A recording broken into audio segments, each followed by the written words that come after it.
Hello everybody, good day to you one and all. It's Sunday afternoon, it's 10 to 2 and that means we are starting with the qualifying for the 6-hour race today. So it's going to be very interesting, a massive turnout of entries, and I think today is the day that of the older hands are going to have a go at trying to dethrone the young guns at the front end of the field. Joining me in the sector production studio, the voice of West Province Motorsport, Frankie Jonas. Good day to you. Yeah, Gary, good day, and everybody at home. Welcome to the 6 hours of Bathurst at Mount Panorama there in Australia. So we're coming to you from the land down under. And a big thanks to Microfusion Business IT and Service Provider. They are the main sponsor for the 6 hour of Bathurst. 24 degrees, should I say 21 degrees out there. 24% chance of rain, doubt that though. Clear skies, 14 km/h wind. Track temperature is also 21 degrees. The circuit is 6.14 kilometers long, and we are 709 meters above sea level. So it's going to be entertaining stuff and great stuff. 17 car driver combinations out there in the elite and master classes. Man out on circuit that we open up with Jaco Steyn, the man behind the paperwork and the scenes that alongside Mike Verrier, Dr. Mike, 824/7, put all these type of races together for us. And wow, what a star-studded lineup we're going to have for this one. Everybody's going out and doing their first sighting lap, their warm-up lap as such. And then when they complete their second lap, you'll see the qualifying time start coming up on the left-hand side of your screen. That's the way the computer is set up. They've got a total of 10 minutes. Not too sure what the lap times are going to be with these cars working their way around the Bathurst circuit. It's going to be very interesting to see how this one plays itself out. And I think it's going to be BMW, Mercedes-Benz, Ferrari and Porsche that's going to be the cars of choice that will be out there on circuit today. And we can see that it's pretty evenly spread. Only 2 Mercs out there that I can see so far of the guys that are doing the qualifying, either of the teammates, 2 guys per team, or a girl and a guy. There's no ladies doing the racing with us at the moment. That makes up 18. So a big thanks to Microfusion, the business IT and service provider company. We're going to bring you information on them during the course of the day, as was emailed through to us. So big thanks to Microfusion for coming on board for covering the prize money for today's racing as such. Some of the other big hitters out there, the likes of this man, Julian Familiaris from the Durant Motorsport side of the world. And then nice to see him back, Jean van Rensburg. Haven't seen him out on circuit for a period of time. It's great to have him back. Mr. Luke Lucchesi. Well, Luke Lucchesi is going to be the guy that's definitely going to try and topple the elite. And he's picked a first-class teammate in Francois Hubert to come and help him. Another big hitter out there, Graham Stephen. Well, you can't see the whole car because of the darkness. The first part of the 6 hours is going to be in the dark, so that's going to be some nice footage. We'll try and pick that up for you from the blimp. Stephen Duplessis, Willem Botha, Jacques Botha, all of them are going to be out there as well. We already had 1 or 2 off tracks. I see Swayze Hubert had a bit of an off track himself. You can see as he took onto the track limits right towards the outside. And the Armour All Bridge was the first thing that he had to try and miss when he got it back out on circuit. So there we go. Byron Mitchell, the first man that takes himself to the front end of the grid. Let's have a look at the lap times that they are putting up at this stage of the fight at 203.1. Julian Familiaris at 203. Can you believe it? Frankie, here it starts already. Identical to a thousandth of a second. Teammates Byron Mitchell and Julian Familiaris. Oh, Durant Motorsport is in the house. Remember that they won the first 2 of the 6-hour Enduros, the iRacing 6-hour Enduros for Durant Motorsport. And there they sit in P1 and P2 with Jacques Botha in that third position. And look at Luke Lucchesi Luke Lucchesi is only 200ths of a second behind Jacques Boita in the qualifying sessions. And then rounding off the top five is Willem Botha. So at this point in time, you've got two Mercedes-Benz cars that are on the front row of the grid, followed by a Ferrari and then two BMWs. Interesting stuff. There's only two Mercedes-Benz out there, and it happens to be the Durant Motorsport team that's in with that one. The first of the Ferraris being Jacques Boita, having done one of those qualifying laps, and then the second of the Ferraris out there, that in fact is Raymond Duggan. So fourth overall in terms of the class standings as such. Remember, this is the overall standings that we've got there at the moment now. And if we have a look, let's just see if we can pick that one up for you. If we go to the, there's some of the team names are in, some of the team names are not in there. We'll try, and there we go. That's the different teams. Durant Motorsport leading out. The team heaped together again in there as well. Team Pantera Racing, that's Luke Lucchesi. Let's get him up on screen. There is Mr. Luke Lucchesi. You see, got Mr. alongside that, and he's got, as we said, Francois with him today, and frankly, undoubtedly, he's going to try and show the youngsters the way around. Yeah, I know his whole intention is not only just to go out there and win class, but he wants to go and try out and win this thing overall, or at least drive a wedge between the Durant Motorsport team. Can he do it? Can he do it? I don't know. I do know that Francois Hubert is his teammate, and they are out there with the BMW. So we'll have to look, see exactly as this 6 hour unfolds. Something different that's been done for this 6 hour. In the history of motorsport, be it real time or sim racing, a race either gets done in the day, or it starts in the day, goes into the night, and then ends in the day again. This one's going to be a little bit different.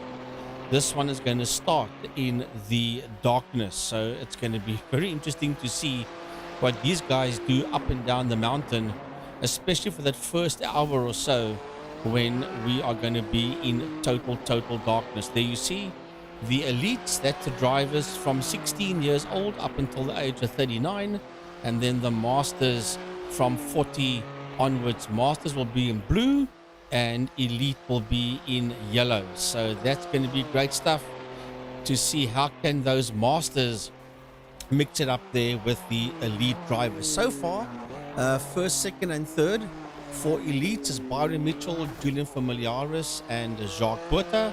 And at this point in time for masters, it's Luke Lucchesi, Jaco Foster and Willem Botha.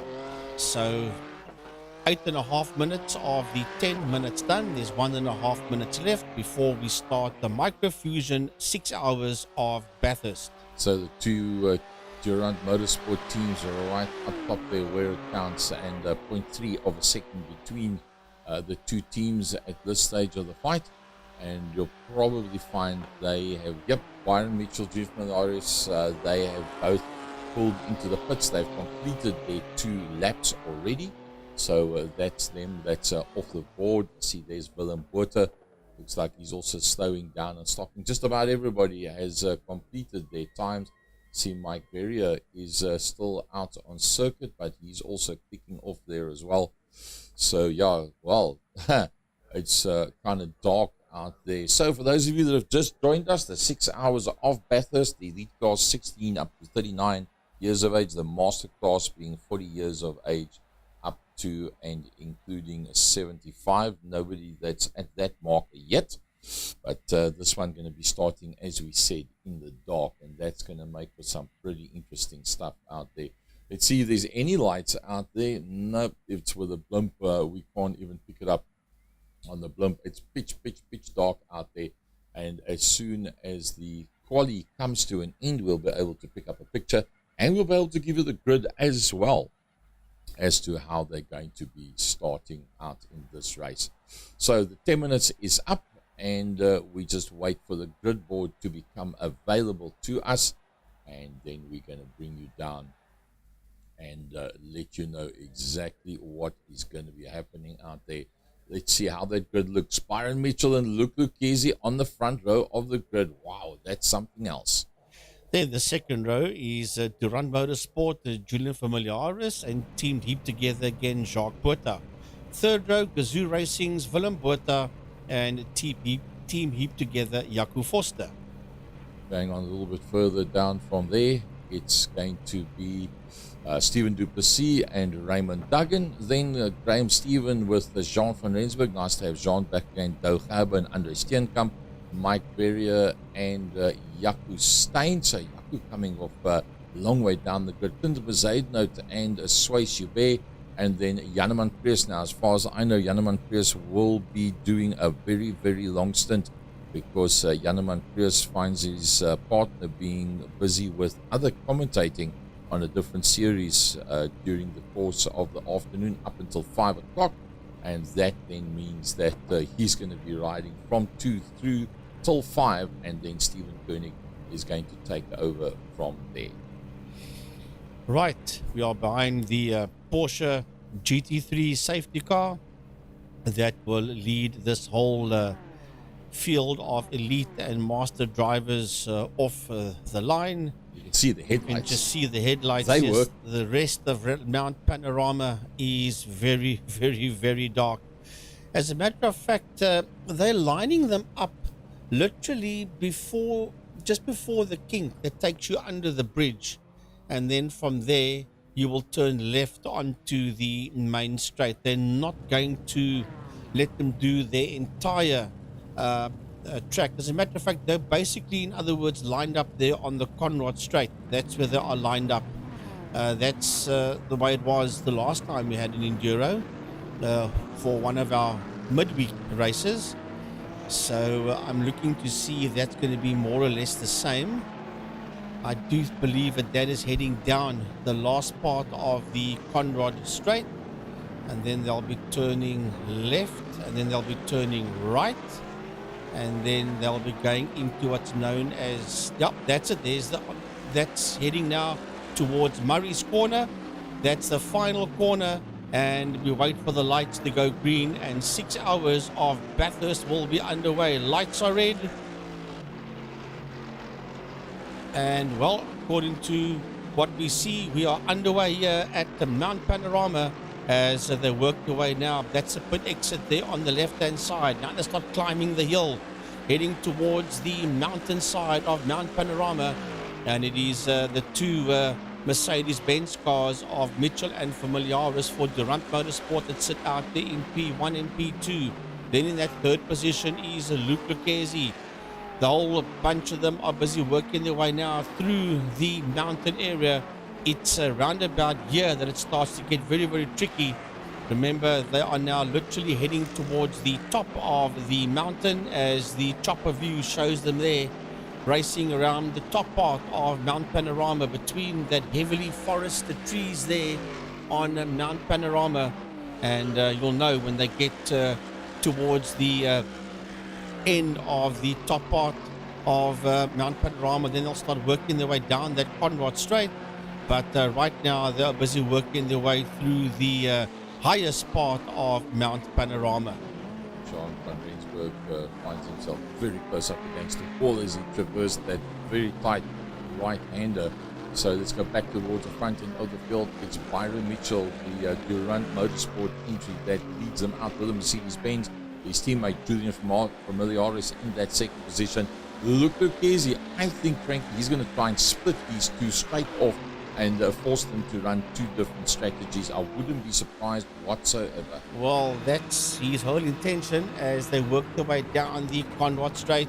We ride aboard here with Pantera Racing's Luke Lucchese, sitting first in class and third overall, heading now towards that left-right kink, and then going into Murray's Corner. That's the last corner. There's the home straight. There's the pits on their left-hand side as they work their way now into turn number one, and Luke Lucchese is still there all over the back end of the Mercedes-Benz, the AMG Mercedes-Benz of second place man Familiaris, and right ahead of him is overall leader Byron Mitchell. Fastest lap times been put up there by Byron Mitchell and Luke Lucchese. Is Julian Familiaris trying to back Luke Lucchese up a little bit to get a bit of a gap for Byron Mitchell?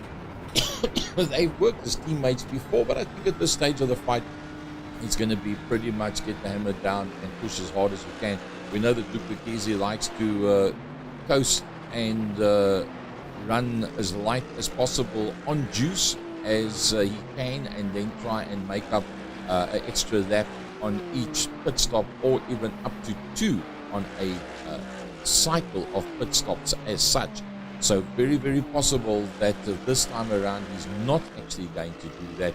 He's going to sit with them and just keep the pressure on them pound for pound. Remember, he's got Francois Joubert, one of the best masters, that is with him as he closes right up, and he must say he's brilliant in the darkness.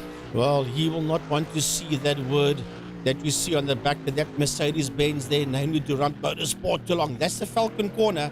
That is the final turn before you start running it down the Conrad Straight. Under the Jim Beam Bridge they go now. This is as flat out as it gets down the Conrad Straight as they head towards the end of the lap. And he will want to drive a wedge, as I said earlier on, between those two AMG GT Mercedes-Benz cars of Durant Motorsport. Is looking on the outside. He had a quick squiz on the outside to show Familiaris that I am right there. There's Jean van Rensburg, and he is 0.5 of a second behind Stephen Duplessis, and he's 6.5 seconds behind Peter van der Spey. But we go back to Luke Lucchese of Team Pantera Racing. Byron Mitchell was the quickest man out there. It's now, well, in his class he is. Luke Lucchese has done a 2:03.7, so he's the fastest man in his class is Luke Lucchese, but he is all over the back end, as you can see on screen there, on that Mercedes-Benz of Familiaris. But have a look just one stop further back. There we go, the car in the middle of your screen right now. That is Jacques Buerter, and Jacques Buerter is not letting him get away either. He's very much on song with the guys up front and making sure that they don't get away. So he's turning this whole battle completely inside out. That car you see in front of him, that is Luke Lucchese. Just in front of Luke is Julian Familiaris, and the car that's just disappeared around the corner, that is Byron Mitchell. So Byron Mitchell with Jason Kutsia, the Ironman, in the last race that we saw Jason, he had a bit of a rough one. He was not 100% on song. Oh, Jacques Buerter just nibbling up against that curbstone. So Jason Kutsia has got a point to make now with Byron Mitchell that's leading it out. Julian Familiaris is in with, we haven't seen him on the screen yet, but it's probably going to be Umpi Swart. Then Luke Lucchese is going to have Francois Joubert in there with him, and there's no doubt that that's going to be a very, very competent duo that's going to be out there. So Jacques Buerter is holding on a very, very neatly at this stage. The fight is not letting them get away whatsoever, and he's got the super quick Zach Foster that's going to be in there with him as well. Going a little bit further down, Willem Buerter, second in class at the moment, and that is in the Masters class. He's got the comeback kid, Robbie Teams. He's going to be his pitmate with the Gazoo Racing outfit. Then fifth on circuit, and Raymond Duggan is fourth in class and sixth on circuit. And in fact, Raymond Duggan's just made the move. Raymond Duggan has passed Willem Buerter. Let's see how that one looked, that actual passing maneuver. Oh, that's because the car's gone into the pit. So, wow, we've got somebody into the pit lane already. Willem Buerter that has entered the pit lane. That's a very, very early in, and I don't see any incidents for Willem Buerter either, as Willem Buerter is now dropping down, and he's there into the pit lane. A very slow run up the pit lane. Oh, you can just see everybody just piling past him as he comes and stops it there in the pit lane. So that was not a happy situation for him, not whatsoever. As we go back to the front end of the field, Byron Mitchell, and is Julian Familiaris creating a backup? No, he's not. He's staying within 0.7 of a second of Byron Mitchell. Luke Lucchese is just doing a mirror on the two of them. He's believe he's actually trying to do the passing maneuver. Now, Luke Lucchese, if he gets a chance to go past, he definitely will. But Jacques Buerter, wow, what a brilliant drive so far by Jacques Buerter. Third in class, but being able to hold on to that pace at the front, that is very, very, very fast pace that he's running there. Let's have a look at their last lap times. Bringing the intervals again, a 2:03.261 for Byron Mitchell in his class, and then Luke Lucchese at 2:03.3, so literally a tenth between the two of them.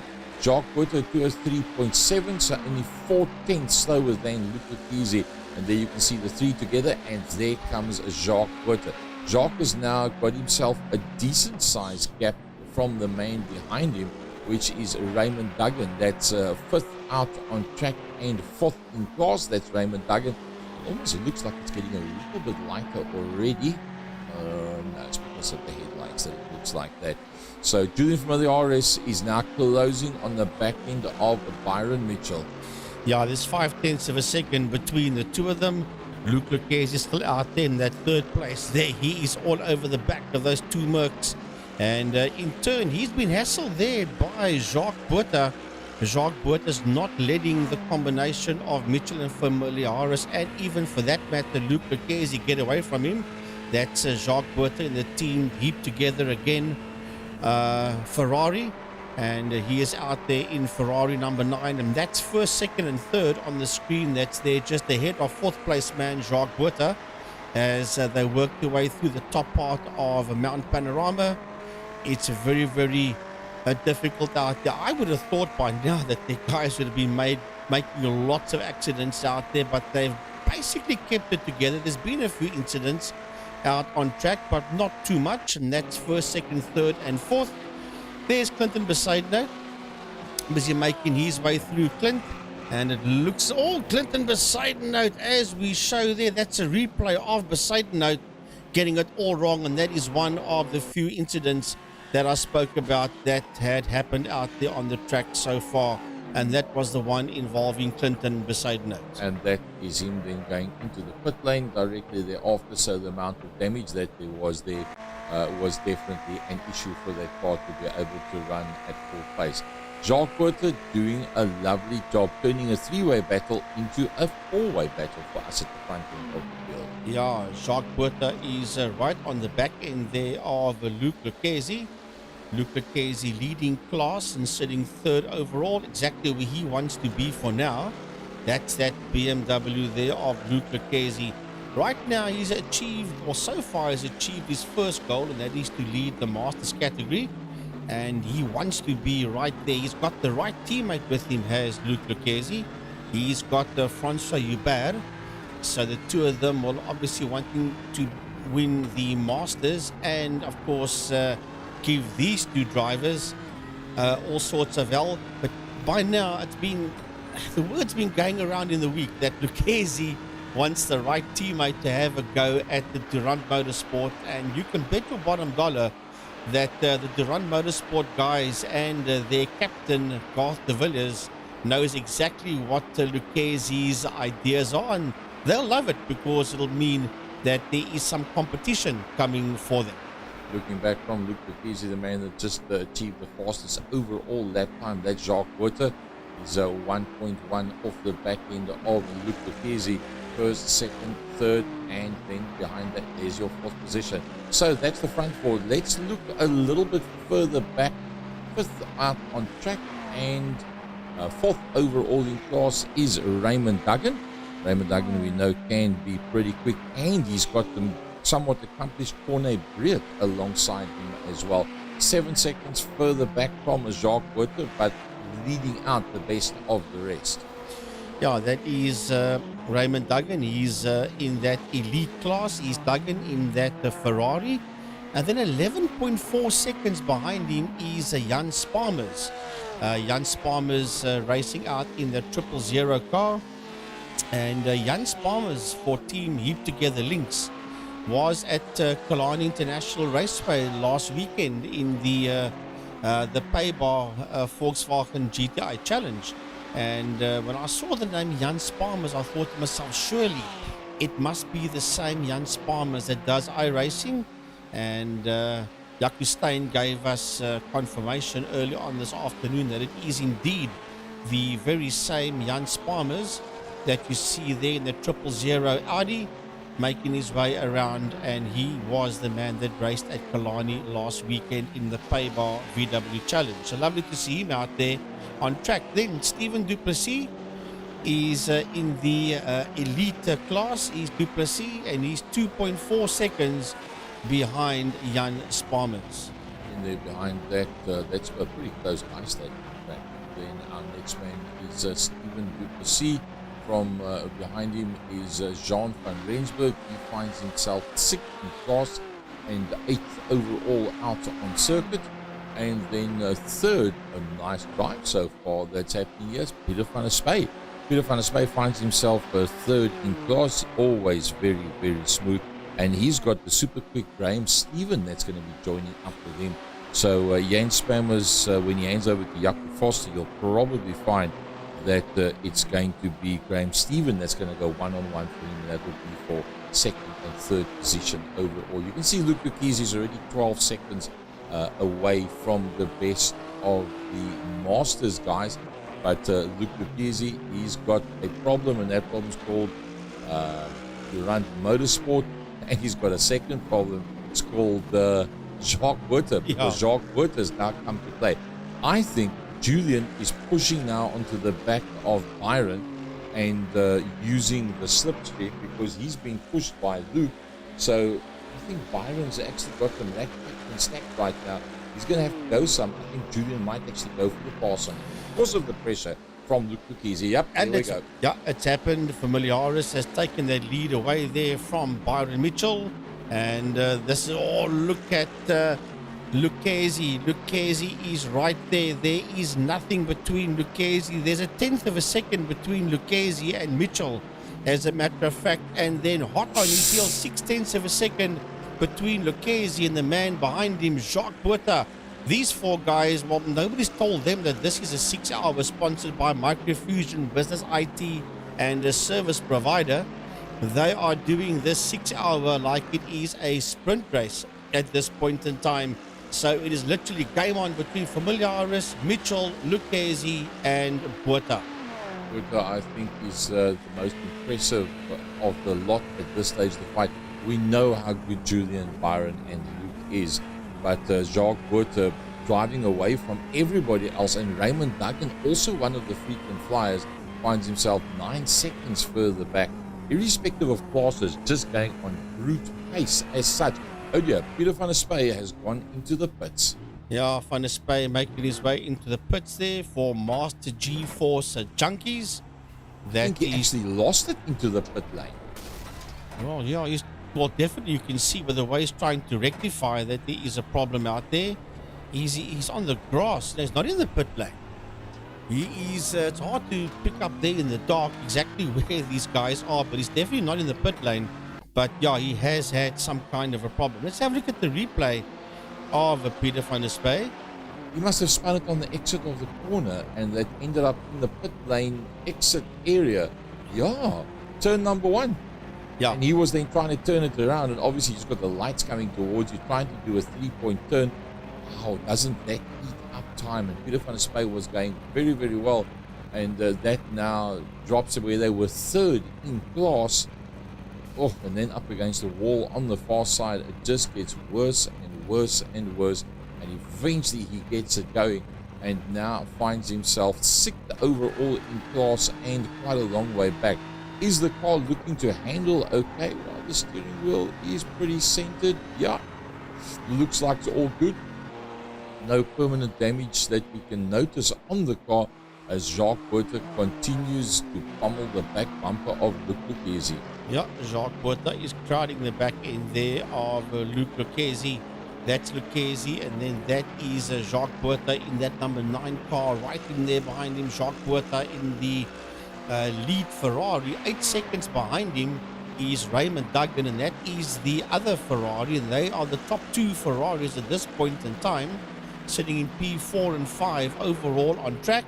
And we still ride here with Butter, 1.8 seconds between himself and Luke Lucchesi as they work their way through the mountain area of Mount Panorama. It'll be a lot easier the moment the sun starts to come up here at Bathurst. So the guys working their way around. It's pitch black dark behind those cars.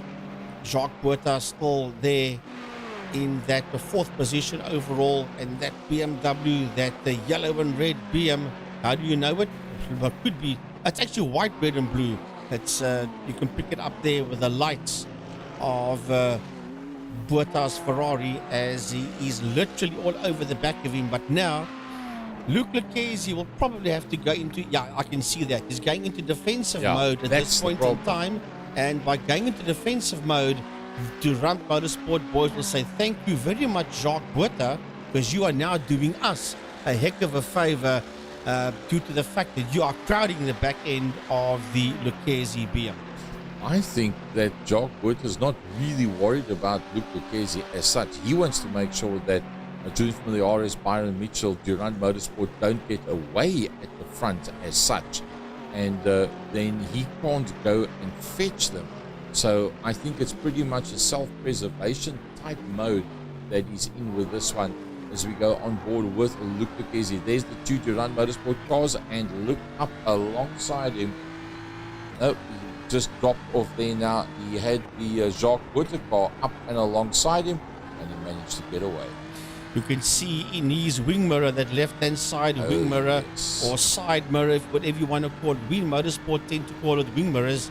There you can see Buerta's lights right there in that side mirror of Luke Lucchesi for Team Pantera Racing, and he will be watching his rearview mirrors to keep him behind. But this has changed the whole face of this race for now, because now Mitchell is 1.4 seconds ahead there of Lucchesi, and from attack mode, Lucchesi has now gone into defensive mode to keep Buerta behind him.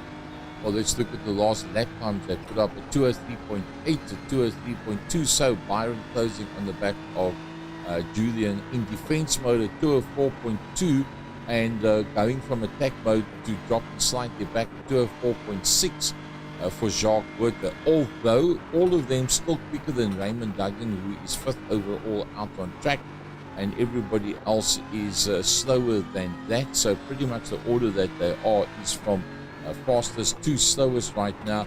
And Andre Steenkamp has had a bit of an issue. Let's see what happened to Andre Steenkamp. There was quite a bit of pressure from behind, going onto the track limits, and how does he bring it back onto the circuit? With great difficulty. The lights just keep on coming and keep on coming and keep on coming, and eventually gets it back on track. So that dropped him down probably the better part of 3 seconds in total with that. So back to reality again with Luke Lucchesi, that is there in that fourth position. Lucchesi's lost out. Jacques Buerta's gone through. Jacques Buerta's made the move there on Luke Lucchesi, and Lucchesi still leads class, but he sits a 4th overall. I think I saw Lucchesi runs. There we go, and that's there on the last corner before you start going down the Conrad Straight, and that is there where Lucchesi got it wrong. So obviously trying to now make up that position. So all of a sudden you have a situation where the fastest of the Masters drops out of the top 3, being Luke Lucchesi. So Raymond Duggan is now the man that splits Luke Lucchesi and Jan Sparmers. If we go to the classes as such, you'll see there Luke Lucchesi still leading out 11 seconds, and then Willem Buerta is a little bit further back behind Jan Sparmers, and Mike Berrier not that far behind them either. Yeah, well, I like that split there, because you see Elite and you see Masters, and the battle box gives you the overall where they are on track. So that is pretty awesome. This one that Gary's putting up there for us. There's Luke Lucchesi, the man that is now sitting in 4th place overall, but still leading the Masters. See, Frankie, look at his last lap time, 206.626. That's because of touching the barrier and then straightening it out and getting going again, which was where Jacques Buerta made the difference and got through into 3rd out on circuit and 3rd overall in class. Then if you look at the lap times on the last lap, Jan Spammers, Willem Botha, Mike Verrier, all the way through Peter van der Spey as well, they are all lapping consecutively slower and slower and slower than the one behind them. So looks like it's pretty much a team game being played at this stage of the fight. Stephen du Plessis has just had an incident. Well, we'll have a look at Stephen du Plessis out there in the elite class. Stephen in the BMW does a swapper right on that final corner where you see that Falcon tire board. That is the last corner on top of the mountain before you start heading down the Conrad Straight. Now, during the driver's briefing, there was a discussion about if you are in the mountain pass and something goes wrong, don't do 3 or 4 or 5 point turns to try and get yourself in the right direction. Always try and be aware of how far the next person is behind you. And then if there's enough space, you can then try and do a 3 or a 4 point turn. I must say, Stephen du Plessis immediately clicked back to pits, which took him off the circuit, placed him back in the pit lane. You lose the towing time, but you don't affect anybody else's race. So well done to Stephen du Plessis from that. As Janneman Priest, that's going to be doing the massively long stint with Stephen Koenig doing commentating duties for the virtual GT3 SA series, and he stuck it into the wall pretty very heavily, and he also did the right thing and jumped straight back to pits, going back to the front end of the field. Yeah, the man that leads there is Familiaris, and he is a second ahead there of Byron Mitchell. That's the overall gaps that you're seeing there between the drivers. Jacques Botha is 3.7 seconds behind Familiaris. As we look at Luc Lucchesi out there on track, and he is just over 5 seconds, Lucchesi, behind Familiaris. That's the gaps all the way from first right down to last. As a matter of fact, there you can see Andre Steenkamp is 47 seconds behind Familiaris at this point in time. But there you have a look at Luc Lucchesi, and I'm sure the interval between Lucchesi and Botha will be getting smaller. 0.56. At this point in time, I'm seeing the gaps between the guys that are further down and the leader. The interval times will show us the gaps between Botha and Lucchesi. Well, if you look at the right-hand side of your screen, you'll see Luc Lucchesi. There's no lap time alongside him. That's because he's leader of the class, and there is 4/10 of a second between himself and the man in front of him, Jacques Botha. So, Julian Familiaris says gap, and then next to Luc Lucchesi, it doesn't give the gap there, but that is visually 0.45 of a second. As let's go right on board and see what that looks like from inside as they go into the mountain. Yeah, there is not much, and as I said, he's now making a comeback there. Is Lucchesi on Botha, so the BMW has got missile lock there on that Ferrari. As we ride aboard the Team Pantera Racing's Luc Lucchesi, 0.6 of a second between himself and Botha. That's the front right-hand side wheel assembly of Luc, and that shows you exactly how close Luc Lucchesi is putting that BMW up against the wall on the top end of a Mount Panorama through that twiddly bits. And there's that Ferrari right there in front of him. He's pretty intense. That part that they just went through there, the brake lights come on. That's to the Falcon corner. That is the last turn. Now it is through the gearbox and on the loud pedal. It's hammer time now for these guys down the Conrad Straight. Under the Jim Beam Bridge they go. As he is weaving around. Right, He's Jacques Botha. Well, you can weave around once. You can't weave around all the time. And trust me, Lucchesi will be screaming and shouting on his headsets at this point in time, saying, this guy is weaving around in front of me. But that's trying to put Lucchesi off. And why is he doing this? Because he's now feeling the pressure of Luc Lucchesi all over the back end of that Ferrari. So he's now trying to play mind games there with the Luc, because he realizes he's been severely pressurized, and his third place overall is now under attack there from Lucchesi. We're going to take a short break as we almost a half an hour into this race. A big thanks to Microfusion, Business IT, and service providers being the sponsor of the prize money for this event.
Right, folks, we're back with you, and from the Second Gear Studios, Second Gear Talk Show and Second Gear Productions running from the same studio. Microfusion, business, IT, and service providers, our sponsor for today. So, Frankie, before we have another close look to see exactly who is where, we've had Stephen Duplessis had a bit of an incident. Let's have a look at that. Yeah, Stephen Duplessis out there in the elite class in the BMW, working his way into that last corner. And that last corner on top of the mountain has caught out quite a few drivers today, including Stephen Duplessis. And then he had another incident after that. Yeah, Stephen Duplessis once again on top of the mountain. Let's have a look and see where that 5 BMW had a bit of a problem. Hopefully not the same. Oh, No, yeah, one no. corner before. Yeah, that's there by the tire power corner. And that has caused him another problem out there on top of the mountain. So issues out there for Stephen Duplessis, but there was also a problem out there for this man, Luke Lucchesi, as the tail stepped out on the Pantera Racing BMW of Luke Lucchesi, and he lost the position in that to Raymond Duggan, and he dropped down there behind Raymond Duggan. That is another replay of him. That's him taking, I think that's him taking that position back from Raymond Duggan.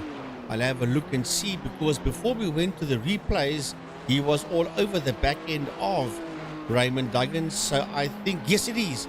That is the overtaking maneuver. He's past the Ferrari of Duggan, so he has moved back up into that 4th position. Yes, he has, and he sits in there now just behind Jacques Porta. As you can see on your screen, he has overtaken Raymond Duggan. Still leading class is Luke Lucchesi, but he has moved back up into that 4th place overall. But there are the Durant Motorsport boys sitting in P1 and P2, Julian Familiaris and Byron Mitchell, and there's 0.5 of a second between Familiaris and Mitchell for Durant Motorsport 9 and Durant Motorsport 10. Mitchell is in Durant Motorsport 9 and Familiaris is in Durant Motorsport 10. Jacques Porta is there in that 3rd position. He's 3.5 seconds behind those two Mercs as he's trying to hunt them down. And then Raymond Duggan is sitting out there in that 4th position overall in class. Luke Lucchesi leads his class and he's 4.8 seconds behind Jan Sparmers. That is second in the Masters category. Jan Sparmers in the Lamborghini, I think it is. Earlier on I said that it was the Audi. They look very much the same in the dark, but you can see on the car's logo that it is definitely not an Audi that Jan Sparmers is in. And then Gary rounding off 3rd in the Masters, 16 seconds behind Luke Lucchesi is Willem Botha in the BMW. And those are the 3 drivers sitting 1st, 2nd and 3rd in Masters. Lucchesi from Sparmers from Willem Botha. Doing a pretty decent job also out there is Mike Berry. Remember, Mike Berry came off the back of the pack. He likes, for whatever reason, to come off the back of the pack and see how far he can work his way up. He's 16 seconds behind Willem Botha. Willem Botha, a total of 16 seconds behind Luke Lucchesi as such. So equidistant from 1st to 3rd, as opposed to the gap between 3rd and 4th. Andre Steenkamp, having had that off earlier on, finds himself 5th in class and 12th out on circuit. And Andre Steenkamp will be having the man from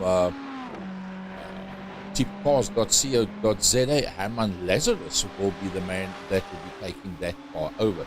Now the next thing is, we've been running for 37 minutes so far. I'm going to guess, and this is a wild guess, around about 52 to 53 minutes is when these cars are going to be looking to get some fuel and maybe tires as well. Well, yeah, you could be right, Gary. We'll have to look and see. I think, yeah, anything from about 50 minutes on. I think these cars are a lot, well, I know these cars are a lot less thirsty than the LMP2 cars. I do see a car cruising down pit lane though, 38 minutes into the race, and that is Stephen Duplessis for Duco Racing, and he is making his way now into the pit lane, 38 and a half minutes done, and Duplessis is in the pit area. Now let's have a look and see, will he hand over to Mario Kowars for a routine pit stop, or is he in there because he's got some kind of a problem?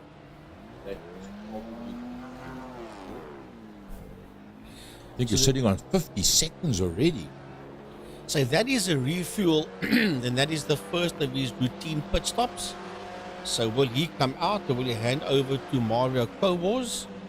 We'll have a look and see, as we see him still there in the pits. But That must be repairing. yeah, I think so, because he's been in there for 70 seconds already, as he brings the BMW out. This is a replay of Let's just see how odd the accident was.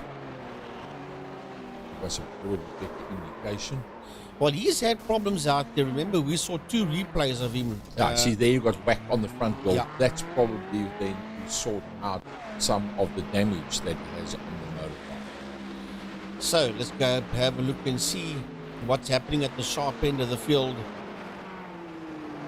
The elites are still being led there by Familiaris, and he is 5/10 of a second in there behind, or should I say ahead of Byron Mitchell, as all of a sudden our leaderboard swaps around and puts the Masters ahead of the elites. But that's no problem. We still got Julian and Byron that is sitting in P1 and P2, and then 3.3 seconds behind them is Jacques Botha, that is there in that 3rd position. He can actually see them. They're not that far ahead of him at this stage of the fight, and I think that's his marker, is to try and keep them in sight. As you go through the mountain, you're going to battle to pick them up. Now, see, that's very, very short straights, but once he finishes 2 corners from now, there you can see them in front, and that's the last corner going down into the Conrad Straight under the Jim Beam Bridge. And yeah, that is the people that he wants to catch. Let's have a look at their lap times on the last lap that they did now.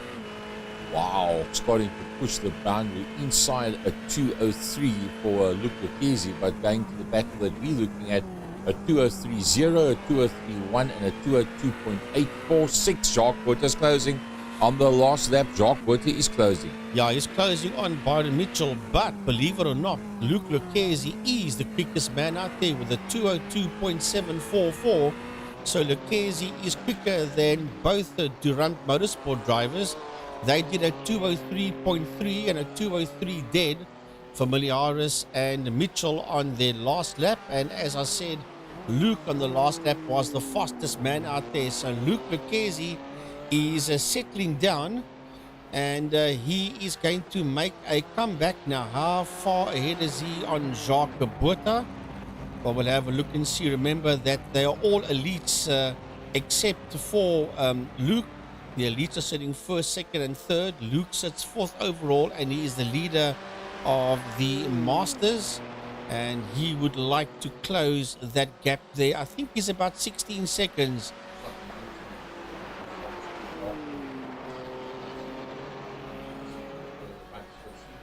Yes, correct. Jacques Botha. So that's going to make for pretty interesting stuff. Yeah, I mean, there's 16 seconds between Lucchesi and the man that he will then probably lap, and that will be Stephen Duplessis. The next twist is the next man out on track.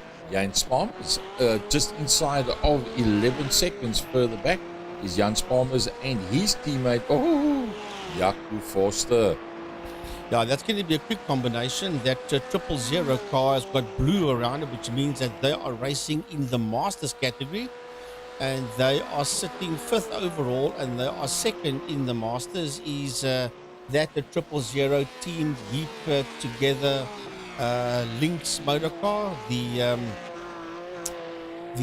Lamborghini of these two guys. Is it the Lamborghini? I think so, Gary. It's hard to pick up that car color scheme. I think don't that is a know. Lamborghini. It's It's very a Porsche. No. It's not a Porsche. Heck, it could be. I don't know. It's very hard.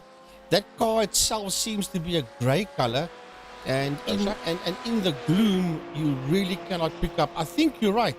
I think it might give. Have a look at that badge. Yes. I first thought it was an Audi, then it looked like a Lamborghini, but it is definitely a Porsche that these guys are in. Yes, it is.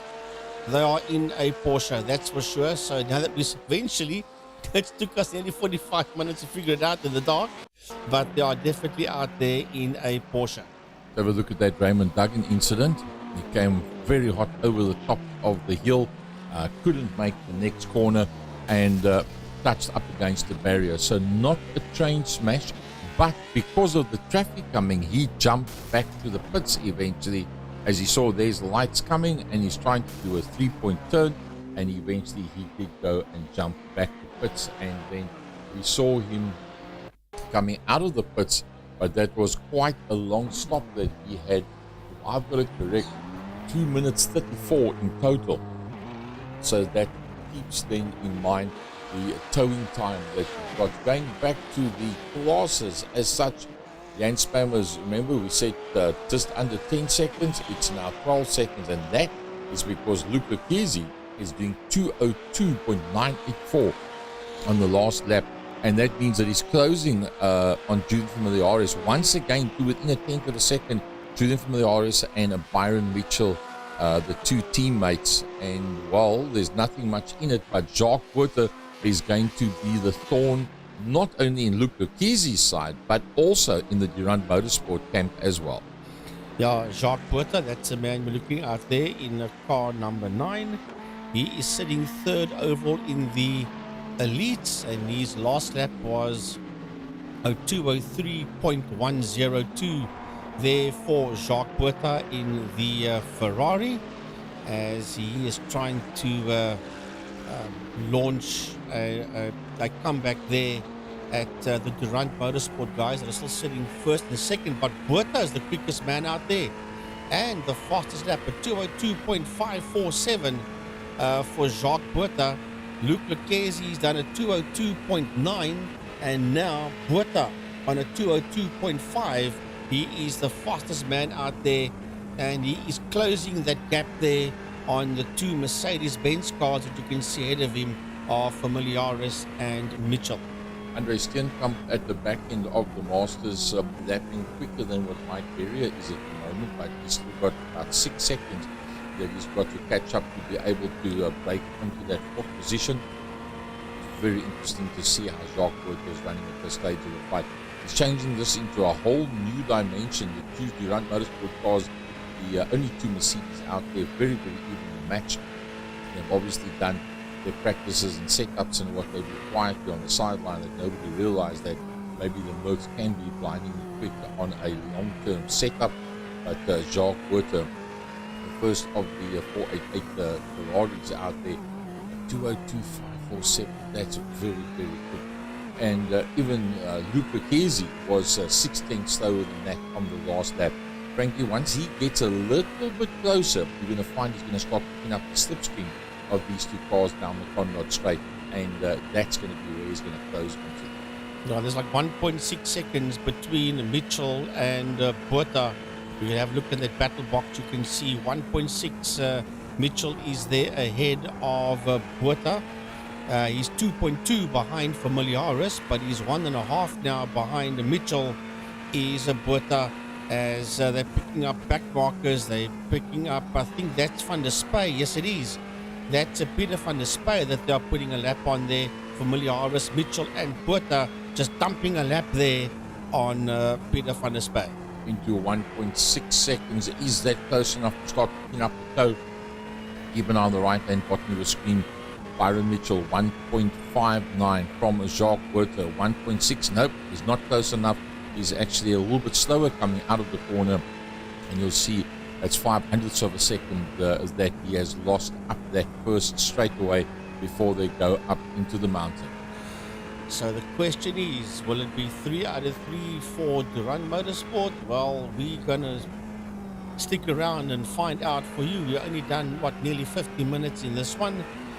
So it's a long way to go, that's for sure. Big thanks to Microfusion, business, IT, and service provider. This is a replay at the Yakustein, and just losing it there is Yakustein in car 88. And he will find his way back out onto the track once again. That's the same replay there of Yaku with that car. He's just stepping slightly out of line. Then we've got John van Rensburg that's gone into the pit. So is that the first of the pit calls, or is that to fix up damage? Yeah, he's the teammate of Marius Pretorius. So we're back on board here with Jacques Botha again. Jacques Botha sitting in that third position overall. He's Botha and he's 1.7 seconds behind Byron Mitchell. But the two Durant Motorsport boys are busy doing a stunning job at this point in time. Remember that the Mitchell-Kutsia combination won both of the previous two that we've had, and the Familiaris-Swart combination finished both the two previous events in that second position. Right now it is the Familiaris/Swart combination that is ahead there of the Mitchell/Kutsia combination, both for Durant Motorsport. Frankie, I can't say that Jacques Botha's really stood out so far in the endurance racing. So, yeah, this is a brilliant showing by him, and he's now got himself a little bit closer. It's now 0.6 of a second between Byron Mitchell and Junior Familiaris. So definitely Byron Mitchell starting to turn the wick up just a little bit as Jacques Botha is desperately trying to close. He's back to 1.7, 1.8 seconds.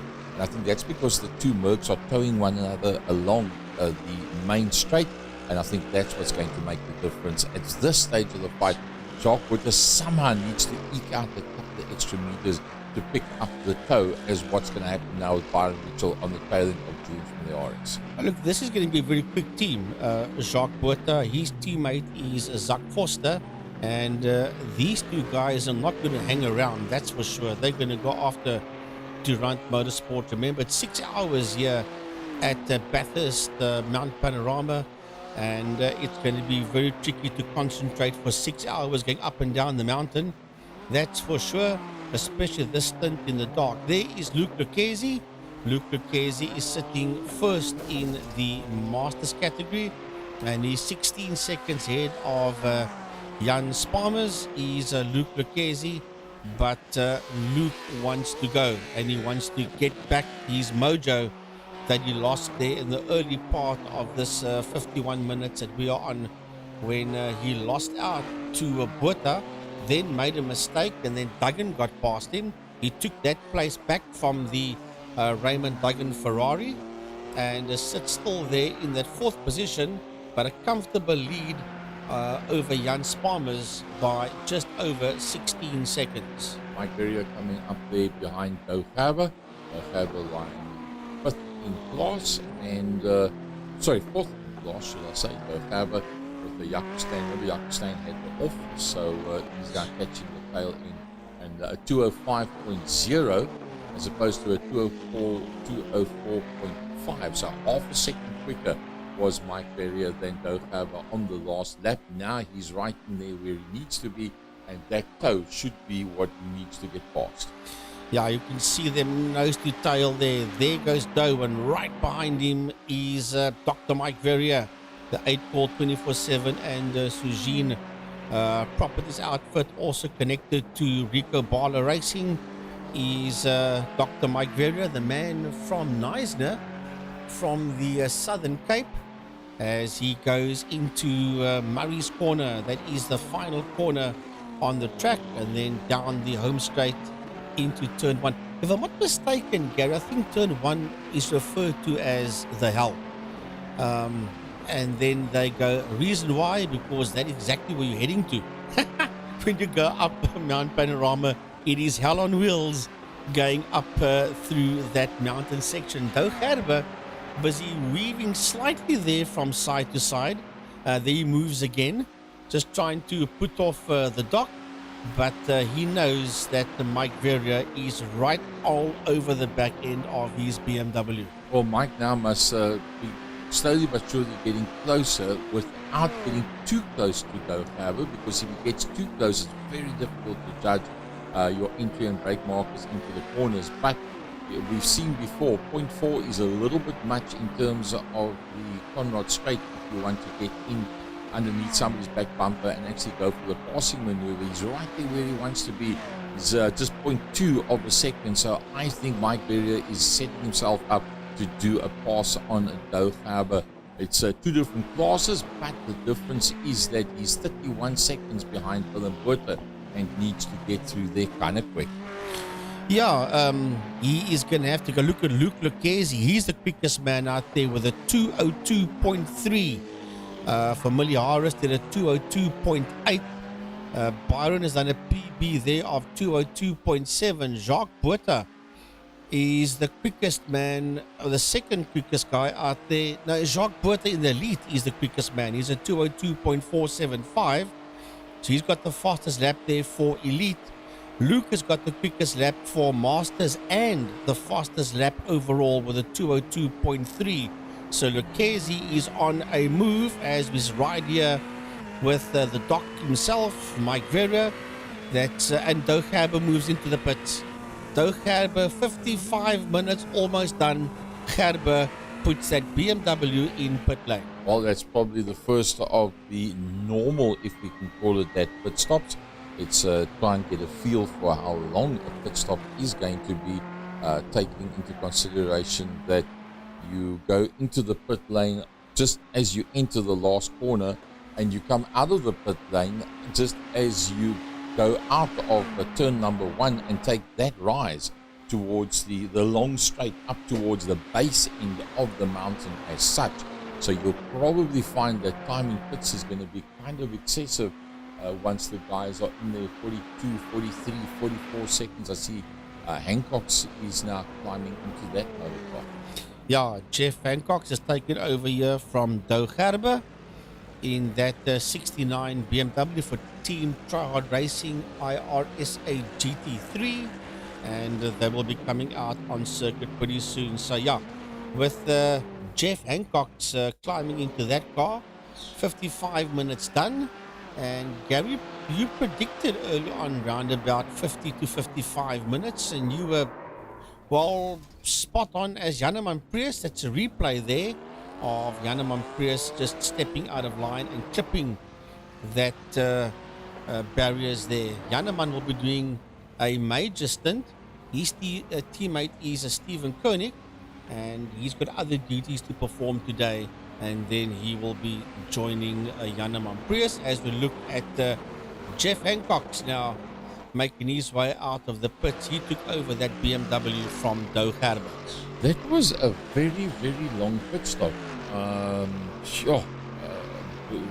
There must have been damage that they were fixing on the motor car as well. Well, if you think about it, it's 6 hours. You've only done not even an hour of the race so far. So any damage that you've got at the moment now is going to manifest itself and just take time out lap for lap for an extended period of time. So you can just as well go in and get it done. Well, this is interesting. This is Swys Hubert that's going to be lapped by the man that you're riding on board with, the Familiaris, down the Conrod Straight. He's not going to give any resistance to him at all. He's just going to say to him, just make the move there and go through, because we're not racing in the same class in any case.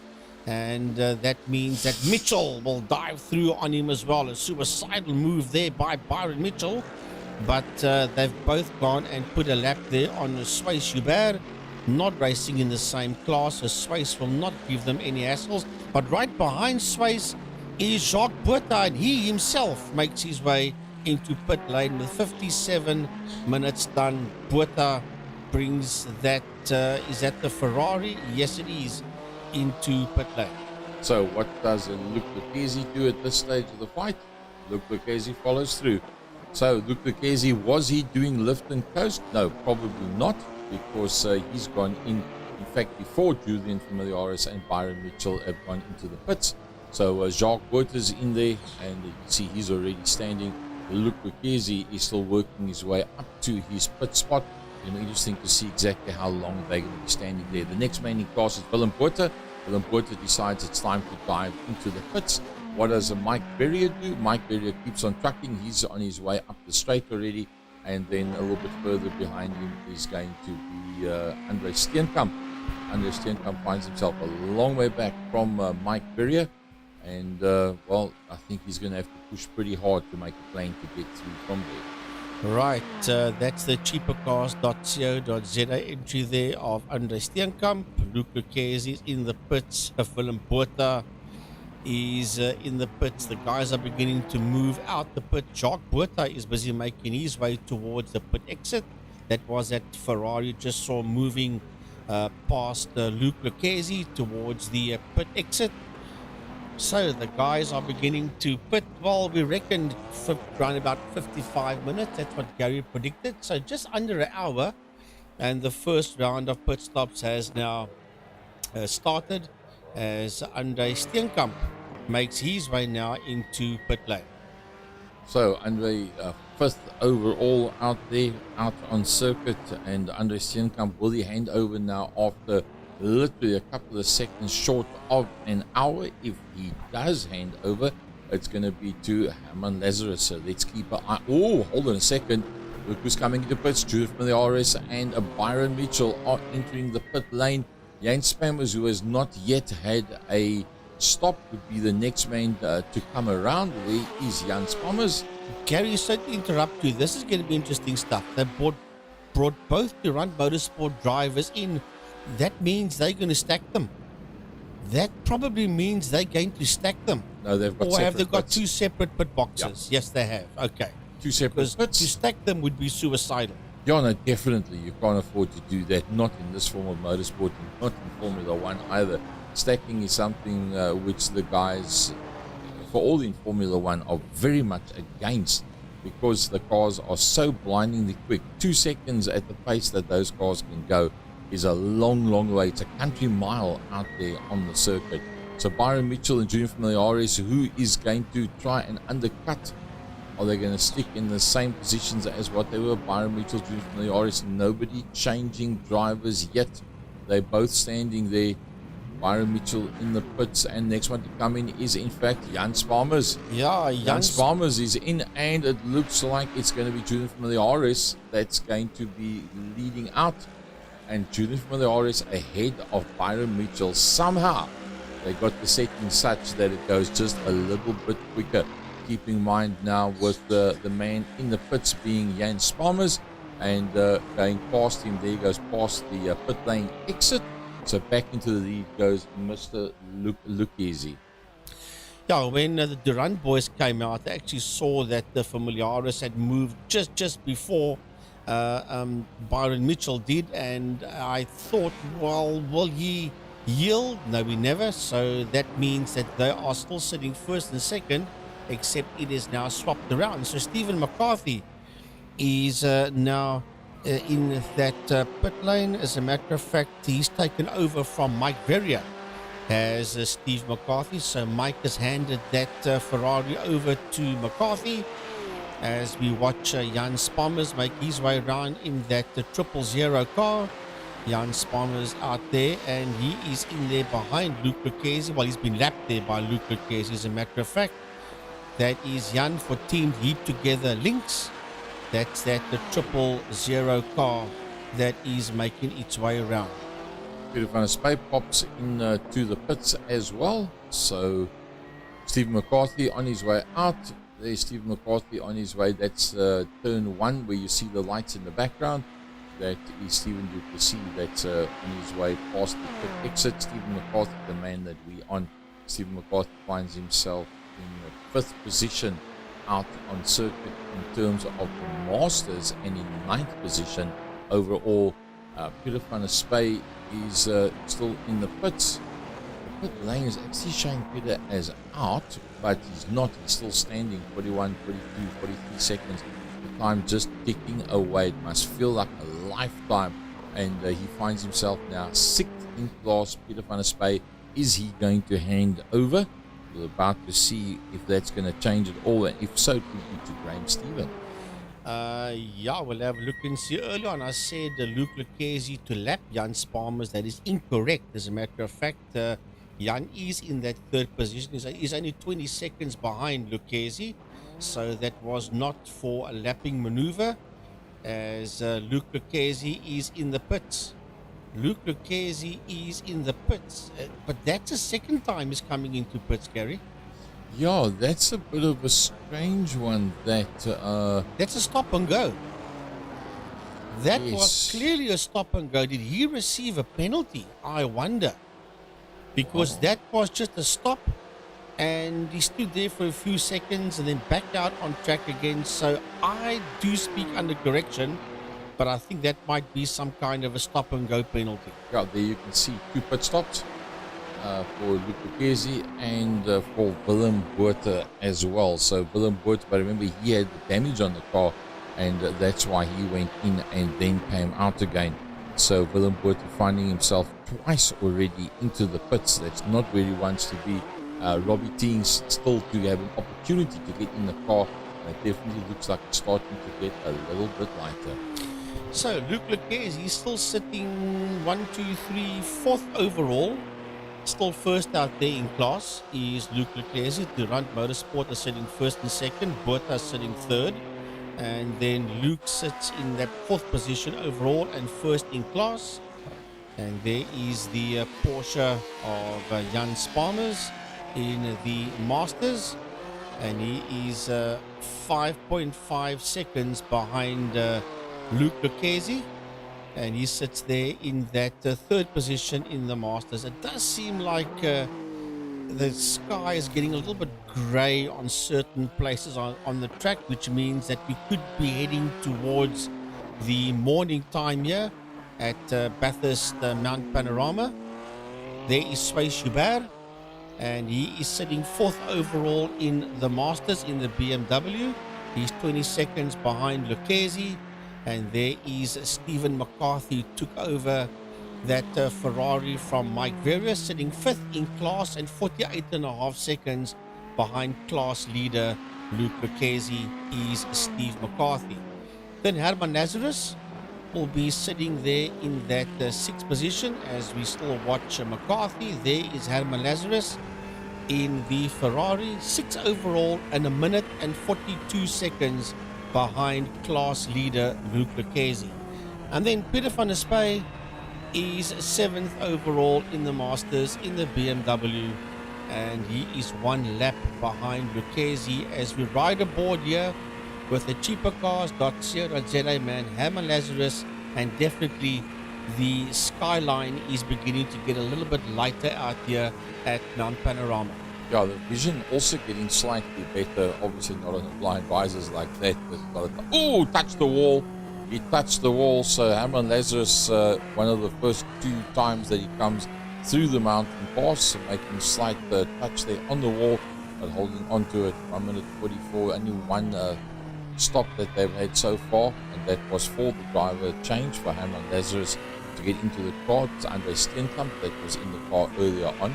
And due to the off-track, it has now put them back down into that 6th position as such. We're going to take a short break and we'll come back to you shortly.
All right, folks, coming back to you. We 1 hours 10 into the 6 hours of Bathurst. Microfusion, business IT and service providers putting up the prize money for today's racing. But the man behind the whole thing, Dr. Mike Verrier, he was out in the car earlier on, mixed emotions and fortunes out there at Stephen McCarthy that's taken over. They've done only one stop so far as opposed to the two stops for Luca Kesey and Willem Botha, the only guys in the Masters class to go for two stops. Interesting session out there, Mike. The reason behind starting in the dark, something different? Hi, Gary. Yeah, thanks very much. No, it's not something different at all. If you look at the actual Bathurst 12 hour, it always starts in the dark, and that's what makes it such a unique event, is that they always start in the dark and they finish in the day. If memory serves, they start at 3 or 4 a.m. and then they go through sort of about a third of the race in the dark, the rest of it in the light. So we were sort of copying that to a certain extent, and it adds elements of interest. You know, that first section in the dark is 100% concentration 100% of the time. Otherwise you tap the wall and you cause trouble. I was actually staggered by how few incidents that there have been on this track. It is probably the most difficult track to drive anywhere on any sim, and the guys just haven't been hitting walls and causing chaos. So it's a huge thumbs up to the quality of the driving throughout. No doubt about it. The quality of the driving is actually getting very, very good in the Masters and the elite class. I mean, we know motorsport guys are always blindingly quick. But you had the mixed fortunes in your first session before you put Steve into the car? No. I had all good. The only issue I had was a slight tap with Swayze going into a corner, which gave me a little bit of damage and two penalty points. But I mean, really, that's nothing worth mentioning. So other than that, it was a perfectly clean run, and the lap times were towards the end of the stint, lower fuel, I think 204s. So it's all good. There was no mixed emotions and drama. It was just fun racing with Swayze. And now Steve's in the car. He's going to be slower initially because he's on used tires and he's got full fuel, and he needs to sort all that out. So, but we decided not to change tires now. The 50-second time that you add to your race time if you change tires. So we're probably going to go 2 stints on each set of tires. All pretty interesting stuff out there. Luca Kesey from Willem Botha, Jan Spammers, your teammate Steve McCarthy, and then Schleisberg, Hammer, Lazarus. Peter van der Spey having found himself at the tail end of the field. I'm sure he's going to be pretty disappointed with that. That's not what he was hoping for and expecting. And the other thing that we were looking forward to was the battle between Luca Kesey taking on the Run Motorsport guys. So if we go to the race overall as such, Luca Kesey has in fact dropped behind Jacques Botha. Jacques Botha, to my mind, you wouldn't expect to be on the pace of Luca Kesey, Byron Mitchell, and Junior Miliares. Were you sort of like expecting that Jacques Botha could actually go pound for pound with Byron, Julian, and Luke? Definitely. So I think Luke must have had technical. You must have had some kind of issue. He had it off. Issue or an accident. Yeah, he had it off. We actually did show the replay on that. Okay, so I mean, that's why he's fallen, I think it's 45 seconds behind them. But don't drive them off, get a lot can happen to the front two stall. Those cars running close together like that, anything can happen on the mountain. If one of them makes a slight mistake, it can involve both of them. And yeah, Jacques is a very, very quick racer. He hasn't done all of the races because he's had difficulties making all of them. But no, he's very, very quick, and I have no doubt he'll be on the pace with Luke's team. Another almost surprise out there is Willem Botha. He's going pound for pound with Luca Kesey and ahead of the highly acclaimed Jan Spammers by the better part of 15.5 seconds at the moment. Yeah, no, it's not a surprise. Willem is one of those drivers who, when he rocks up on a particular day, if the track suits him and the car suits him, he can be as quick as anybody. But then the opposite can also occur. And this car and this track suits him. He's absolutely amazingly quick on this track. All right, there we go. As we see Stephen McCarthy now coming under a whole heap of pressure right now. It's going to be a touch and go situation once they get out into the long straightaway, where you can keep that 8-ball 24/7 car ahead there of the man that's close from behind, which is Raymond Duggan, which is all over the back of Stephen McCarthy. Mike, thanks for joining us. We'll be Pleasure. doing Enjoy the rest of the stream. We'll catch up later. We're going to have a good couple of guys that's going to be joining us. I'm sure you're going to be watching on your TV side by side, your teammate working his way down the straight with Raymond Duggan. Thank you. Yeah, looks like Duggan's going to make a move there. Yeah, Raymond Duggan moves through, but keep in mind that Raymond Duggan is not in the same class as Steve McCarthy. Raymond Duggan is in the elite category, and Steve McCarthy is in the Masters. I must say there that Mike, in the interview, actually said something that I must confess I was not aware of. I always said motorsport gets done in the day, or they start in the day and then go into the night and then go back into the day again. And Mike was saying that the 12 hours of Bathurst starts in the evening. So Gary, that is something that I mean, in all my years in motorsport, that is something that I was not aware of. Yeah, I must say I wasn't aware of that either. So I've also learned something. Well, it just shows you never too old to learn new tricks. There's no doubt about it. So for all the folks watching us from home, this is the 6-hour race that we have once a month on a Sunday. It's 6 hours of Bathurst, the elite class 16 to 39 years of age, the masters class 40 to 75 years of age, and it's at the Mount Panorama circuit as such that we are out there. The class leaders, Luke Lucchese, having done 2 pit stops from Willem Botha and Jan Sparmers, with Byron Mitchell, Julian Familiares, and Jacques Botha. Jacques Botha is going to be the very interesting part of this one, is to see how he's going to be able to go up against the likes of Julian Familiares and Byron Mitchell.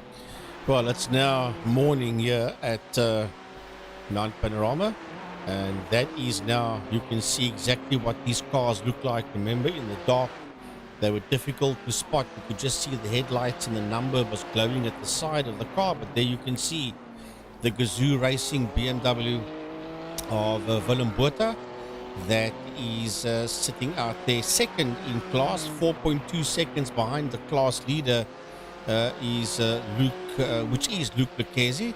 Willem Botha sitting there in that second spot overall in the Masters division.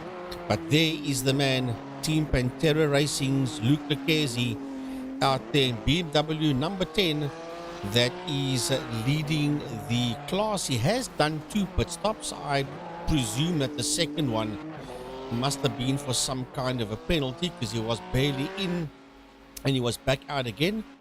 There is we had a quick look at Marius Pretorius, and this is Jeff Hancock's that's busy making his way around. Jeff Hancock's in that car of his. And then where is Clinton Besaidnout in the Avis car rental outfit?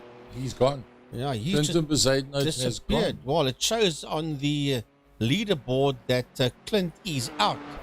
So he would have shared that car with Jonty Weiss. So clearly problems out there for Besaidnout, and that could be a terminal problem there for Clint. Let me just scroll back here to see if I can find where there was lost a trace of Clint. I don't see any specific incidents. I think he's actually been off track for quite a long time, so I'm going quite a long way back here to see if I can pick up anything on Clint. He's brilliant on main circuit, Frankie, and well, in the last race meeting that they had at Red Star Raceway, he literally cleaned up the first race of the Polo Cup. Yeah, I know. He was incredibly good, Clinton Besaidnout, and a guy that knows his way around from karting days. But this is exactly what I want to see now. Look at those two leaders, there's a tenth of a second between Mitchell and Familiaris, and they're going to pick up the first of the back markers in Raymond Duggan. They're all over the back end there of Raymond Duggan. As they make their way through, well, there's still 5.6 seconds between Mitchell and Duggan, so they're not all over the back end of Raymond Duggan. As a matter of fact, it is Steve McCarthy that they put a lap on. So here we have a looking see. It was way back when it was dark for Clinton Besaidnout, and obviously having issues out there with his car, and that seemed to be the end of that. Clint hopped into the pit area, so this must have happened a long time ago, because this replay shows the incidents of him in car number 12, Gary, out there in the pitch black of night. And Clinton really battling out here at Mount Panorama. Okay, now that incident that we see there of Clinton Besaidnout, that was the first accident that we had, and then the last one you saw before that, that was the second incident that he had. So obviously the car wasn't working and handling properly whatsoever, and that then I'm gonna hazard a guess is why he went into the pits, and you'll probably find that the repair time was just too extensive for him to be able to come back out on track with the car and stand any sort of chance whatsoever. And I think that is why he then retired that entry. You don't want to sit 20-25 minutes and then come back into the race kind of thing. Probably you'll find that Clinton's busy watching the live stream. In fact, let me see if I can maybe get him, Frankie, online. Yeah, that's a brilliant idea there, Gaza, as we keep an eye on the two Durant Motorsport, the Mercedes-Benz AMGs of Byron Mitchell, and right behind him, Julian Familiaris. And it's going to take a lot, and I mean it with great respect, a lot, for anybody to catch the Durant Motorsport team. I'm sure as this race goes on, Gary will get Garth de Villiers on the line as well, and then we'll have a chat to him maybe on one or two occasions. However, I must say that Jacques Boert is only 1.7 seconds off the Mitchell Familiaris combination in that Ferrari of his, so he is not far behind. As a matter of fact, there he is. It is just under 2 seconds that he is behind them, and that's first, second and third in class and overall that you see out there on track going into turn number 1. Now they'll start climbing up the mountain, and he will have missile lock there with that Ferrari of his on those two AMG Mercedes-Benz sports cars that are busy going up the hill there at Mount Panorama. And that Ferrari is right there. Any mistake that either Byron or Julian makes now, that man that you see third in that shot, namely Jacques Boert, will capitalize and move up a position or two. That car just squirming slightly underneath Jacques Boert there. But Gary, you've got Clinton Besaidnout on the line. Yes, Frankie, I do. And let's get him on the line here. Clinton, good afternoon to you. Well, I'm fine, but we see that you are no longer on screen. And we saw you had a massive front impact, flicked the car around 3 times. Then soon after, still in the mountain, you had a second incident and then flicked off to the pits. I take it massive damage on the motor car? Yeah, the first one, I lost coming over the mountain. Just got on the curve, and then the car almost bottomed out. And when I got back to the car, I just wheel spun them. I couldn't catch it, and then while driving back to the pits, I forgot to click the fast repair, and the fast repair didn't work, so I'm going out the pits again, going on top of the mountain with all the damage from the previous incident again into the wall. And 2 minutes later, bang, load shedding happened. Oh my goodness, so if the wall at Bathurst doesn't get you ESCOM wall. Yeah, that's the unfortunate part. Alright, who was going to be your teammate today? So my teammate was also John T, but the problem was he had load shedding at the same time. Oh yeah, okay. Well, I can record the show for you if want me to. Watch it afterwards. Clinton, well done on your main circuit racing recently. The last one out there, Red Star. You must have enjoyed that outing. Yeah, the Red Star was a really good one for us. We were able to get valuable points at the championship. 3 points behind Yuri now. And next one is East London in 2 weeks' time. Is London one of your favorites? Yeah, East London has also been a good track to us in the past, and hopefully it can be good to us again. Awesome stuff. And then not too long after that, you'll be coming down to Cape Town for a round of Extreme Festival as well. Yes, then before that, hoping to at least get in a challenge car to do a few laps before I come down to the national. But yeah, after that, after East London, we go to Killarney, and from Killarney, final round at Bathurst. And Swartkops, you think that one's going to favour you ahead of Umpi, although Umpi has got class and day victories at Swartkops already? No, Gary, we're not gonna. In the beginning of the year, when we got to Cape Town, we had a problem with the car. We had to buy a new engine, and I think all that time and money spent, we're gonna definitely give it a go for the championship, and we're not going down without a fight. Awesome stuff. Thanks very much, Clinton.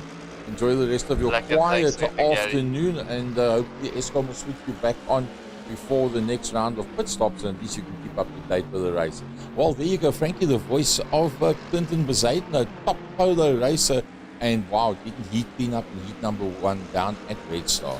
As a matter of fact, he cleaned up in both races at the Red Star Raceway about, 2-3 weeks ago.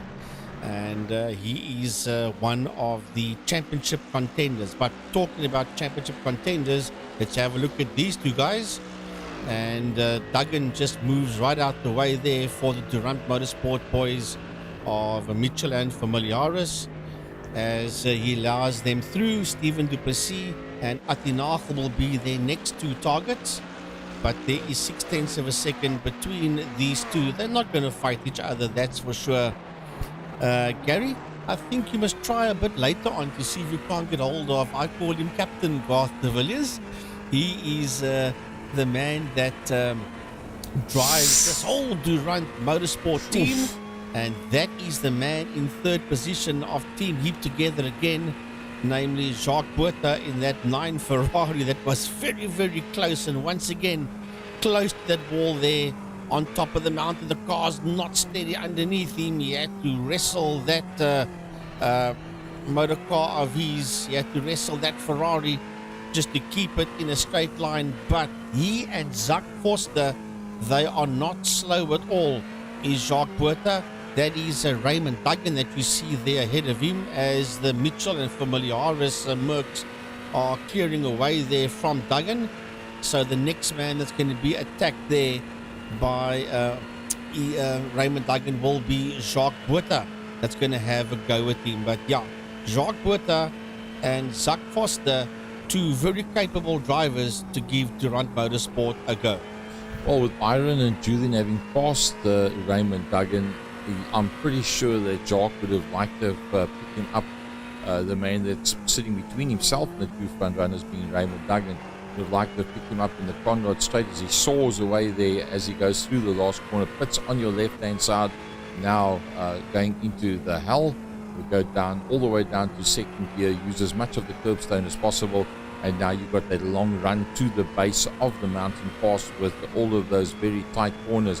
If he does not manage to make the pass now before they get to the mountain, it means that he's going to be stuck behind Raymond Duggan, and Raymond Duggan actually lifts and coasts to make it possible for him to go past. So well done, Raymond Duggan, very, very sportsmanlike in doing that, as he makes sure that he doesn't get involved with that battle, allows Jacques Buerta, the man that is in fact just one position in front of him, that has now lapped him. So he now goes a lap down to the man that's just passed him, Jacques Buerta. Now Jacques' problem is there's 3.7 between himself and Julian Familiaris. Keep that figure in your head, because we're going to watch, does that open or does that close? We'll be coming back to you shortly.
Well, folks, we're back with you again, and wow, interesting, very, very interesting.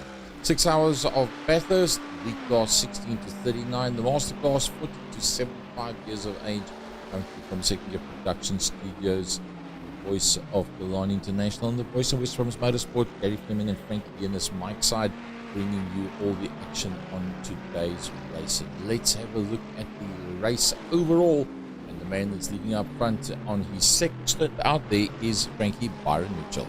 Yeah, there's a car making its way into pit lane, but yes, it is indeed Byron Mitchell. A big thanks to Microfusion, business IT and service provider, for the sponsorship of Bathurst. That's Stephen Duplessis that's making his way into the pit area. But yeah, to get back to the question there, definitely Byron Mitchell and Julian Familiar are sitting 1 and 2 Durant Motorsport, the only two Mercs out there. Oh, don't they look so awesome out there, sitting first and second in the Durant Motorsport colors. Mitchell in Durant Motorsport 9, Familiaris in Durant Motorsport 10, and once again at 202.261, Luke Lucchesi has just posted the fastest lap out there on lap 48, and man, I'll tell you what, he is going like a bomb at this point in time. And he still sits in 4th overall behind Jacques Buerta in that Ferrari. But we're riding aboard here on the AMG Mercedes-Benz of Familiaris. I can't call these cars a Silver Arrows because they're not sprayed in silver. They're going to pick up Peter van der Spey. And that is Peter van der Spey that they're going to lap. That's just sitting there ahead of the Durant Motorsport cars, and then Atinachel will be their next victim. So down the Conrad Straight they go. Surely this is now where both Mitchell and Familiaris make the move there on Peter van der Spey. Remember that van der Spey is a lap or so down, and he will just keep right out the way and not hassle these two Durant Motorsport drivers as they make their way towards the final corner, known as Murray's Bend, and then through Murray's Bend they will go. But here comes the man that they need to watch out for. This guy sitting there in 3rd position, and that is Jacques Buerta. He will now put a lap there on Peter van der Spey as he goes into turn number 1, going up the hill towards the top part of the mountain. That's where van der Spey will just move right out of the way and say, it's okay, Jacques, you can make your way through, because we're not racing in the same class in any case. You are out there in the elites and I'm out there in the masters. But Jacques Buerta has been sitting in a very comfortable 3rd position overall, and just ahead of him, he's been keeping an eye there on those two Durant Motorsport Mercedes-Benz cars. Well, he's done a brilliant job to hold onto them. As such, there was a time that he was 4 seconds behind them. He's got it down to 2.4. But also keep in mind that, let's just have a look at the track now, that there's cars spread out right around the circuit. And even the fastest out there, the two Mercs, Byron Mitchell and in the hands of Jim Familiaris, they will be picking up this traffic. Although these guys have been around quite a bit, it's nothing new to them to get somebody coming from using a lot of curb stone and losing the tail end slightly. That must have cost him a bit of time. And they are working their way through the traffic, and Byron and Julian sticking together. And then Jacques Wood is the next man to come through, but not that far behind, only 2.2 seconds behind. So the likes of Peter van der Spey would then see, okay, here comes the two Mercs. And oops, right on their tail, here comes Jacques Buerta, and pretty aware that these guys are coming through. And maybe that's also just helped Jacques Buerta just a little bit. Outside of that battle for the top 3, but still in the same class, Raymond Duggan, he finds himself a lap down. In fact, he's been lapped by Jacques Buerta, Julian Familiaris and Byron Mitchell. So 1 lap back being Raymond Duggan, but still 4th in class ahead of Jeff Hancock. Now, Jeff Hancock wasn't the first driver in the car. He was, in fact, the 2nd driver climbing into the car was Jeff Hancock. And, well, he picked it up from where it was and just kept on going from there. After Doug Gerber was the first man out on circuit with that motor car. Then a little bit further back is Marius Pretorius. and he took over from Jean van Rensburg as he goes through the mountain, and then a little bit further back. And surprisingly, far back is Atti Nagel down in 7th position. Yeah, Atti Nagel is sitting out there in that 7th position for Team iRSA Racing Red. Is Atti Nagel, and once again, look at Luke Lucchesi, a 2:02 dead for Luke Lucchesi. He is really flying this BMW around Mount Panorama. But yeah, Atti Nagel is sitting there in that 7th position. Is Atti with the iRSA Racing Red Ferrari. There is Janneman Prius, and right ahead of Janneman Prius is Herman Lazarus, and his teammate Stephen Koenig will be joining him a little bit later on today. It's only 3:45, so he's got about an hour and 15 minutes minimum before he can hand that BMW over to Stephen Koenig. There's Mario Kobos, and Mario Kobos shares that car with Stephen Duplessis.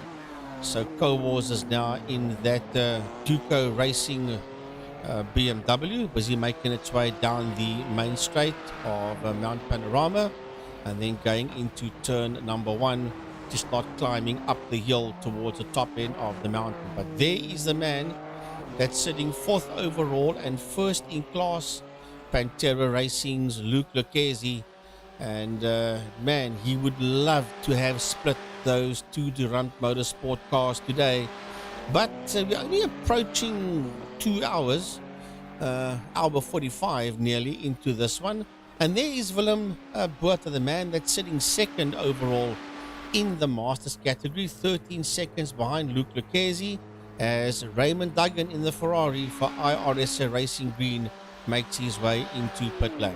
So Willem Botha 13.4 back from Luke Lucchesi, which in itself is a massive feat as well, because wow, that is something else to be able to stay on that kind of pace. June Miliaris passes Byron Mitchell. That's an interesting one. So June Miliaris and Byron Mitchell going one-on-one and changing positions as well. Frankie, do you think that's tactical? That's just the case of I followed you for long enough. I think I'm going to go to the front end of it. You know what, Gary? I think it's I follow you, you follow me, because you and I were having a chat off air. If you're sitting behind a guy too long, you get asphyxiated with the guy that's in front of you, and you literally get into that zone where he goes wide, you go wide. He touches something, so do you, and you literally just get drawn into what he's doing, and you get like sort of hypnotized.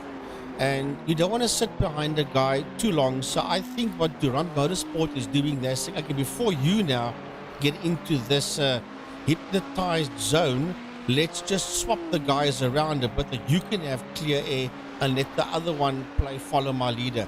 And I believe that's what they're doing. I mean, obviously we don't know what team orders are being barked at them by presumably Garth de Villiers. But yeah, I would tend to say they just you lead, I lead, you lead, I lead, just to make it a bit more interesting as well, and to prevent that hypnotic situation. No doubt about it. The right-hand front view there as he's trying to make the passing move of Willem Botha on Stephen McCarthy, and getting closer and closer, and it looks like, yeah, they're going to swap positions.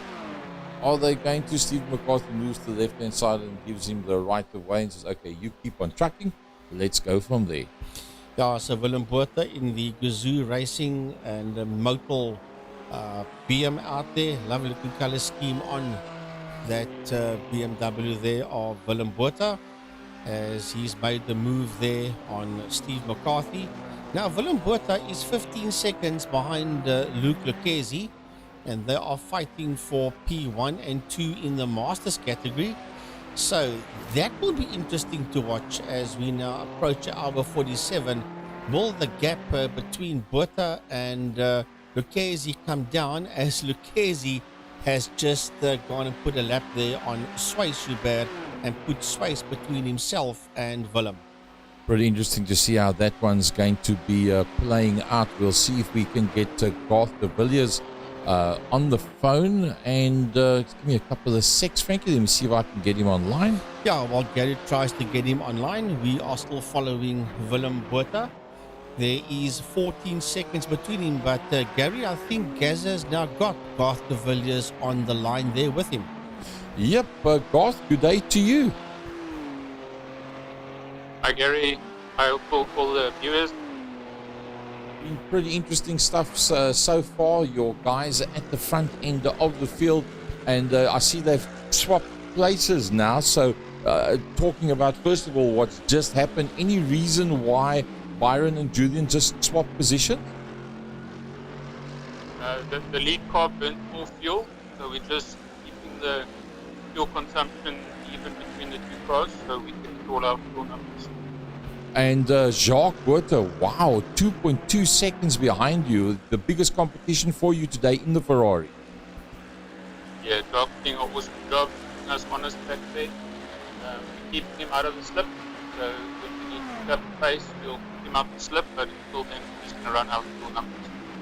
Tell me, looking at the straight that they're on now, going up into the beginning of the mountain, and then also the Conrad straight, how close do you need to be to start receiving any assistance from that slip? 1.1 is the start of the slip, and it gets very strong around about 7. We'll run our cars at about 0.6, 0.7 apart to get the maximum slip effect and save the most amount of fuel. As the sun's coming up here, follow me car, you can see the track will start building, a little bit of grip will go out of the track. That'll make fuel saving a little bit easier for us. Probably, I'm guessing, a double stinter on a set of tires from the knowledge to date. You can triple stint. Tires are good for a triple. It all depends how you want to run the hill. The risk of running triple stint tire over top of the hill, then you can benefit. Additional time in the pit lane if you do a tire stop as well. 26 seconds before tires. Wow, that's quite a bit. We've seen previously that Luke Lucchese has tried to have a go at the Grand Motorsport cars by following and then lift and coast. You can see that today was a completely different story. He was just running it flat out as hard as what he could. Do you see him maybe being able to close on you guys later on? Yes, definitely. Its pace is good. Close later on. We're running conservative strategy, so we'll leave the door open for guys to come at us. Now we've got pace that we can use it if we have to, but we're going to leave the door open today. So it's about being conservative on the hill, risk and reward on the hill. Use the lead in a hard week. So you've got to decide if you want to run aggressive over Bathurst or if you want to run conservative over Bathurst. We're leading the championship. We don't want to be too aggressive. So if there's guys out there that want to be aggressive today, they can want to control. Yeah, no doubt about it. And Frankie, you were just indicating that Julian from the iRSA has just put in the fastest lap time so far. Yes, Luke Lucchese has done the quickest laps so far, but Julian has responded, and he is now the fastest man out there on Mount Panorama. I take it, Garth, that is because the tires are holding pretty decently, even though the track temperature is going up, but the fuel load is now going down as well. 100%. The car's getting light now, and the tires are still good. So yeah, the pace is just coming to the car now. Up to the driver as how much fuel he wants to use. So he's got to just manage that every lap. Awesome stuff, folks. There we go. That is the brains behind Durant Motorsport, and I tell you what, he's done it all right, no doubt about it. Frankie, Luke Lucchese, if we have a look there at the race class overall, we find that Luke Lucchese is not that far off whatsoever. And you can see Garth is also saying you cannot count Luke out at any point. No, you can't. But at this point in time, those two Mercedes-Benz cars have to watch out for that Ferrari in there behind them. He was saying if anybody wants to get aggressive and have a go at them, they are more than welcome to. But at this point, Jacques Buerta is not doing the aggressive thing. He's maintaining a gap of 2 seconds between himself and Julian, and it is 2.2 between himself, Byron, and 2.2 between himself and Julian.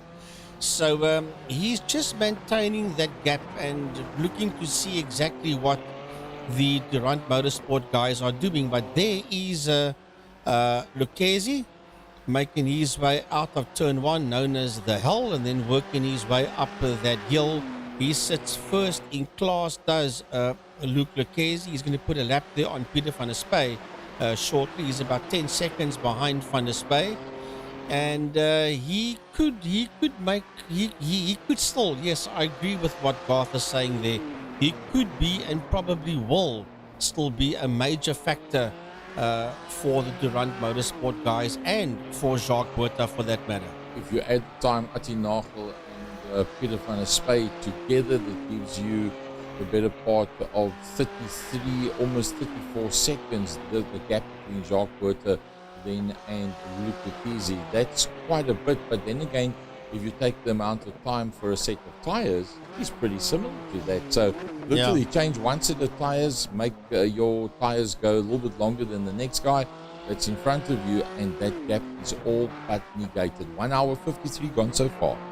Yeah, we're approaching the 2 hour mark. Now remember, the guys started to make pit stops here around about 55 to 57 minutes into the race was the first round of pit stops.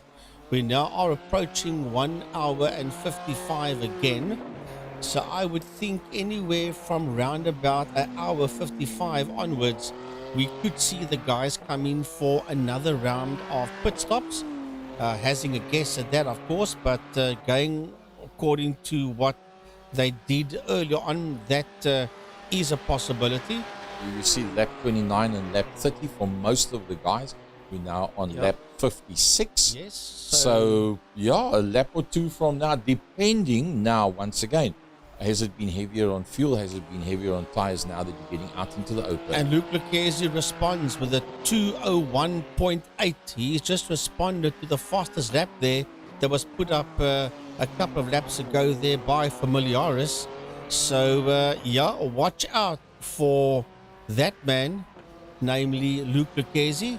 He's not given up the fight yet, and he is certainly literally just blowing them away. 2:01.895. Well, he's running away with the Masters because the last lap of Willem Buerta was a 2:04.497.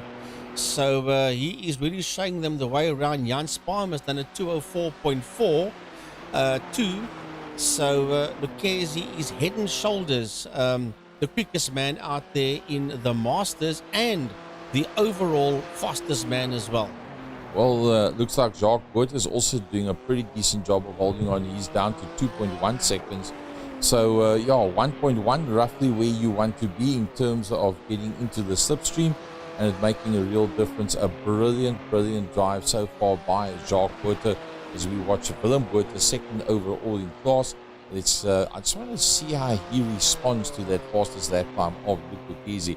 21 seconds between Luc Lucchesi and Willem Buerta in the Masters class. Luc Lucchesi having posted the fastest lap overall and the fastest, obviously, then in the Masters with Julian Familiaris. That's now ahead of Byron Mitchell.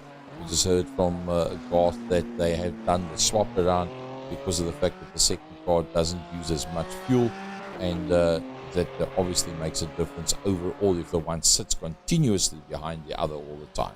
Yeah, and that's obviously their main reason why, but like I said, you can get hypnotized as Jacques Buerta is in the pits.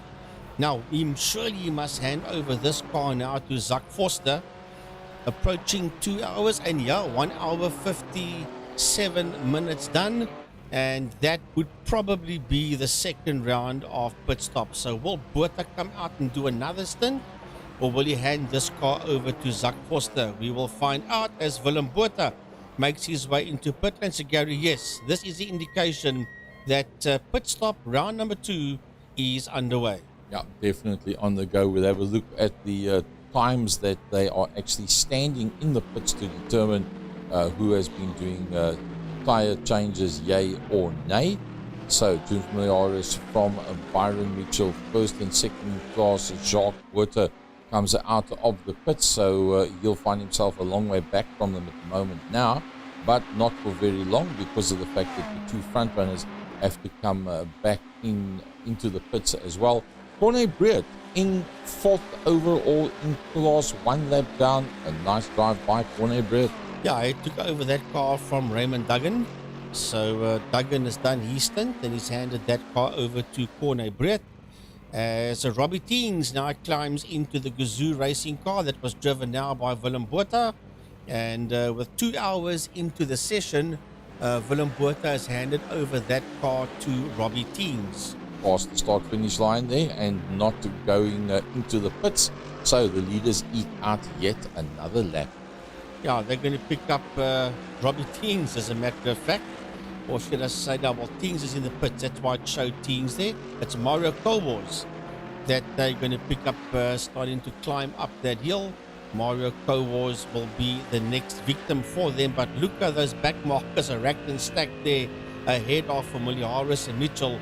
Their first target will be Mario Kowals, then Herman Lazarus, and then Jan Sparmers, who actually for now is sitting, well, he is second for now in class.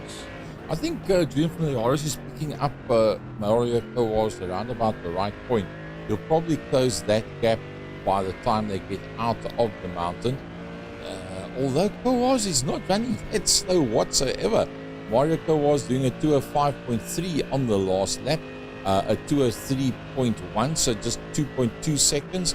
And well, you would think that by the time they get out of the mountain pass, he should be close enough to within 1.1 of a second, as we heard from Garth Cavillius, to really pick up an effective tow. And obviously, the closer you get, the bigger the tow is down to 0.8, 0.9 of a second. So he will get the tow. Will that take Julian and Byron past before they get to the end of the straight? I almost don't think so. Well, they're going down the Conrad straight right now, and there's 0.8 of a second between Familiaris and Kowals.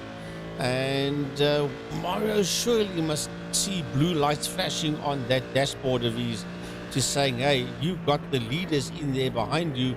You got to play nice and allow them to go through as they work their way under the bridge towards Murray's Bend. Pit lane on the left-hand side, and Familiaris says, okay, I'm not going to have a go at Kowals. Let's rather bring this Mercedes-Benz into the pit lane, and right in front of him is the cheaper car starts here at ZA entry.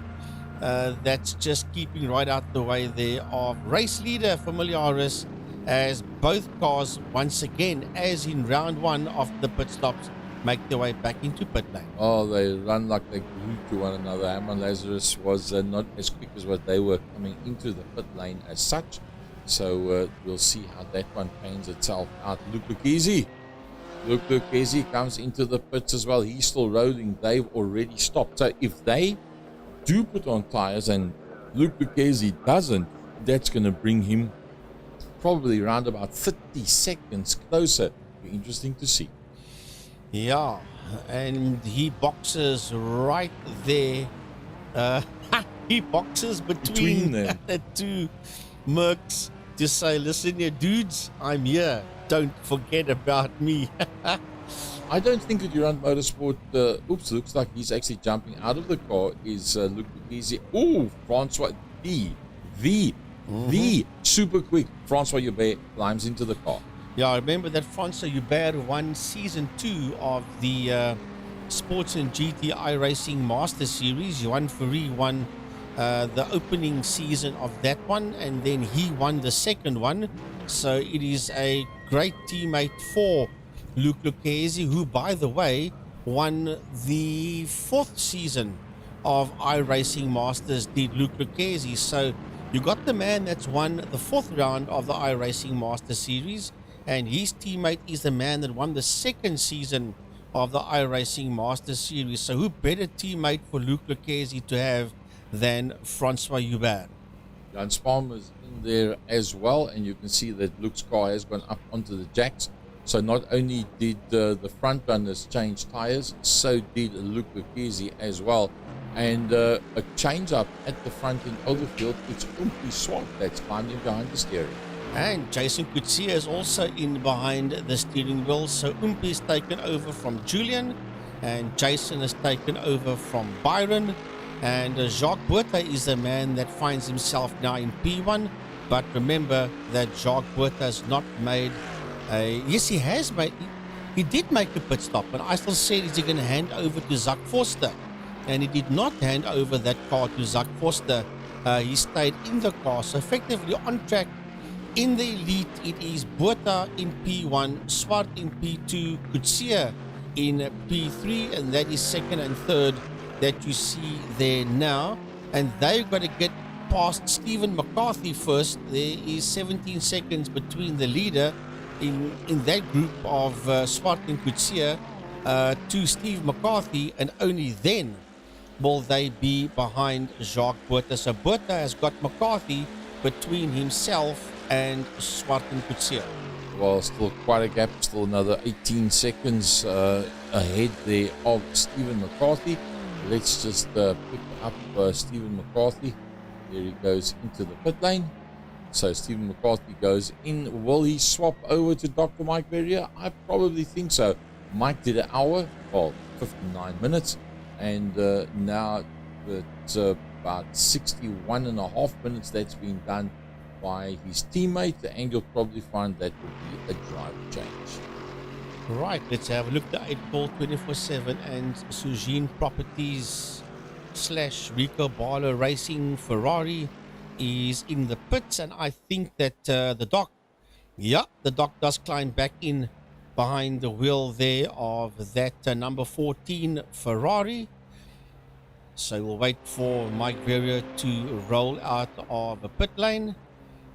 But it is still Francois Hubert from Jan Spalmers and Robbie Teens that sits first, second and third in the Masters, and that is the man that you see there that's sitting in P1 in the Masters, Francois Hubert, who took that BM over from Luke Lucchese.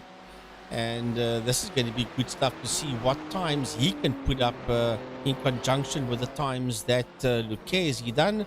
Here's Jan Spalmers in the Lone Soul Porsche that's busy making its way down the pit lane. He is the teammate of Jaco Forster.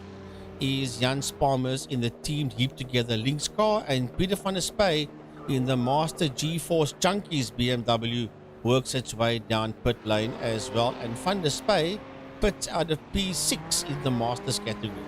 Well, that almost concludes the second round of pit stops. We'll come back to you shortly.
Well, folks, we're back with you, and you are busy watching the 6 hours, the 9 hours going to be at Killarney in December. In fact, 6 hours of Bathurst, the elite class 16 to 39-year-olds, the master class 40 to 75 years of age. The Mount Panorama circuit, very, very well-known circuit this is, and thanking Microfusion, the business IT and service providers, being the sponsor of today's racing.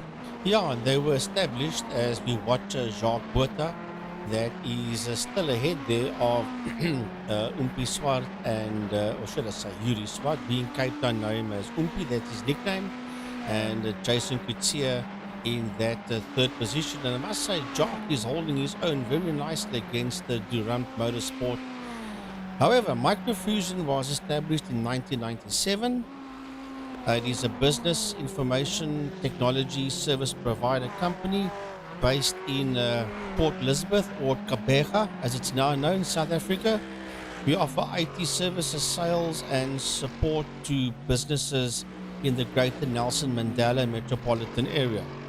Microfusion further offers a contract support to national-based IT support companies and national businesses regarding our services to their client base in the PE metropolitan areas.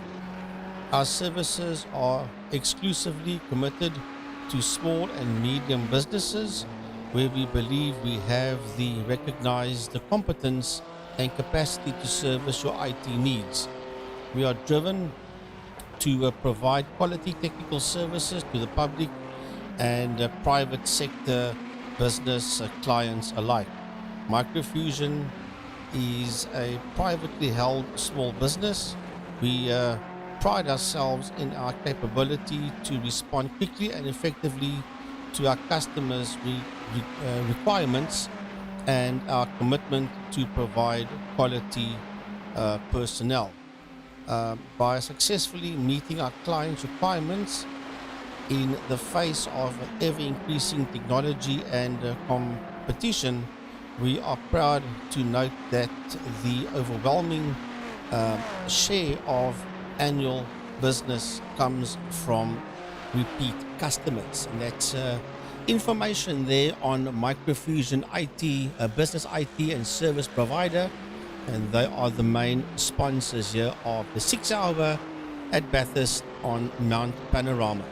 So let's have a look first of all at the man that's leading out the Masters class. That's Francois Joubert, the winner of the previous round of Sports and GT Masters, blindingly quick from the Joubert family. Numerous Jouberts that race iRacing and main circuit as a whole. 50 seconds further back is Robbie Teens. Robbie Teens taken over from Willem Botha, that had a brilliant stint in the beginning of this race and put them very, very, very much on the map. Luca Kizzi was the man that had the Francois Joubert car initially, so Luca Kizzi taking a bit of space there out of Willem Botha, and now Robbie Teens going one-on-one with Francois Joubert. Jan Spalmer's just a little bit further back, but not very far at all is Jan Spalmer's. There he is, 1 minute 40, so still in the game, still in the race, still in the hunt, no doubt whatsoever, and the third overall in class, ahead of René Hubert. Yeah, Jan Spalmer's is the man out there that's driving the Lone Soul Porsche, and there is René Hubert in the Team Hubert Racing number 22 BMW, and they are a lap down on Francois Hubert, and they are sitting fourth overall in the Masters category. Well, there's the pit stop strategy and the stint length that the drivers have done for the two pit stops so far. You can see that there on the bottom right hand side of your screen.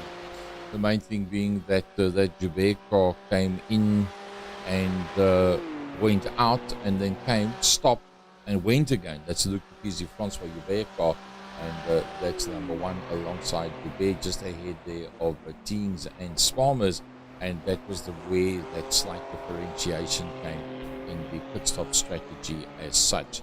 In there behind that, Mike Verrier, we did have a chat with him earlier on. Yeah, we had a chat to Mike early on, and he's back in that car again. He's taken that car over from Stephen McCarthy, and he's back out there in the 8 Ball 24/7 and Sujin Properties Ferrari, as I said before, connected to Rico Barlow Racing, RBR Racing, and that is the doc that is sitting out there fifth in the Masters category, one lap down to the overall leader, which is the combination of Francois Hubert and Luc Lucchesi. Andre Steenkamp is sixth in that Ferrari. He's the teammate of Herman Lazarus, and they are 2 laps down in that class to the overall leader.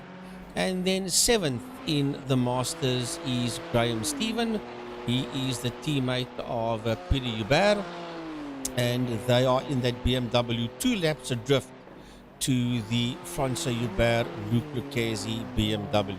So 1, 2, 3 is about 4 Beamers out there, and then 1 Porsche, and then a Ferrari or 2 out there as well in the Masters category. Oh, Mario was hammering the wall very, very heavily, and he jumped back to pits, lost a fair amount of time to get that car back to the pits and then repaired as well. And then he got it back into the pits, and he left the pits. It was a long, long stand that he had in the pits. You can see they did tires at the same time as well, and then got it back out onto the track, and everything was fixed at that point. So let's then have a look at how are we doing in the elite class. Yeah, the elite at this point in time is Jacques Botha. Now, Jacques Botha came into the pits early on for his second stop, and I was on the mic at that stage, and I still said, will you hand over that car to Zak Foster? Because surely he must by now after 2 stints. Well, guess what? He did not.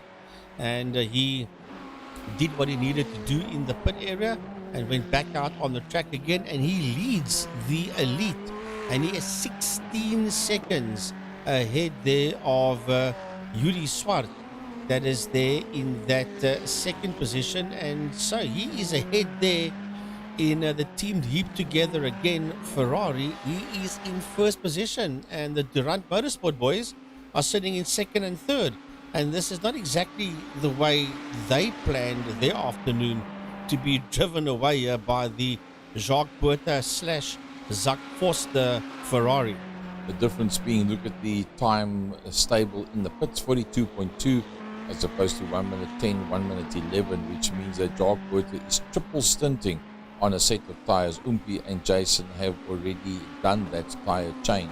If you take into consideration 1 minute and 10, and there is only 16 seconds in it, that means at the end of the session, Jacques Botha will have to take tires. Umpi and Jason probably won't need to, and that will give them back that 45-second gap that they had originally.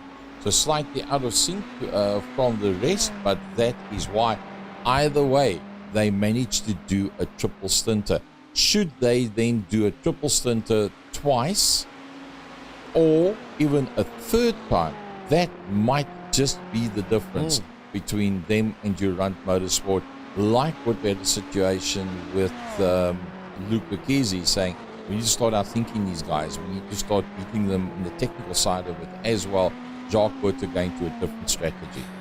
Yeah, so it will be interesting to see how the team heaped together again a strategy works out towards the end of the race compared to the Yuri Swart, Jason Kutsia, Durant Motorsport outfit. Remember that Gary did have Garth de Villiers on the line, and he said if the guys want to take them on, you are more than welcome to. They've got their own plans, and hopefully that they will be able to come back at whoever's taking them on in their plans as we head towards the end of the race. There is a second place man in class, and overall that is the people that we are talking about. One of the 2 cars, that's the Durant Motorsport 10 of Yuri Umpi Swart, that is there in that second position, teammating there with Julian Familiaris, and Jan Sparmers will be lapped there by Yuri Swart as they race down the Conrad Straight.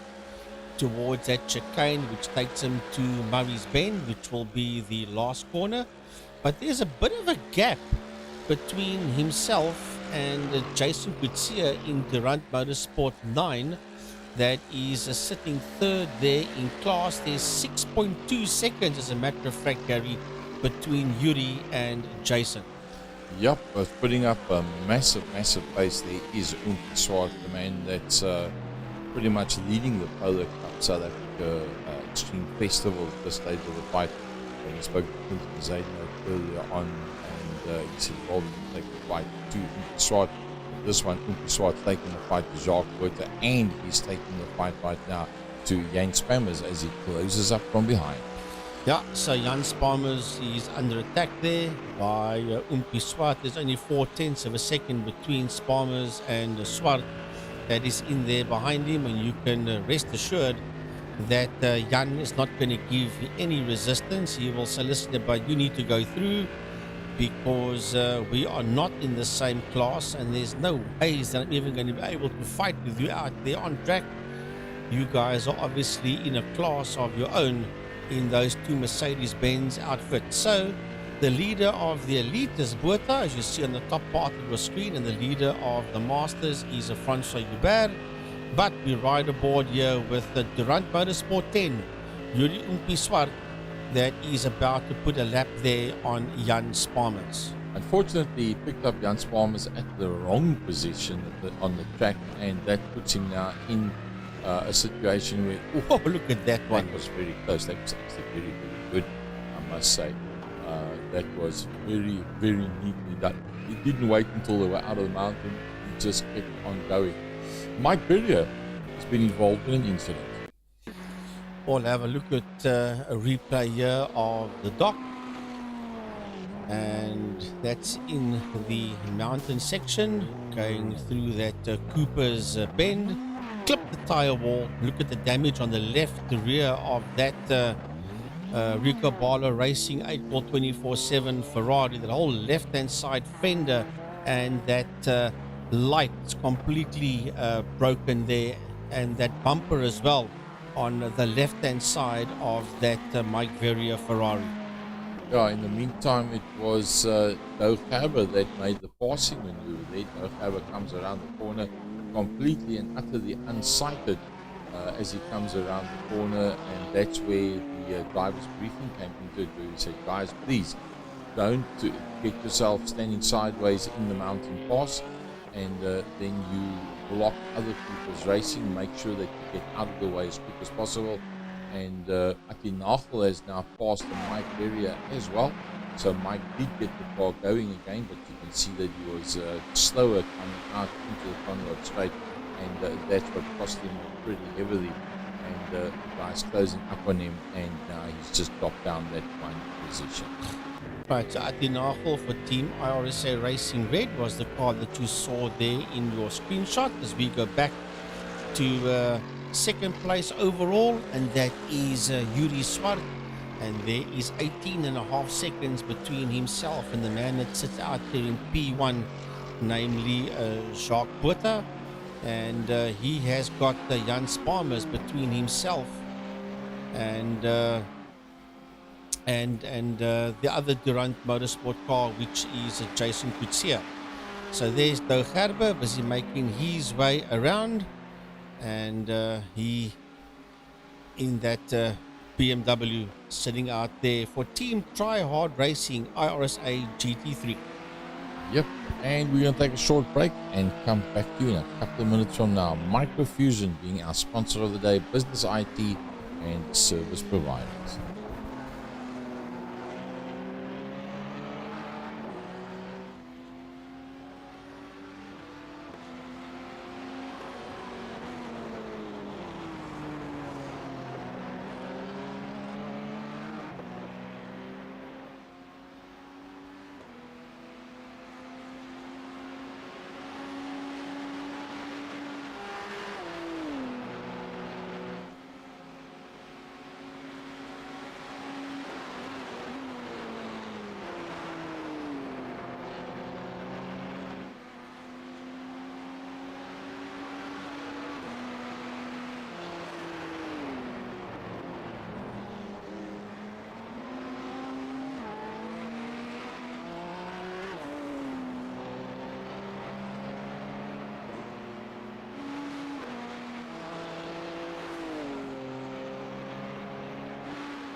Right, folks, we're back with you again for the 6-hour event today from Bathurst.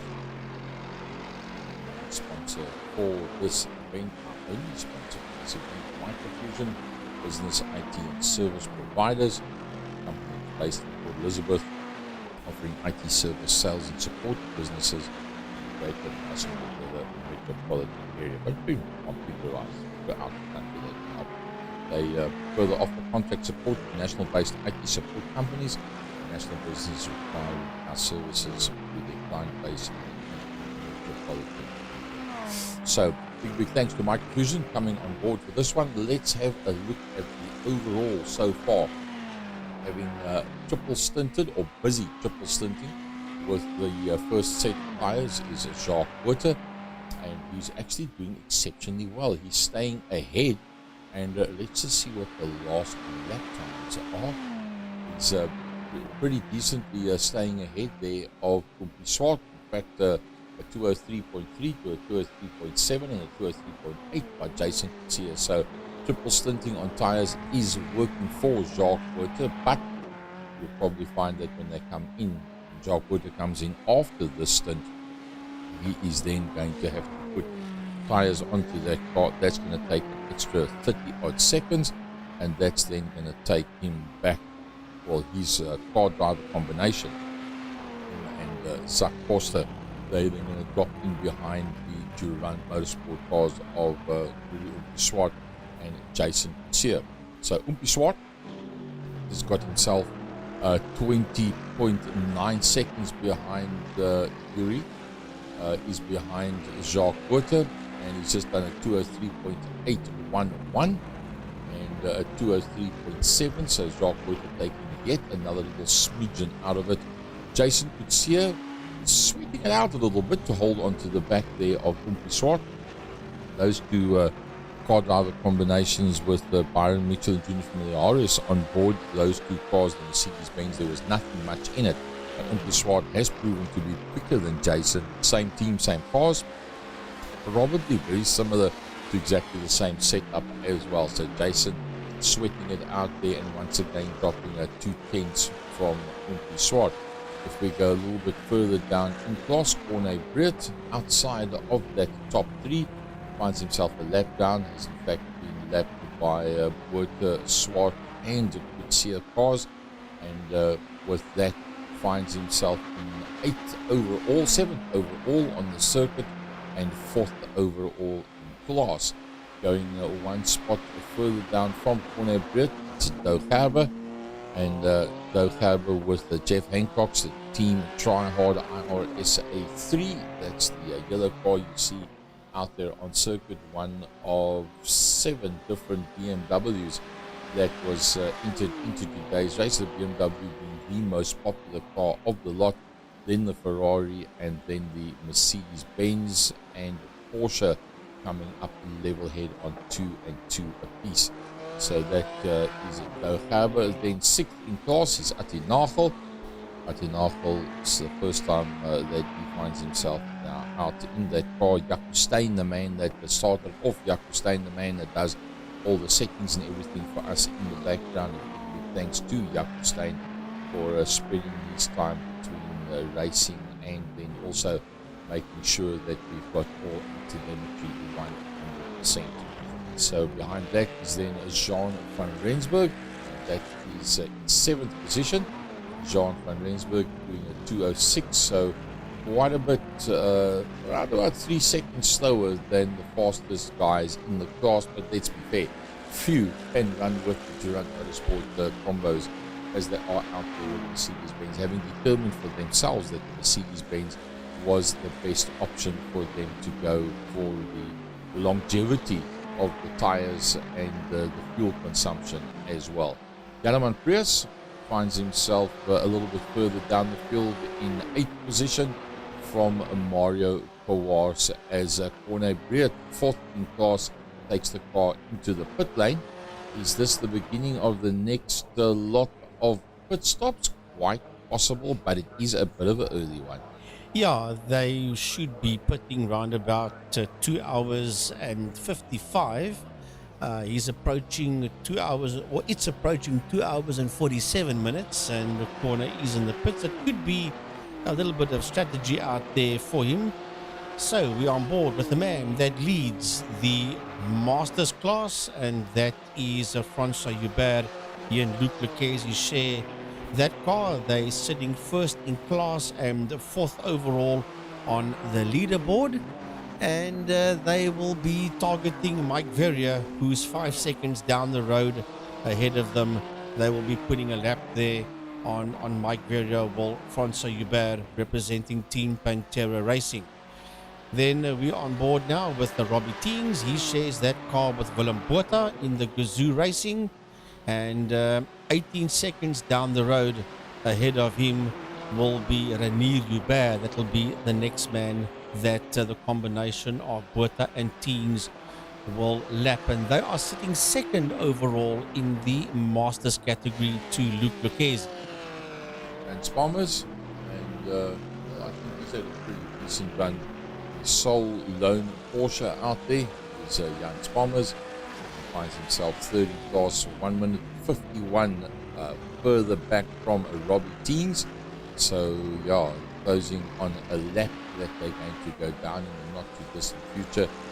Jan Spalmers, but still a very good run by them. Jaco Forster, the man that's going to be joining up with Jan Spalmers. Jaco Forster undoubtedly pretty quick out there, also involved with the Touring Car Series, and that's one we'll tell you about a bit later on. A very, very enjoyable series that is with Jan Spalmers, and then Renier Hubert, fourth in class, and well, I think he's doing a pretty decent job of it. Yeah, he's going to target the Mario Co-Wars. That's Mario going through, and there is Renier behind him, and he'll put a lap there on Mario Co-Wars. He's right there on the case of Mario Co-Wars. He's Hubert, Mario them out there in that other BMW just there ahead of him, that you should see pretty soon as they're busy work their way up the hill. There the two cars are. There's Mario going through in the Beamer, and there is the man that's about to put a lap of him on him, namely Renier Hubert. But there is Dr. Mike Verrier. He is sitting in that number 14 car in P5 in the Masters category in the 8 Ball 24/7, and he will be caught shortly by Francois Hubert, the man that's the overall leader. There's 2.2 seconds between himself and the man that's about to lap him. There he comes into your view now. That is a Francois Hubert, and that is the overall leader of the class. Mike Verrier, of course, sitting just outside of that, the top three. There is Andre Steenkamp. He is in the cheaper cars.co.za car, number 4, that Ferrari, and he is in 6th position in the Masters, and right behind him, 0.3 of a second behind him, is Graham Stephen. Graham's not been dropped off there whatsoever, and that is in fact a fight that is for position. Yep. Steenkamp and Graham Stephen as they work their way under the bridge. Yeah, into Murray's Corner, Murray's Bend. That is the final turn here at Bathurst at Mount Panorama. And, well, one would fancy Graham's chance of taking that position away from him as the BMW makes its way out onto the circuit. Jeff Hancock is in that car. I saw that Pretorius, Marius Pretorius, is in that 11 car. He's taken over there from Jean van Rensburg. So interesting stuff right through the field, and the big question is Jacques Botha, wow, getting away from Umpiswa. Yeah, and 3 hours, or almost 3 hours, he's been in that car, and he still hasn't handed that car over to Zach Forster yet.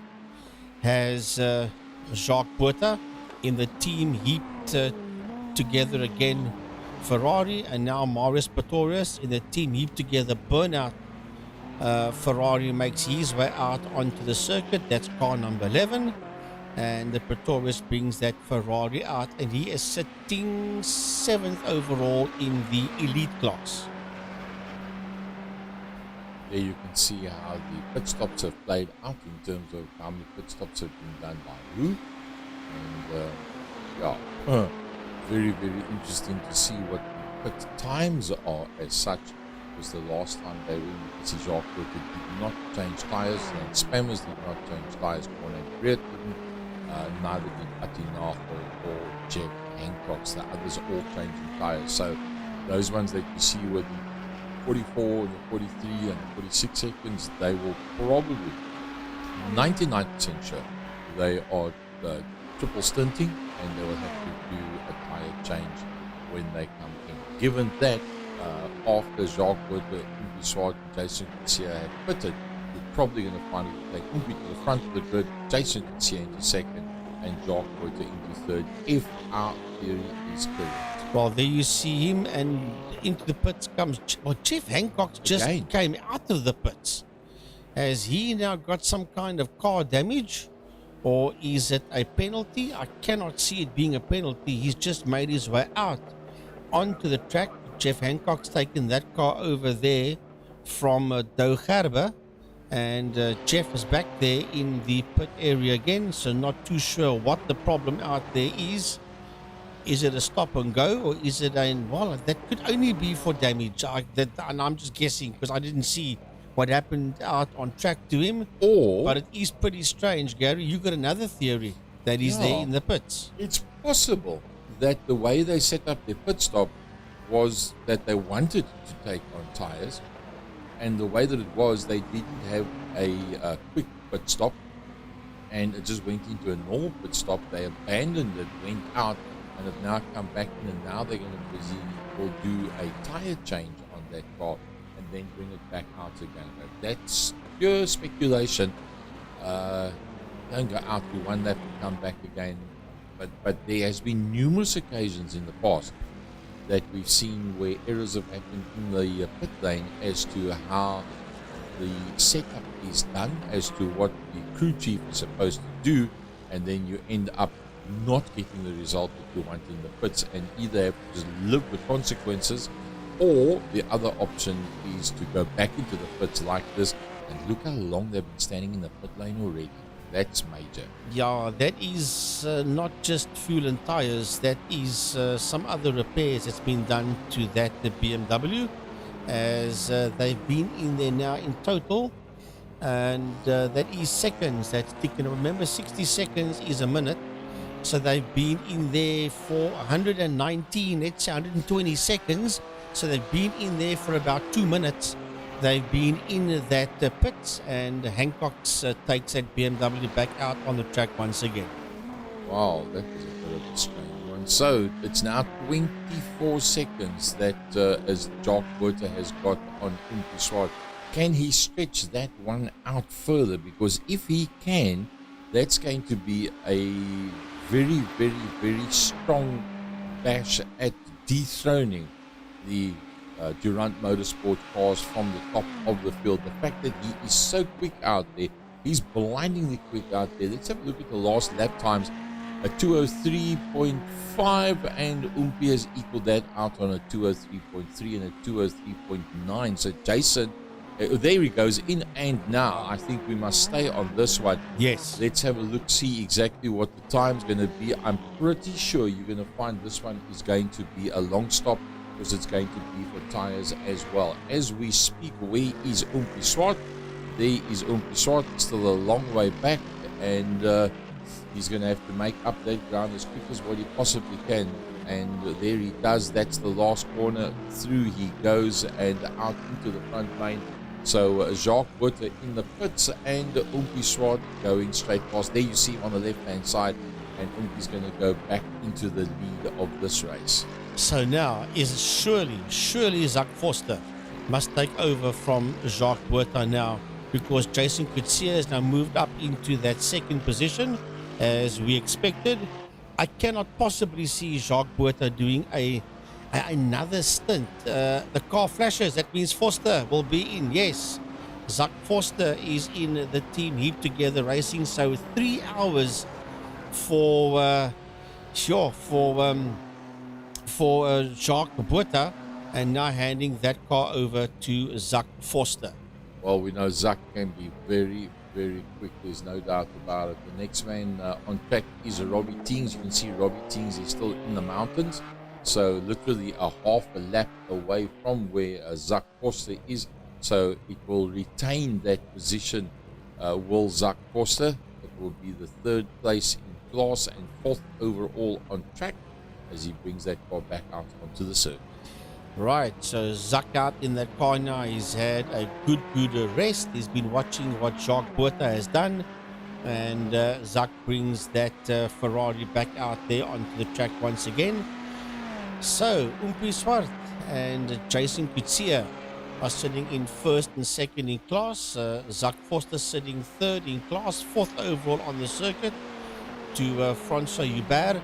But now, surely with this third round of pit stops that's now underway, I'm almost certain we'll see the Francois Hubert BMW work its way into the pit area for its pit stop.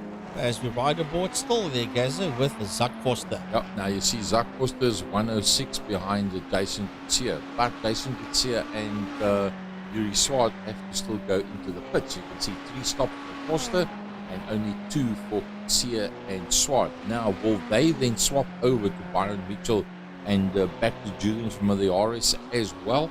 And will they take on tires? Probably they're not going to take on tires. They're going to go into their second stint with the same set of tires, which would make the 42 to a 44 second pit stop.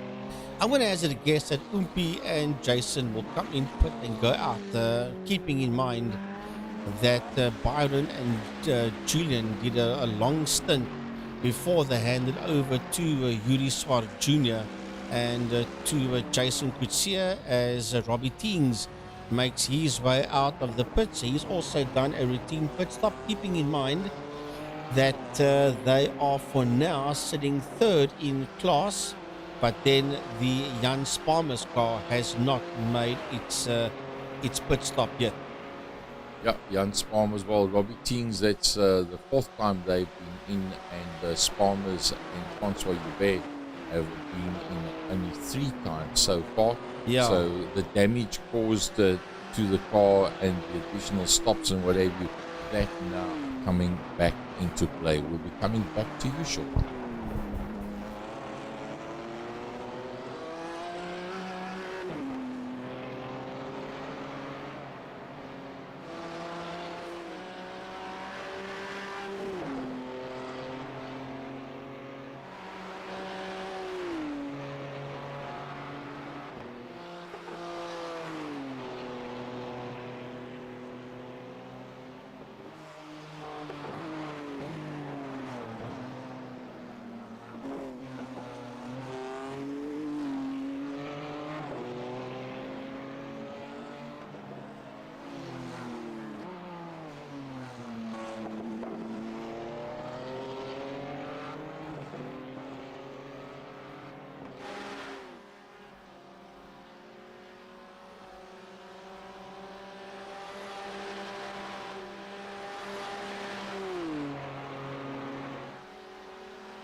Right, so we're back up again. I see that Francois Hubert is in the pits. He's making his way back out the pits again. He's Francois Hubert, and that, of course, is the man that is leading the Masters. A big thanks to Microfusion Business IT and Service Provider for the sponsorship of the 6 hour of Bathurst. And then a big thanks as well to Gary Gaza Fleming of Second Gear Talk Show and Second Gear Productions for hosting this one.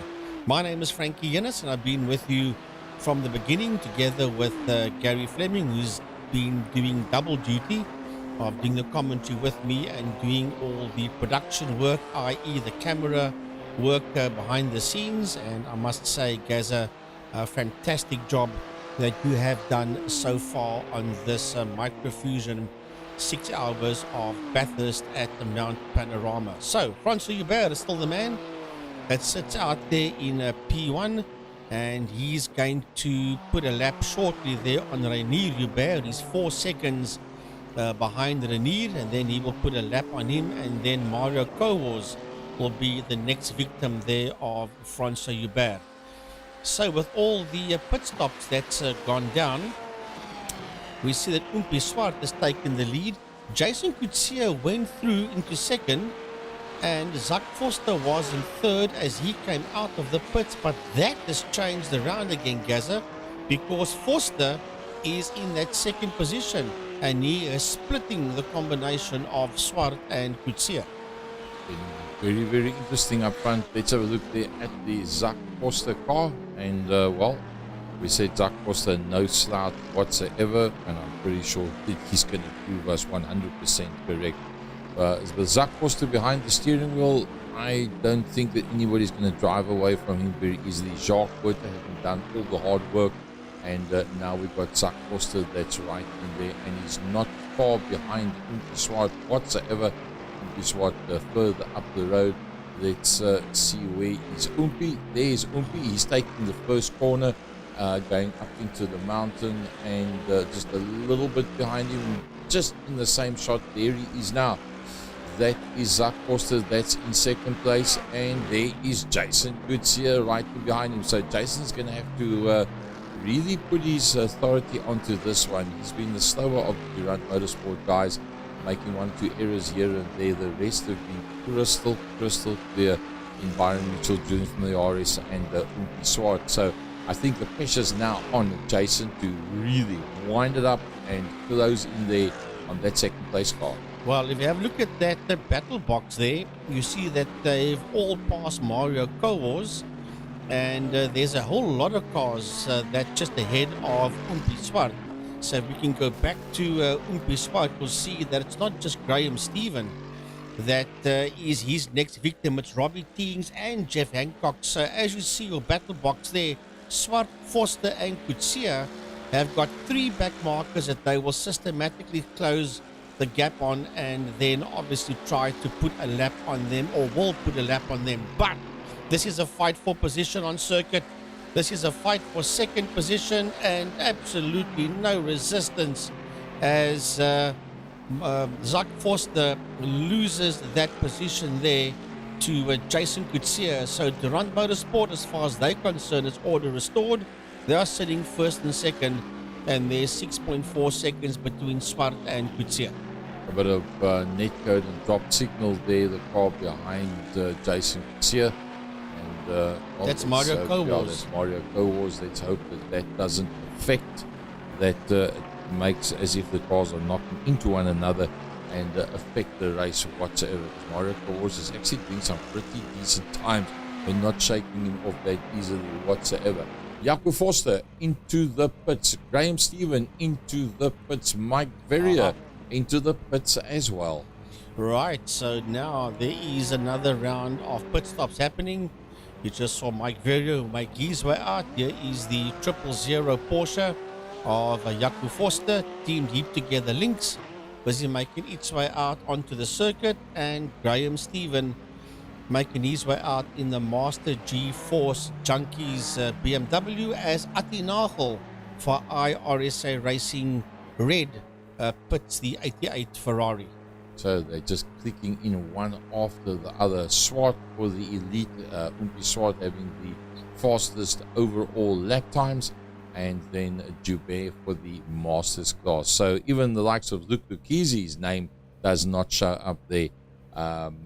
Byron Mitchell's name doesn't show up there. Julian Familiaris doesn't show up there. Swart and Joubert, the ones that have got those quickest lap times to date. At the end of the day, Jaco Steyn is the man that's going to be in that motor car now. So Jaco Steyn's going to take that car over and get it out onto the track as quick as he possibly can, because there's still a lot of racing that's going to have to go down before this one comes to an end. 3 hours and 9 of the 6 hours that's done so far. It's Umpi Swart for Durant Motorsport that's leading them out, and not that far behind him is Jason Coetzee. Jason Coetzee having just passed that man there, Zak Forster. Both of them having passed Mario Kowals, but somehow Mario Kowals has now picked up on the lines that they're running, and he's just sticking right there and using that slipstream. 1.3 seconds between Coetzee and Forster, as you see them go up the hill, and right behind them is that lap car of Mario Kowals, and that is looking at Mario Kowals' BMW from the team Heap Together car there of Zak Forster. But Mario Kowals is fighting right back. He is fighting right back, and is Zak going slower? Was it just my imagination? I think it's my imagination, because why would he allow Mario Kowals through after just putting another lap there on Mario Kowals? Now he's right on the back bumper there of Mario. Maybe just a lapse in concentration, I'm not too sure. Mario Kowals is having slight connectivity problems out there, and that's not exactly what Zak Forster wants to see. You don't want to see that white BMW flashing in front of him, because then he himself isn't sure exactly where Mario is on the circuit. And but that is pretty weird, that car sliding around. Gaza, is this Ferrari's tires beginning to cry enough? Have those tires hit the cliff? It's possible. It's very, very possible. They dropped off the cliff. I think so. I think you could be right there. Let's have a look at the pit stops, the time, the pit time that there was for the last stop on that motor car, and well, it's got new tires on. It was a 1 minute 10 stop, but he's definitely slowed down. There's no doubt about it. I mean, Kowals is driving away from him right now.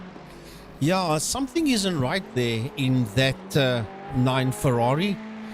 Could it be a problem with the sim rig itself of Zak Forster, that something isn't working properly there, and he has got a problem with his simulator? Nobody knows. Only Zak will know himself. We all wrong. We could be wrong. We're just speculating here. in the second gear production studio, because I mean we don't exactly know what's going on inside the Ferrari in the simulator rig there of Zak. What I can tell you is there's nothing going wrong with that guy that's sitting up there in P1, and that is to run Motorsport 10. That is Yuri Umpiswar, that at this point in time has got a 6.9 second lead over teammate Jason Kutsia in that second position. That's a pretty decent gap, make no mistake. And, well, yeah, let's be honest, Umpi Swart with Byron and Julian, there's nothing much between them whatsoever. They are crystal in everything that they do behind the steering wheel. Super duper confident, super duper smooth, can tailgate to within 0.5, 0.6, 0.7 of a second without any problem, without missing brake markers as such. So the level of concentration and the expertise, apart from the setup which is done for to run motorsport, is very, very good. Jason Kutsia not that far behind in the sister car, and then Zak Foster. Can Zak Foster hold on is another story. There comes Zak Foster. Let's have a look at the last lap times. Did he equal out with them? No, at 2:07. It's a lot slower. Why? Yeah, look, 2:04.4 and a 2:04.9 for Yuri and Jason, and only a 2:07. As a matter of fact, he is the only other guys that's slower than him is Pretorius, yes, and Jeff Hancock's. They're the only other guys that are doing 2:07s. So clearly some kind of a problem somewhere for that Ferrari of Zak Foster. Don't see any scratch marks on the right front. Right rear looks pretty decent. Everything pointing in the right direction. Left front, there's no scratch marks there either. And the left rear, no scratch marks there either. Strange, no wall damage visually on the motor car. Believe me, if you touch the wall, you will see it on the paintwork, and that is not the case whatsoever. As the next man into the pits is Renier Hubert. Yeah, Renier Hubert bringing the Team Hubert racing car in, and he shares that car with Swiss Hubert.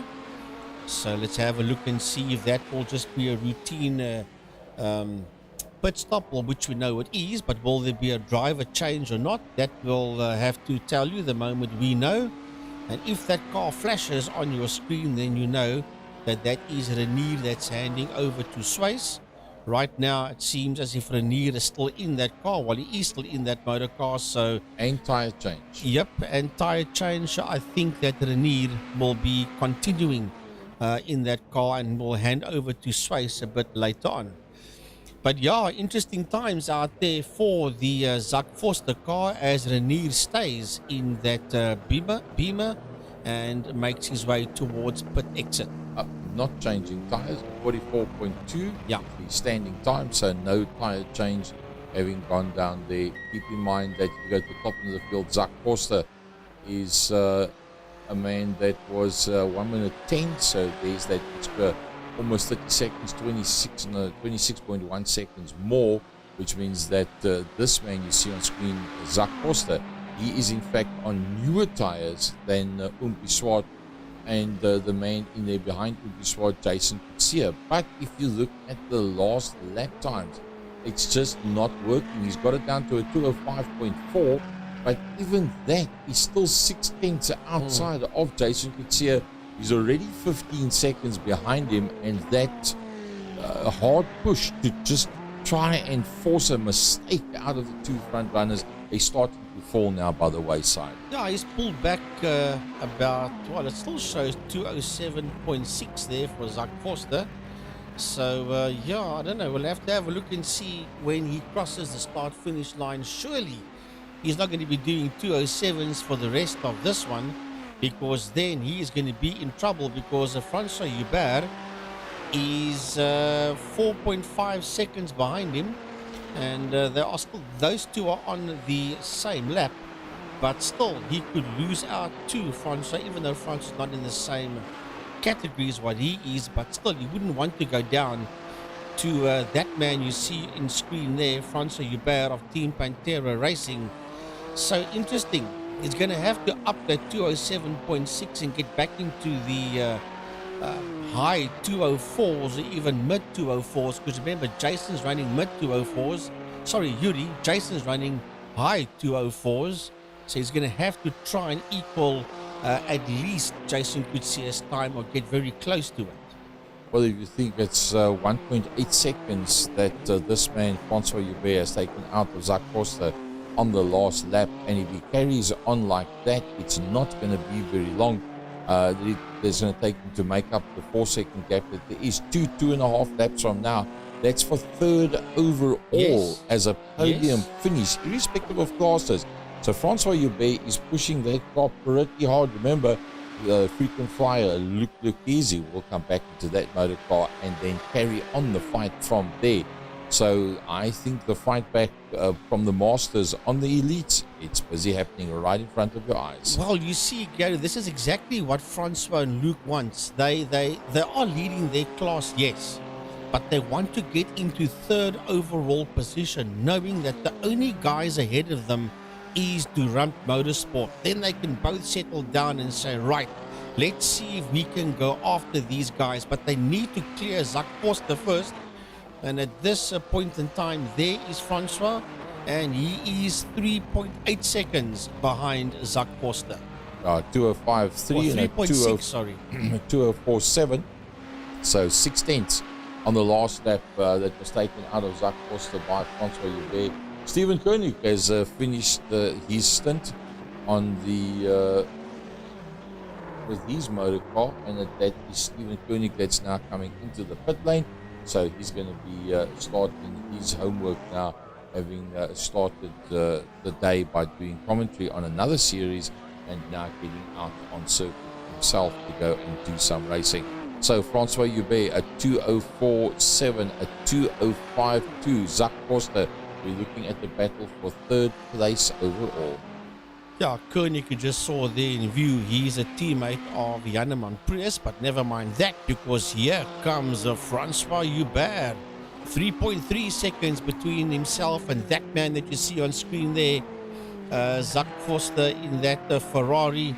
Not all is well in that Ferrari, and he's been hunted down there by the BMW of Francois Joubert that leads the Masters. And there you see Joubert in the background as they run down the Conrad Straight. That's the two cars you see on your screen there, and that is the fight for overall third position. Zak Forster, and there is Francois Joubert as they race down the Conrad Straight towards the final corner, Murray's Bend. I think he must be smelling that third position trophy as he just closes up. Visually, you can see that he's closing.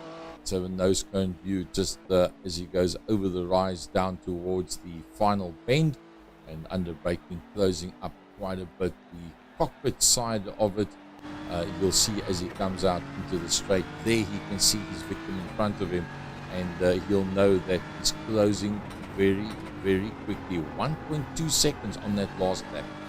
So Zak has bettered the 207, has done a 205.5, but Francois has done a 204.3.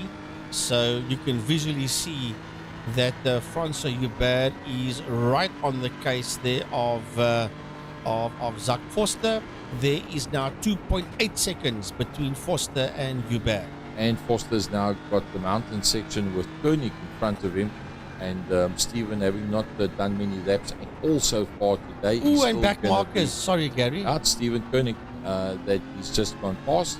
That's cost him a bit. Stephen will now be aware that the next car is coming through and not taking any chances. It's Francois Joubert. Yeah, Stephen Koenig is in between them. This is exactly what Zak wants and exactly what Francois does not want at this point in time, is to have that Stephen Koenig car between them, because this is just allowing Zak to open up the gap again.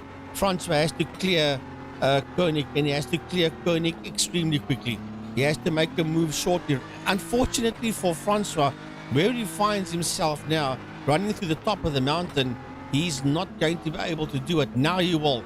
Coming out that final corner, Conrad Straight awaits you, and he's now going to stomp on that hammer and have a go there and get past Stephen Koenig.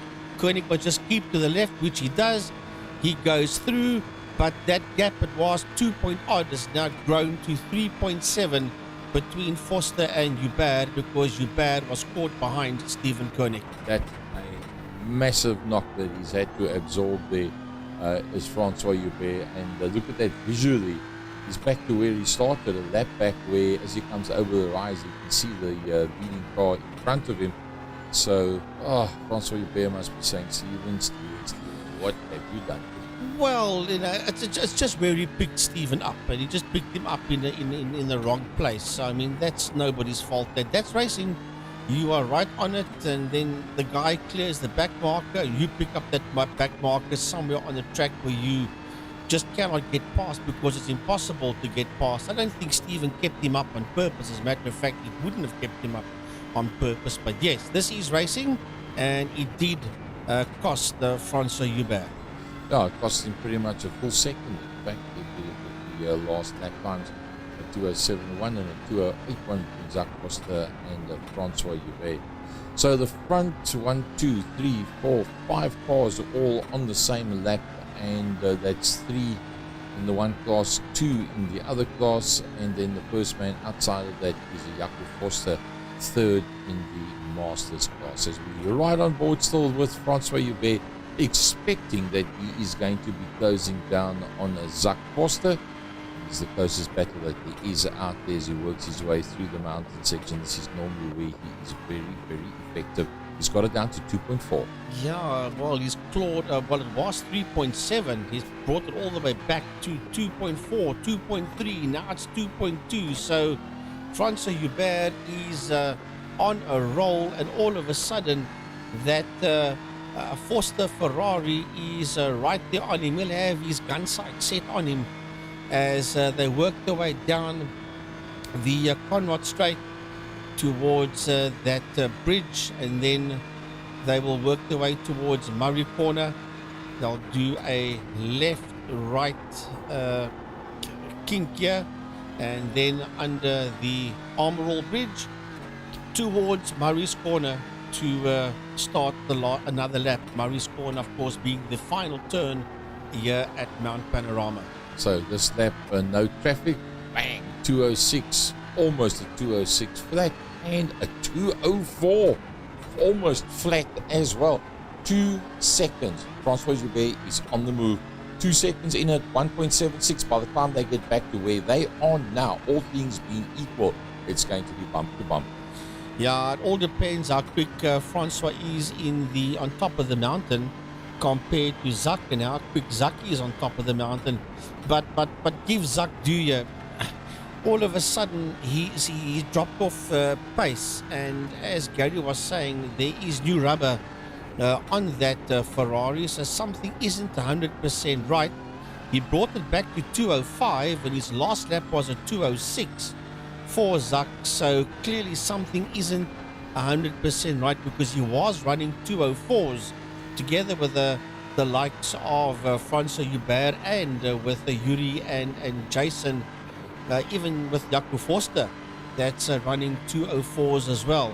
And all of a sudden, something, as I say, isn't kosher there, because the Team Pantera Racing BMW of Francois Hubert is now only 1.6 seconds behind him.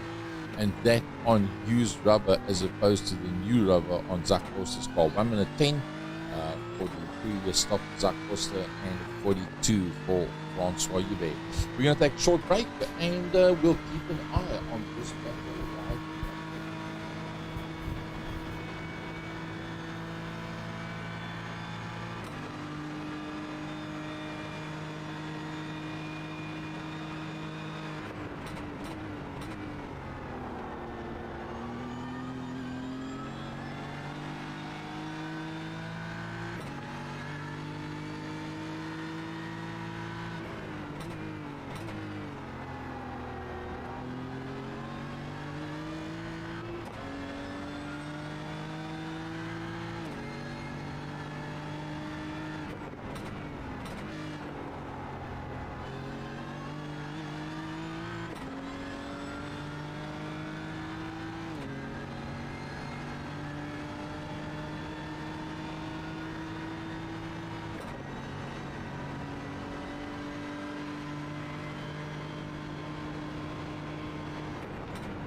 Right, folks, we're back with you again, and what you are watching there on screen, that is Francois Hubert one-on-one for track position overall for second and third out there on circuit, and slowly but surely closing.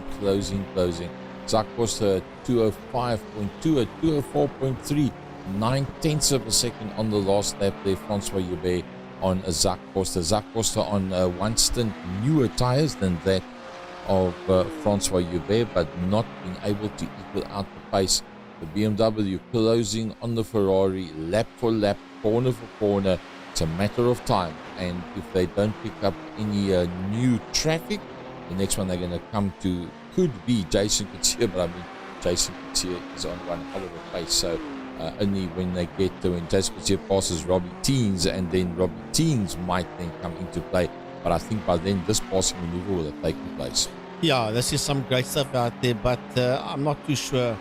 Either one of two things has happened there in that Zach Forster Ferrari. Either Zach, as I said, has got some issues with his sim rig, which doesn't seem the case because the car seems to be going pretty okay, or Jacques Buerta was just blowing them all away, and Zach just good enough, but just not on the same pace as Jacques, although he does make a good backup for Jacques.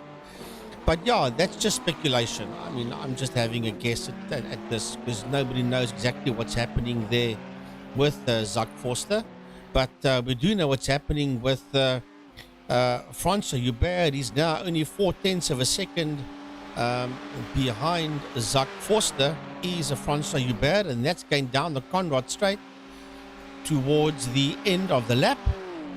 And look, I'll tell you this for nothing, Zach is not going to make this easy for Francois at all, as they work their way under the bridge and into the final corner, working their way now into Murray's Bend. And I think by the time they come out of turn number one, there's still 4/10 of a second between them going up the hill towards the top of the mountain.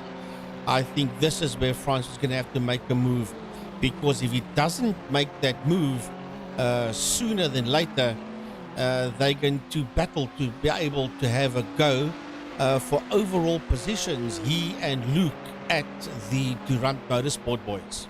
Well, when they do hand over, you better believe that car's going to be just as quick in the hands of Luke Lucchese. So why is Julian from the iRSA in the car? Why is Umpi Swart out of the car? And why are they not in the top two? Very simple. Just got a video. Steering wheel detached, and they actually sent me a video of it. Unfortunately, I've only got 4 screens in the studio, so I can't do a replay on that video that was sent to us. But the steering wheel actually detached, and they actually were pretty much on the ball, because Julian picked over onto his steering wheel and carried it through from there, from the pit exit on the way out. That's put them 51 seconds further back. 205 just been done there by Jude from the RS, but the fight just a little bit further forward. Francois Hubert and Zach Forster going one-on-one. Well, I'll tell you what, these guys will be laughing and smiling at that, Francois Hubert and Luke Lucchese, because for the first time, Team Durant Motorsport has picked up a technical glitch, and they find themselves in that 4th position, 3rd in class, and this is basically exactly what Luke Lucchese wanted.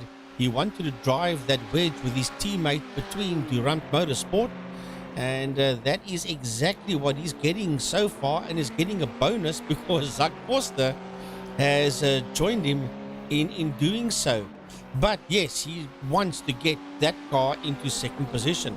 He wants not only to win class, does Luke and Francois, but they want to bring that motorsport into that BMW car.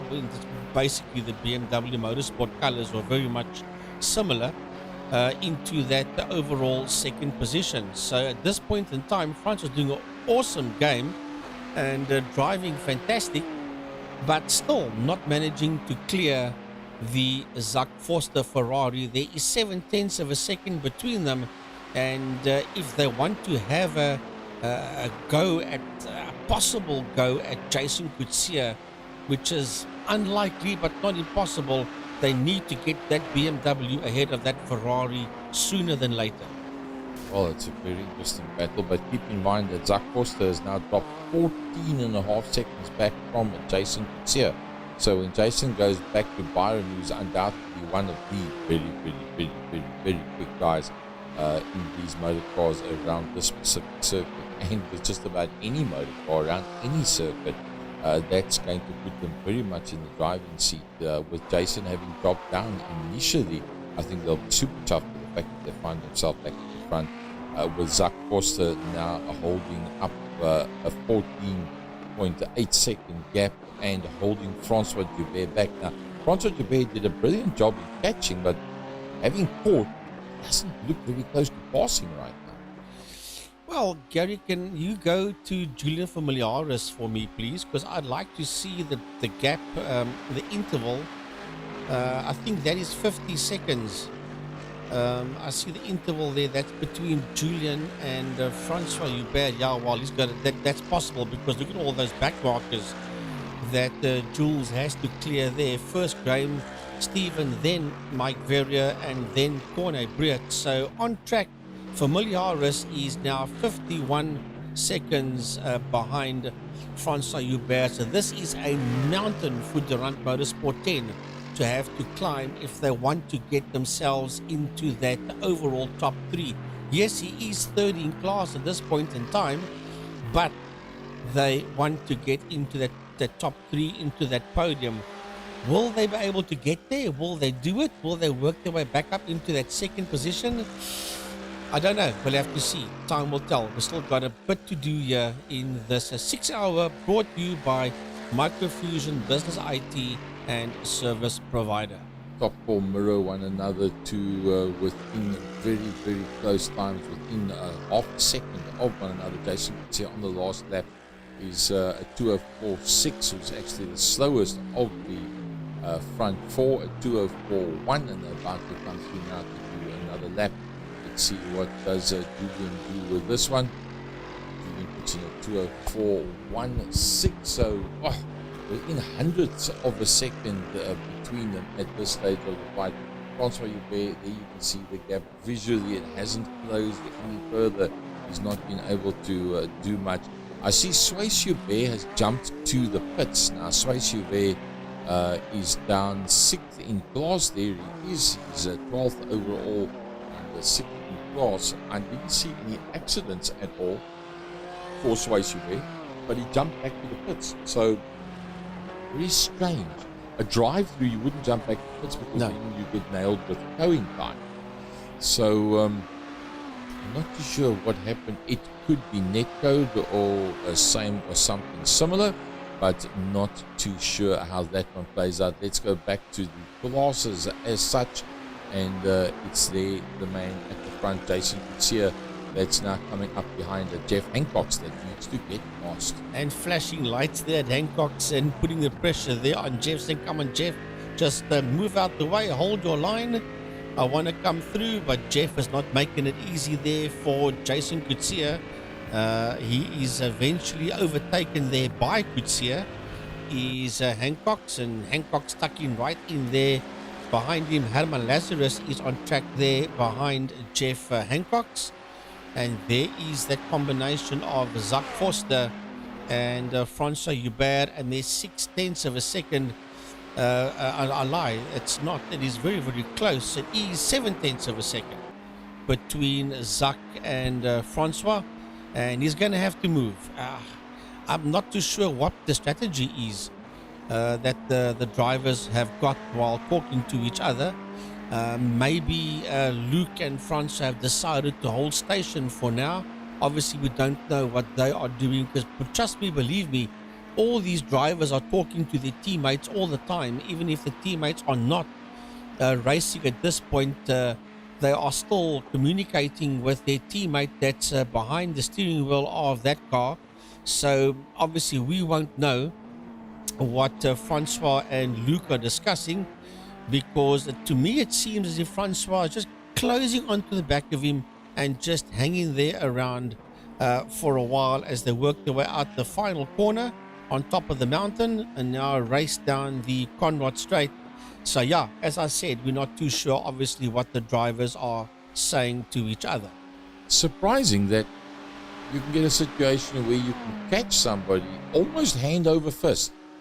When you get to them, you can't get past them. Well, there's an old saying, catching is one thing, overtaking is another thing. Yeah, no doubt about that. Or is it a case of let's not take a chance to do a passing maneuver? This is what I'm thinking, Under yes. immediate pressure.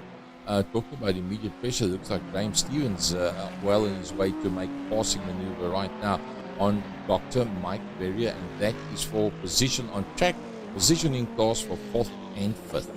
Well, Graham Stevens launching one heck of a comeback. He is the teammate of Captain Peter van der Spey, and there is 0.4 of a second between Verrier and Steven, and that's the two cars you see there on screen. Mike Verrier just ahead there for now of Graham Stevens as they make their way down the Conrad Straight, and Graham Stevens sitting there on his outside, pulls back in there behind him, flicker to the left, flicker to the right, under the bridge, pit lane on the left hand side, and then they will turn left. Graham Stevens sits there on the outside of the dock, but the dock holds the line for the final corner. Not going to give it away whatsoever. Graham Stevens pushing very, very hard. Oh, Mike actually closes off the inside line. That racing instinct does not go away. And as they work their way up now past the turn number 1, back towards the base end of the mountain, there's nothing much between the two. I do believe once he gets past, it'll be a different story. But to get past something else, and now he's going to be on the outside as they go towards the mountain. Probably find that Mike will back out of that. Watch that rear view mirror there of Graham Stevens, and you see that there's no Ferrari behind him. Why? Because the Ferrari is still ahead of him. Just when you thought you were going to see the man in the TV screen because your reverse camera is picking him up. No, Mike Berrier is not wanting to give that 4th position away whatsoever. He finds himself not that far behind Jack Foster, and he doesn't want to throw away that position and get stuck behind Graham Stevens. Yeah, so obviously Mike doesn't have to yield for him at all here, because this is a battle for track position. There's 0.3 of a second between Verrier and Steven as they work their way through the top end of the mountain. And Luke is coming from behind the yes. Julian Familiaris, he's right in there with him. So these guys are fighting each other so heavily, they're not realizing, well, they will by now, that Familiaris is right there on their back bumpers. So Mike Berrier is the man that's in front, and there's the 2 cars that's behind him. And wow, look at that, giving way, in fact, moving to the side of the circuit. That was a very sportsmanlike conduct that was given through there. And well, there's a lot of sportsmanship and decency that's going down amongst these drivers. Yeah, well, he's obviously going another lap down to the leaders. He's not going to fight him. He just wants Julian to get past Mike quickly and disappear so that he can have his fight, Graham, once again there with Mike. So Mike will know that this is the leader. He won't hold him up, that's for sure. And through he goes. So now Graham Stevens will say, well, okay, now that Julian has gone past both of us, now Mike, you and I can resume our fight on the track. But look at Mike. Take the toe. He's got the toe on him. As a matter of fact, Graham's got the toe there as well. So this is Slipstream City as they make their way through to the top end of the mountain. Now Mike Berrier will know that the moment he loses that slipstream from Junior Familiaris, it's going to be a case of all the pressure coming from behind. Oh, he double tips on the brake pedal, and that drops him just a little way from the car in front of him. Mike Berrier from Junior Familiaris, he has to try and hold onto the back of Drew, and he's not going to be able to do it going through the mountain section, and that's going to make him a sitting duck to Graham Stevens when they go down the Conrad Straight. Well, here they go, and there is nothing between them. As a matter of fact, it's about still 0.3 of a second between Verrier and Steven as they work their way through the top end of the mountain, and you can see Familiaris is just disappearing down the road. Is Jules, and Mike Verrier is now in defensive mode. He's doing all that he can to keep Graham Stevens behind him as Raymond Duggan comes out the pits, and he is the teammate of Corne Breed, and I think he might have just have taken that car over there from Corne as we go back to this fight between Mike Verrier and Graham Stephen. Graham Stephen closing. Too little, too late. It's not going to work. You would have thought that Mike would have been a sitting duck, having lost the toe from the vehicle in front of him in the hands of Julian from the RS. Julian taking 2.6 out already. Mike was pretty slow coming out of that corner. Oh! He had a look to go up on the inside line. Mike is riding classic Formula One block style. You're only allowed to move once. Does he now give it away? I think he thought, okay, all right, let's be reasonable. Nope, he fancies his pace. He thinks he can make it. Yeah, but he hasn't got the line for that left hand. He's going to sit on the outside. He's Mike. He does have the line for when they get to the top of the hill, it goes to the left. That Ferrari have the legs on the BMW in a straight line. It looks like it. I think so, and I think that's what he's using. Well, he will have the line now when they get to the top of the hill. There they go into the left hand. He's got the line, but Graham sitting there on his outside. Now the line will belong to Graham, that left-hander, and eventually Graham says, hey, enough is enough, man. I'm taking this position away from you. Some great racing there between Graham and Mike. Yeah, that for track position and fourth and fifth in class. Mike Verrier, the racing acumen was brilliant. He did it all nice and neatly and cleanly. He made it quite obvious where he was going to be placing that car on the circuit, and Graham Stephen with his racing acumen knew when he went for the dive or he looked for the dive, it was not going to work. Back out of time as he made sure they didn't make any contact whatsoever. Now, can Mike Verrier use the slipstream of Graham Stephen and hold on to Graham Stephen and move himself further up a little? Well, anything is possible out there.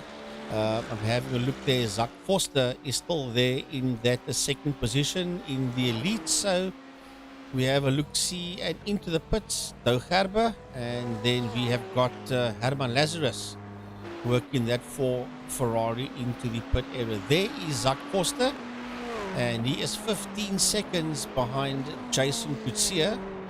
Is Zach Foster, and the reason why I was asking about Zach, because Francois Hubert is still behind him, but that gap has grown now to nearly 3 seconds that Zach is there ahead of Francois. So you will recall earlier on Francois was all over the back there of Zach, and this is Jaco Foster, a replay coming out the final corner in the Porsche and hammering the wall on the inside of the pit area.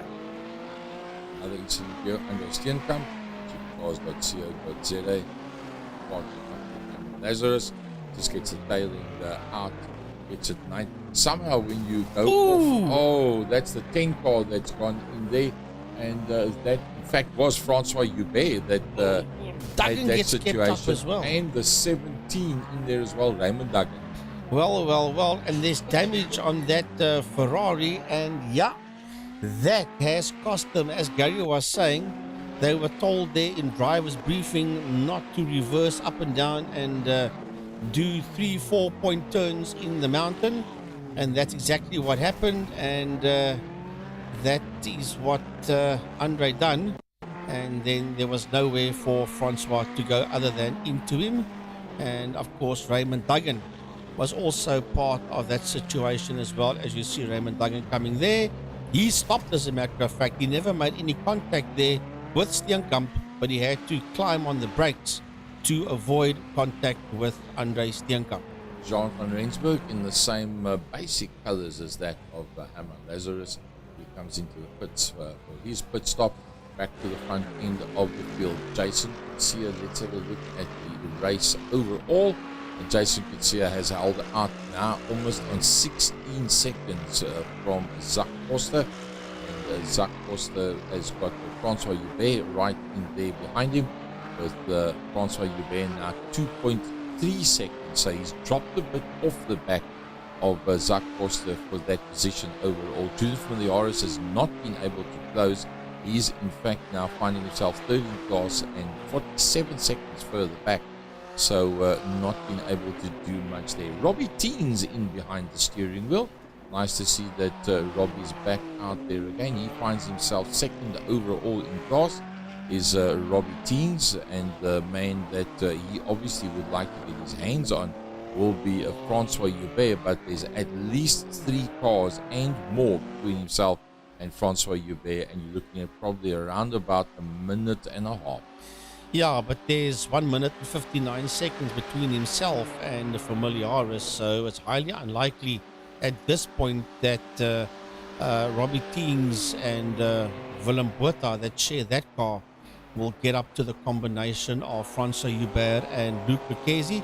But they really won't mind because they're sitting second in the Masters, and they would be super chuffed with that one in the Gazoo Racing BMW as they make their way through the final corner. With 3 hours and 55 minutes done, we are approaching the 4-hour mark, and we'll have a look and see who is going to pit when. I know that Durant Motorsport had to make that change because of the issue with the steering wheel as Foster comes into the pits. The issue on the steering wheel there of Umpi Swart that Jules had to take over. But 3 hours and 55 done, and Zach Foster is in the pit area.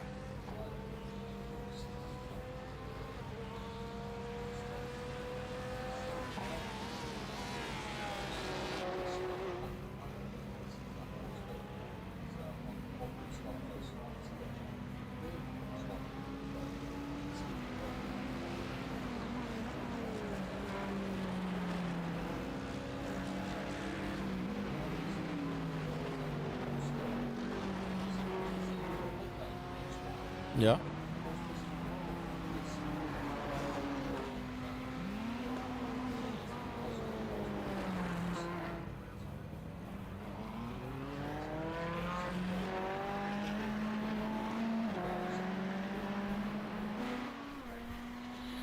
Yeah, I thought you might have handed over there to Jacques Botha once again, but there was no handover. Remember that Jacques did a huge stint. Jacques did about 3 hours and then handed that car over to Zach. So with Zach coming in, he did not give that car back to Jacques Botha, but there is the man that sits in P1, Durant Motorsport 9, race leader and overall leader and class leader, whatever you want to call it. It makes no difference. His name is still Jason Kutsia, and he's sitting out there in P1 in that AMG Mercedes-Benz GT car that is busy working its way out of turn number 1 and beginning to climb the hill, beginning to climb the mountain to the top end of Mount Panorama.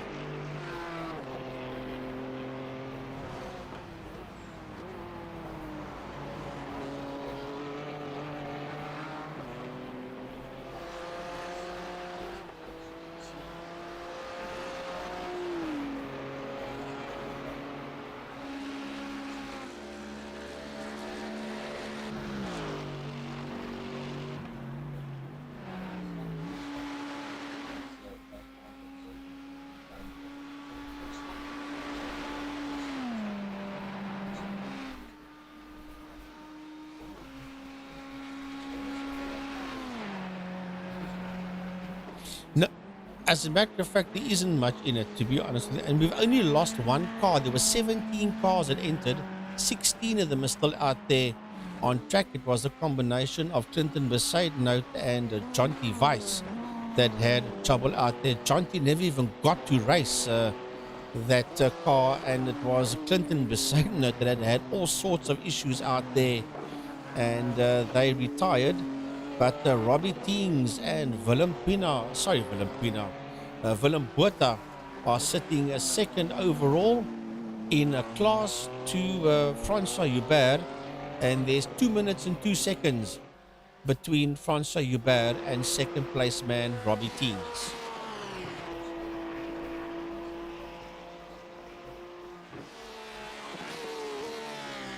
Yes, that Porsche is in trouble. We'll have a look, see if we can't pick up a replay. It was walking around slightly there on top of the mountain. So clearly there was an issue out there for the 000. Yaku forced the car. This is a replay. It still has a bonnet here.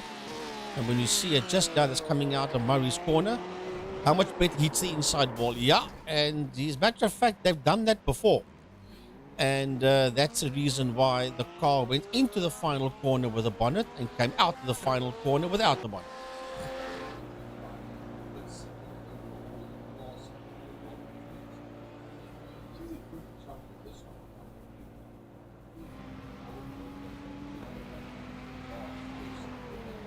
Yes.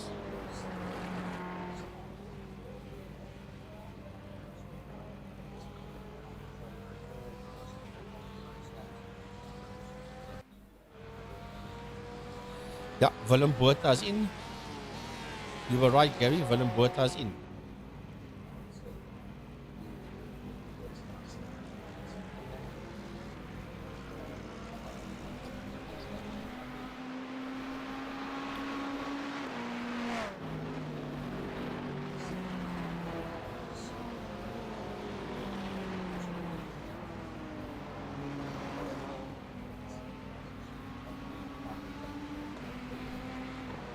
You see the car pop up on the jacks, and that is a clear-cut indication that it's not just fuel, but it's fuel and tires as well.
folks, we're back with you again.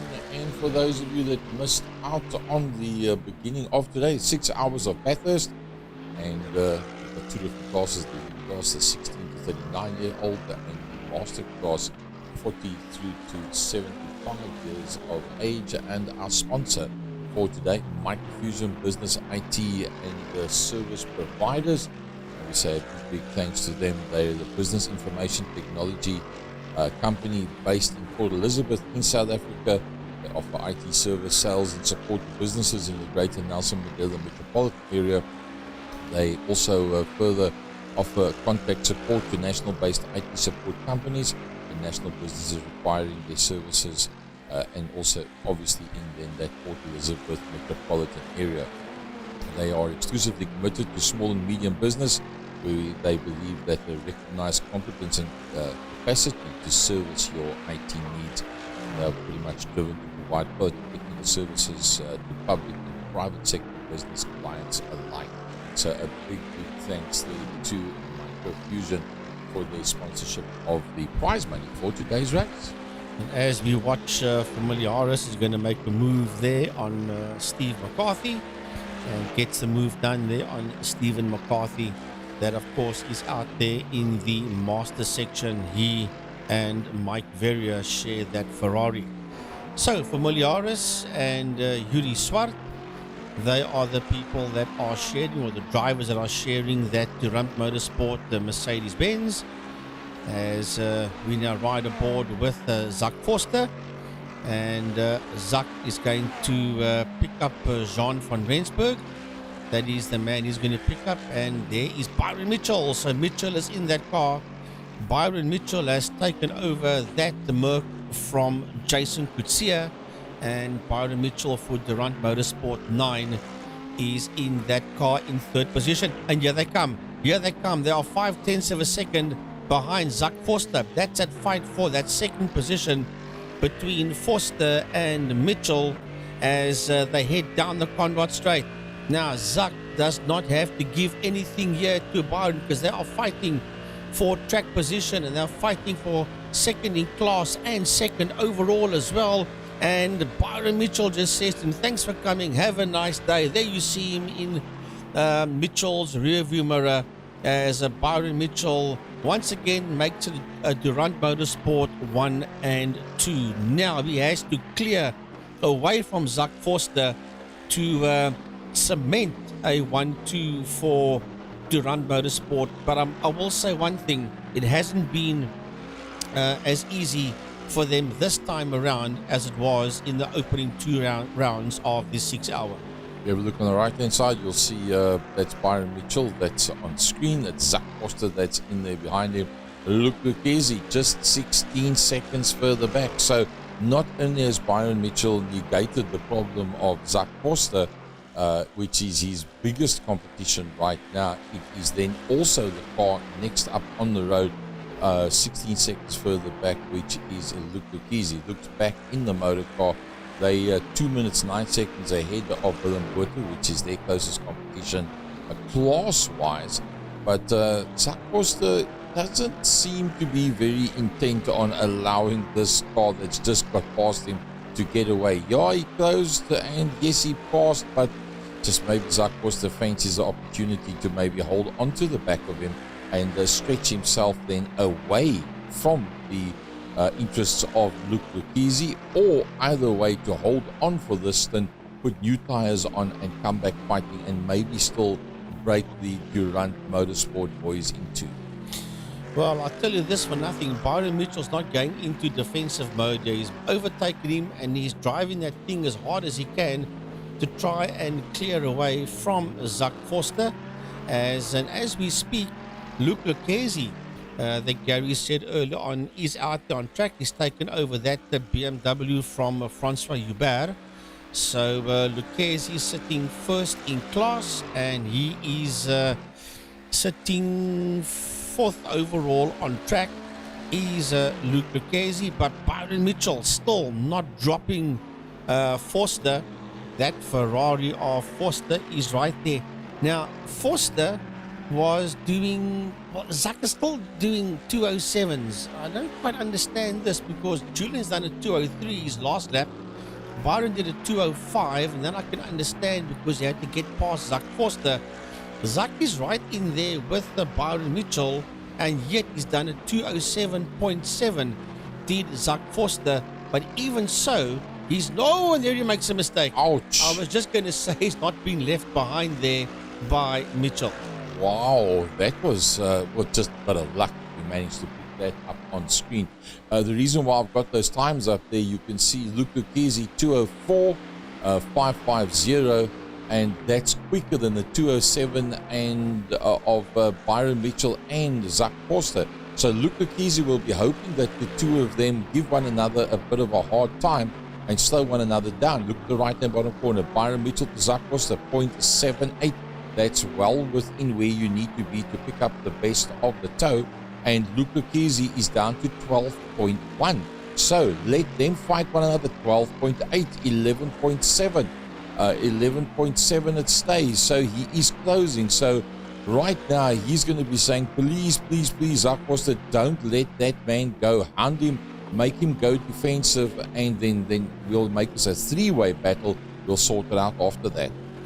Well, this is exactly what Luke Lucchesi wants. This is not what Byron Mitchell wants. He would have thought by now that he would have pulled away from that Ferrari, keeping in mind the fact that Zach did make a mistake coming out of turn number 1, and he is literally hooked up onto the back of that Mercedes-Benz, and he is clawing his way back onto the back end of that Mercedes Foster, and there's only 7/10 of a second between himself and Mitchell that is there ahead of him, and Luke Lucchesi is 10 seconds behind this combination of Mitchell and Foster. Let's have a look at that from upstairs. There you see the two of them. And where do we find Luke Lucchesi? Let's just let them go right up to the top end of the screen. Where's Luke Lucchesi? Right there. There you see all three of them that was on screen. There's Byron Mitchell, and they working their way past the pit complex. That's our blimp view. That's Byron Mitchell and Zach Foster. Now they work their way through turn number 1. There's that long straight with the dips and straight sections, and then a bit of a rise in a straight section, and then you get into the mountain. And Luke Lucchesi, there comes Luke Lucchesi. Nothing too much in it right now. Yeah, Luke Lucchesi, there he goes. Pantera Racing, Luke Lucchesi sitting 4th overall and 1st in the Masters. As a matter of fact, Willem Botha and Jaco Foster are sitting 2nd and 3rd in Masters, and they are right behind Luke Lucchesi. Yeah, the gaps are big between themselves and Luke, but they are not being dropped there. They are sitting right there with Luke, and they are literally right up there in between the elites. Here is Jaco Foster coming through. He's now got a bonnet back on that Porsche of his again, the 000 Porsche. And this is a replay of Andre Steenkamp in that final corner, sliding that number 4 Ferrari off the circuit, the cheapercars.co.za Ferrari. Luckily not making any contact whatsoever, so that is great.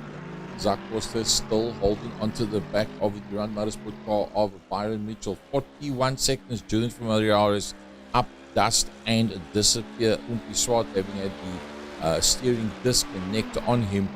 Julian jumping into the car and carrying on from there. Either way, they made it count. They made it work for themselves. And now it's a case of Luke Lucchesi starting to close. Slowly but surely, Luke Lucchesi, he's got it down to 6.6. He's closing fast. He's closing very fast. Yeah, there is 6.4 between Lucchesi and Foster. There's the cars there in they front. go. There they go into that final corner into Murray's Bend. And here comes Pantera Racing's Luke Lucchesi at 6.2 seconds between Foster and Lucchesi, as Lucchesi heads towards a left-hander, the 90-degree left-hander that is turn number 1, and then starts running up the mountain, up the side of the hill, and he can see the combination of Mitchell and Foster just ahead of him down the road, and this will give him a complete new flair of excitement as he now realizes, but hey man, I am now within striking distance not only of Zak Forster, but of at least one of the Durant Motorsport car driver combinations, namely Byron Mitchell. But relatively, Frankie, look at the times. 2070, 2070, Zak and Byron fighting it out. 204.1, 2.9 seconds in one lap. That's what Luke is taken out of them. Surely by now they must be thinking, man, let's leave one another alone, because if Luke gets to us, you must know he's worked that hard to get to us. He's not going to back off whatsoever. He's going to be coming with a vengeance, and he's got a point to make to try and beat out on the young guns as the fastest car driver combination in the older hands. Well, I'll tell you what, this is going to be a very, very exciting finish. We've only done 4 hours and 23 minutes of this. Within the next 7 minutes, we'll have an hour and a half to go. And Luke Lucchese can see the two of them. He can see Mitchell and Foster down the Conrad Straight, just there ahead of him as they work towards the bottom of the hill and towards the end of the lap. And this is playing into the hands of Luke Lucchese, because Byron Mitchell is not shaking. Zak Foster is not dropping him, and this is now preventing him from going into attack mode. He was in attack mode, and he's saying to himself, now what do I have to do to shake off this Ferrari, because he won't know that not too far, 3 seconds behind that Ferrari, is this BMW of Luke Lucchese. Look at it now. There is Luke Lucchese, and there is the two cars that he's chasing. It's getting closer and closer all the time. Lap for lap, he's eating them up. 207.2s as opposed to a 204, 3.2 seconds he's taking out of them. Is Zak Foster not going to start getting desperate? It looks like it. Ooh, Zak wants to have a go. move. Zak wants to have a go. My goodness gracious me. Durant Motorsport is fighting here for survival. They had it very easily for the first 2 rounds, the 2 opening rounds of the 6 hour. With 4 hours and 24 minutes left in this one, these guys are fighting for overall 2nd and 3rd position on the track. And Zak is coming back at him. Zak Foster's coming right back at him. My goodness.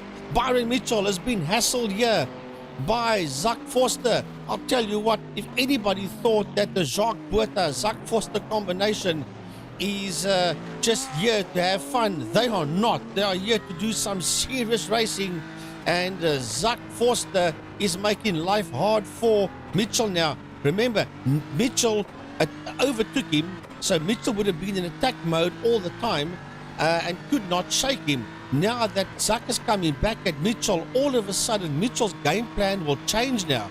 It'll be no more attack mode. It will keep Foster behind me mode. And here comes Luke Lucchese. Can you believe it? With almost 4.5 hours done, we are still in for a hell of a fight for overall 2nd, 3rd and 4th position on circuit.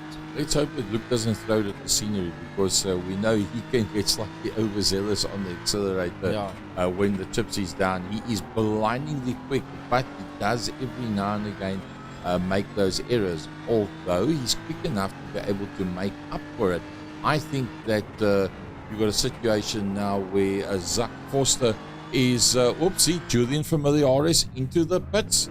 Julian's in the pits. Byron Mitchell leads out from Zak Foster. Luke Lucchese finds himself now in that 3rd position. Julian comes back out on track. Zak Foster, well, I think he's desperate. He knows Luke Lucchese is not going to take this sitting down. He has to make a plan and get through, or he's going to be eaten up by the man that's close from 14 seconds out, Luke Lucchese. Well, I never thought I'll say this, but Byron Mitchell is holding them up. I never ever thought I would say this, but Durant Motorsport, Byron Mitchell is holding them up. What the issue is, what the problem is, I do not know. But he is certainly holding them up, and he's holding Zak up. And Zak wants past. Zak is darting around all over the back of him. Zak, when he looks in his rearview mirror, will see and into the gazing eyes there of Luke Lucchese. And Luke will be sitting with one big fat juicy smile from ear to ear, saying, well, if you don't get him, I'm going to try and get both of you, and this is not impossible. Well, if I was Byron Mitchell, it's time to forget about what's happening behind me. Just drop the hammer and go. And Zach Forster, I think, if he didn't rub the wall, he was very, very close to it. What a fight down the convert straight there between Byron Mitchell, Zach Forster, and Luke Lucchese. I think it's a double-edged sword. Look at fourth position. Julian from the iRSA. Is he not backing them up into Julian? This is a possibility. We don't know what Garth de Villiers is telling his guys. Would be a lovely time to get Garth on the phone right now, but I think he probably wouldn't answer his telephone. And here comes Luke Lucchese up on the inside of Zach Forster, and he has nailed him. He has said, Zach, if you cannot get past Byron Mitchell, then I will show you how easily I can get past you and put you behind me, clear off ahead of you, and then go after Byron Mitchell. What a race we've got, nearly 4.5 hours into the 6 hour, brought to you by Microfusion Business IT and Service Provider. I think that Byron Mitchell's now going to climb on the lane line and say, excuse me, boss, I've done what you've asked me to. I've backed it up. Luke's now come past. It's not Zach Forster behind me. It's now Luke Lucchese, and Luke will stick it up on the inside of any corner. You'll put it up on the outside of any corner.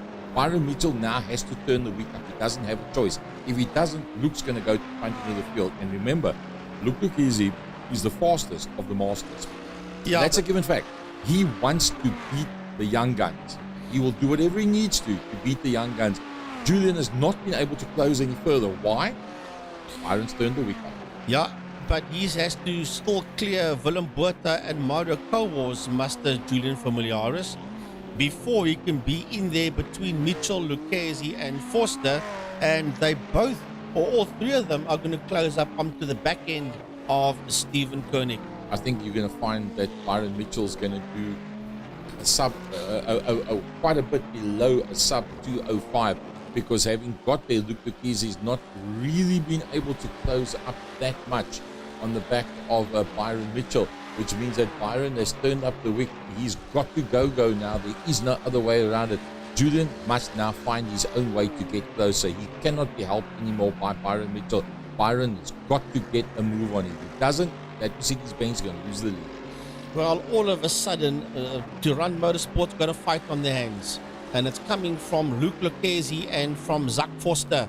And if you had seen what they'd done the first two rounds, they would not have expected this. But then again, on the other hand, 203.8. I told you, he's turned up the wick. Yeah, well, both Byron's done a 203, and Luke had done a 203.7. So Luke Lucchese is nearly a tenth of a second quicker than what Byron Mitchell is. Jules is going to have to go because he has to go and help his teammate up front, because Mitchell has been mugged here by Lucchese and Forster. You realize that Julian from the iRSA has not been able to close 10.2, 10.3. It's hovering there all the time. Julian from the iRSA 204.9. So Julian's got to find a way. Byron can't help him no more. I think Byron's got to try and help himself right now. Oh, boy. And so, look at that. Zach Forster back onto the back end of Luke Lucchese. I tell you what, you pressurize me. Well, I'm going to pressurize you. You find a way around Byron Mitchell. Back markers keeping them up. That's why. That is Stephen Koenig. Stephen Koenig is keeping the two of them up, and this will bring Zach Forster back into play again. There you see Zach Forster coming into view. And these two guys make it three. Are going to have to clear Koenig. Surely Koenig will know this is the fight for overall 1, 2, and 3 behind him. Where do you go? There's no space in the mountain. But all you must do is just hold his line there. And when they come out of that corner now and head down the Conrad Straight, just lift off slightly, hold your line, and let the three of them just bomb past you. If he doesn't do that, it could end up in a horror show for somebody. Byron Mitchell dives out. Does Luke Lucchese go with him? Can Luke make it in time? He needs to get past Koenig before they get into the next corner, and he's not going to be able to. Koenig's not worried about them. He's worried about his own race. He's on that outside line, and opts exactly what we expected, and that is exactly what we did not want to see. Luke Lucchese gets taken out of it by Stephen Koenig. Well, and Mario Kowas just comes through as well there. My word, and he's now, well, he's still a lap or so down, but on track, he's got himself ahead there of Lucchesi and somebody going into the Stephen pits. I Koenig. think that might just be Stephen Koenig that's making his way into Oh, the pit man. area. But man, oh man, oh man, maybe just a touch too over eager there for Luke Lucchesi. He should have just let Koenig go through and then had a go before turn one or over here up the hill towards the top of the mountain. And I think he was too eager to clear Koenig and then made contact there with Stephen Koenig. Oh, that's really Six of the costing. one, half a dozen of the other. Came from so far back, closed up. I think he expected Koenig would have backed out of it. Surely Koenig must have known that the big boys, the big hitters were coming, Yeah. and it was a massive battle as well. I mean, you'll have that battle box in his right and bottom corner. It should all be there. I think Luke Lucchesi is going to have some choice words for Stephen Koenig. Can he now fight his way back 4.5 hours into this one? I think he can. You can see it two ways. You can say that Luke was too overeager going into the final corner, or you can say, as you said, that Koenig going down the Conrad Straight would have known that they are there behind him and just lifted off slightly and let them find a way past. It's hard to say as Foster rubs the wall heading down the Conrad Straight. As I said earlier on, 6 of the one, half a dozen of the other. We won't know, obviously. Oh, pretty for Koenig. I think he's going to get a bit of a wrath from Mr. Luke Lucchesi on that one. But then again, it gives us the opportunity to watch this one unfold. Julian from the iRSA, 8.7 off the back end. Let's have a look. See Luke Lucchesi, 10.1 to Willem Porter, and then to Zach Foster. That's quite a bit of a gap there. Let's have a look from the perspective of Julian from the iRSA. There's Julian, and he finds himself not that far off the back of Luke Lucchesi. So if Julian can now close on the back of Luke, and there you see, there's the one, and then Lucchesi just in front of him. There's Luke Lucchesi, and Julian from the iRSA is in there behind him. So if Julian can now close up to the back of Luke Lucchesi within 1.1 seconds and then start picking up the toe, that's going to bring him back into play. Then he can sit there behind Luke and stay just far enough back from Luke that he can lift and coast, save the tires, save the brakes, and save the juice, and then hope that Luke can then close up onto the tail end of Zach Forster and then go into attack mode onto Zach Forster. Well, I'll tell you what an action-packed 4 hours and 35 minutes we've had so far. We've got 1 hour and 25 to go in this one. And Familiar Harris is right there. But let's go have a look at Willem Botha. Willem Botha is sitting second in that class. And he has got Mitchell and Foster just in there ahead of him.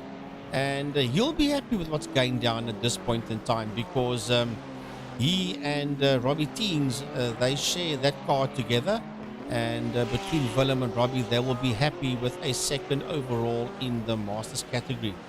This is Jaco Forster, and he's having a fight there with, is that Mario Kowars? Yes, it is. That car that's flashing on and off, that's Mario Kowars that Jaco Forster is having a fight with out there down the Conrad Straight. So Wars might be way down in terms of track position, but he's no slouch out there whatsoever.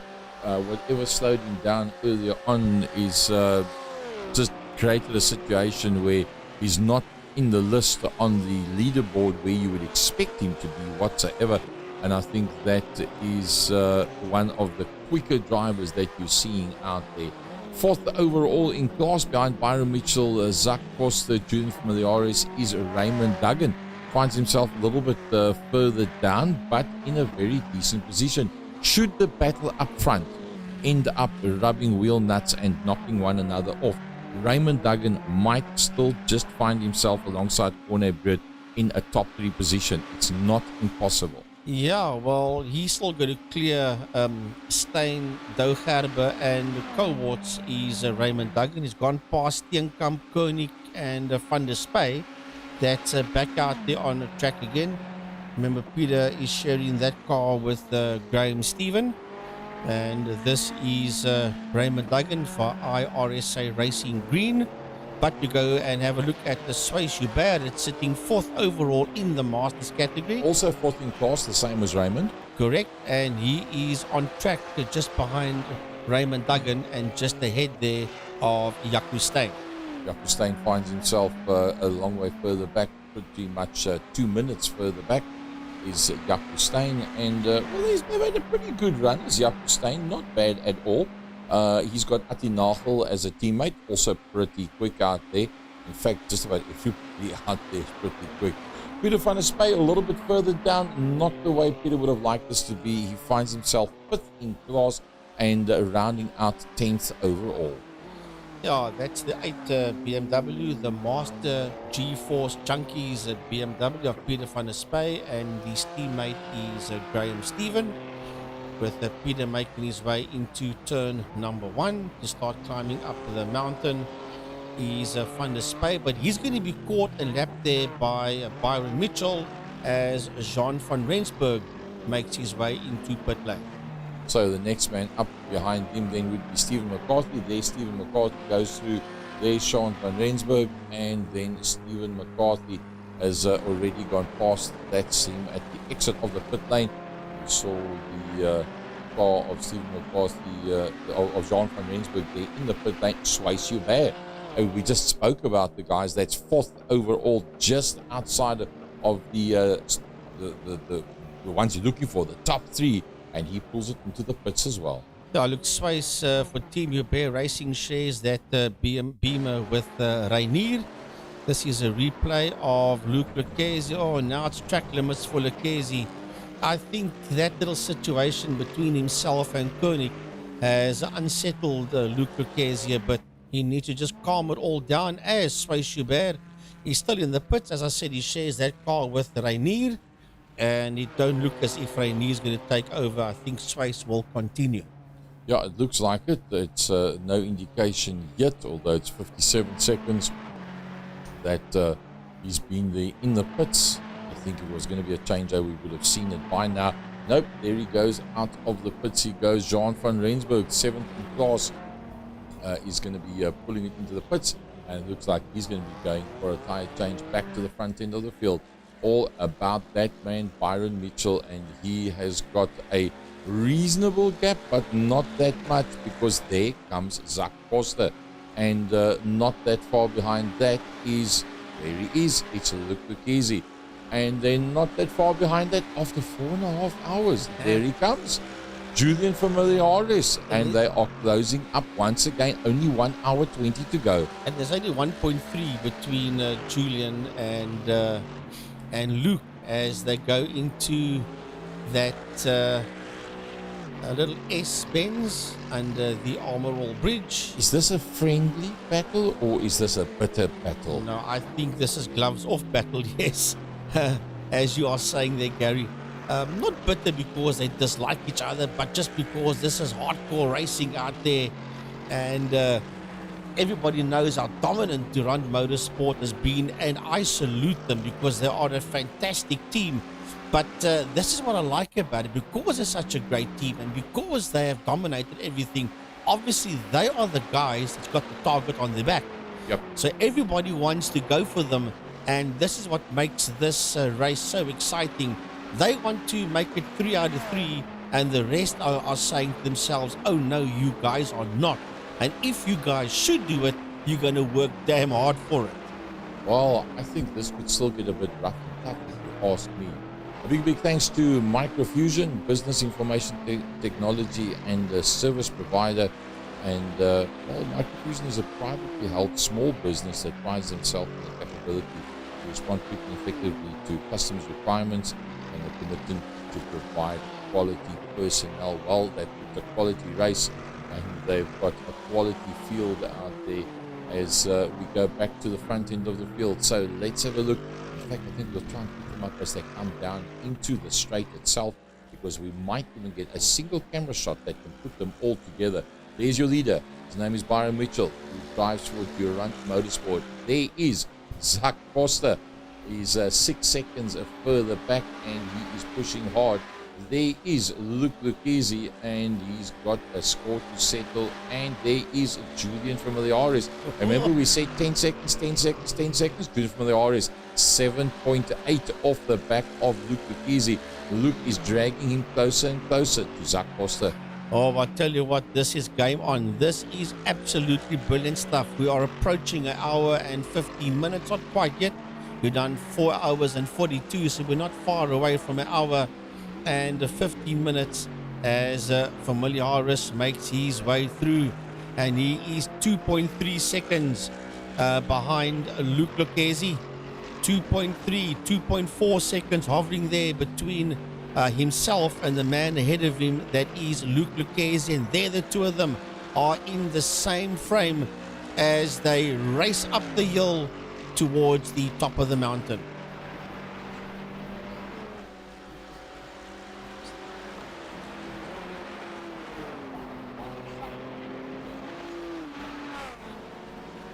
He's going to say, you call me Alvier, and what did you expect?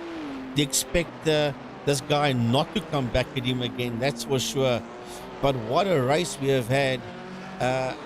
As I said, with an hour and, well, almost an hour and 15 minutes to go, I don't think this one is done yet. I think there's still a final chapter and a final twist in the tail before we get to the checkered flag. And we'll be coming back to you shortly.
right, folks, we're back with you again. Let's have a quick look, first of all, at the classes.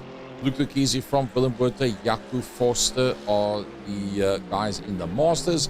Byron Mitchell from Zak Forster and Julian Familiaris. So Zak Forster, the man that's gotten there in between the two Durant Motorsport cars. The big look right now is the overall at this stage of the fight. And Frankie, take us from the top. Well. It is all about Byron Mitchell, and Luke is there in that second position. It is Luke Lucchese. So Lucchese, while we were off air, has got his nose ahead of Forster. Remember, he was attacking Forster early on. Then he made contact there with Stephen Koenig, and he is now ahead of Forster. And here comes Familiaris. Familiaris as well is going to make the move there on Zak Forster. So while we were off air, just for a short while, a lot has changed up on that leaderboard. Mitchell stays where he is. Lucchese got ahead of Forster. Familiaris gets ahead of Forster. Forster gets back ahead of Familiaris, as you can see on the circuit. And it is a heck of a fight because they got Jeff Hancock's ahead of the Forster Familiaris fight. That's that yellow BMW of Jeff Hancock. So, man, it is game on. 4 hours and 54 minutes on the clock done. We are approaching the 5-hour mark. So we have, but into the wall goes Forster. Into the wall. Is that Forster that hit the wall?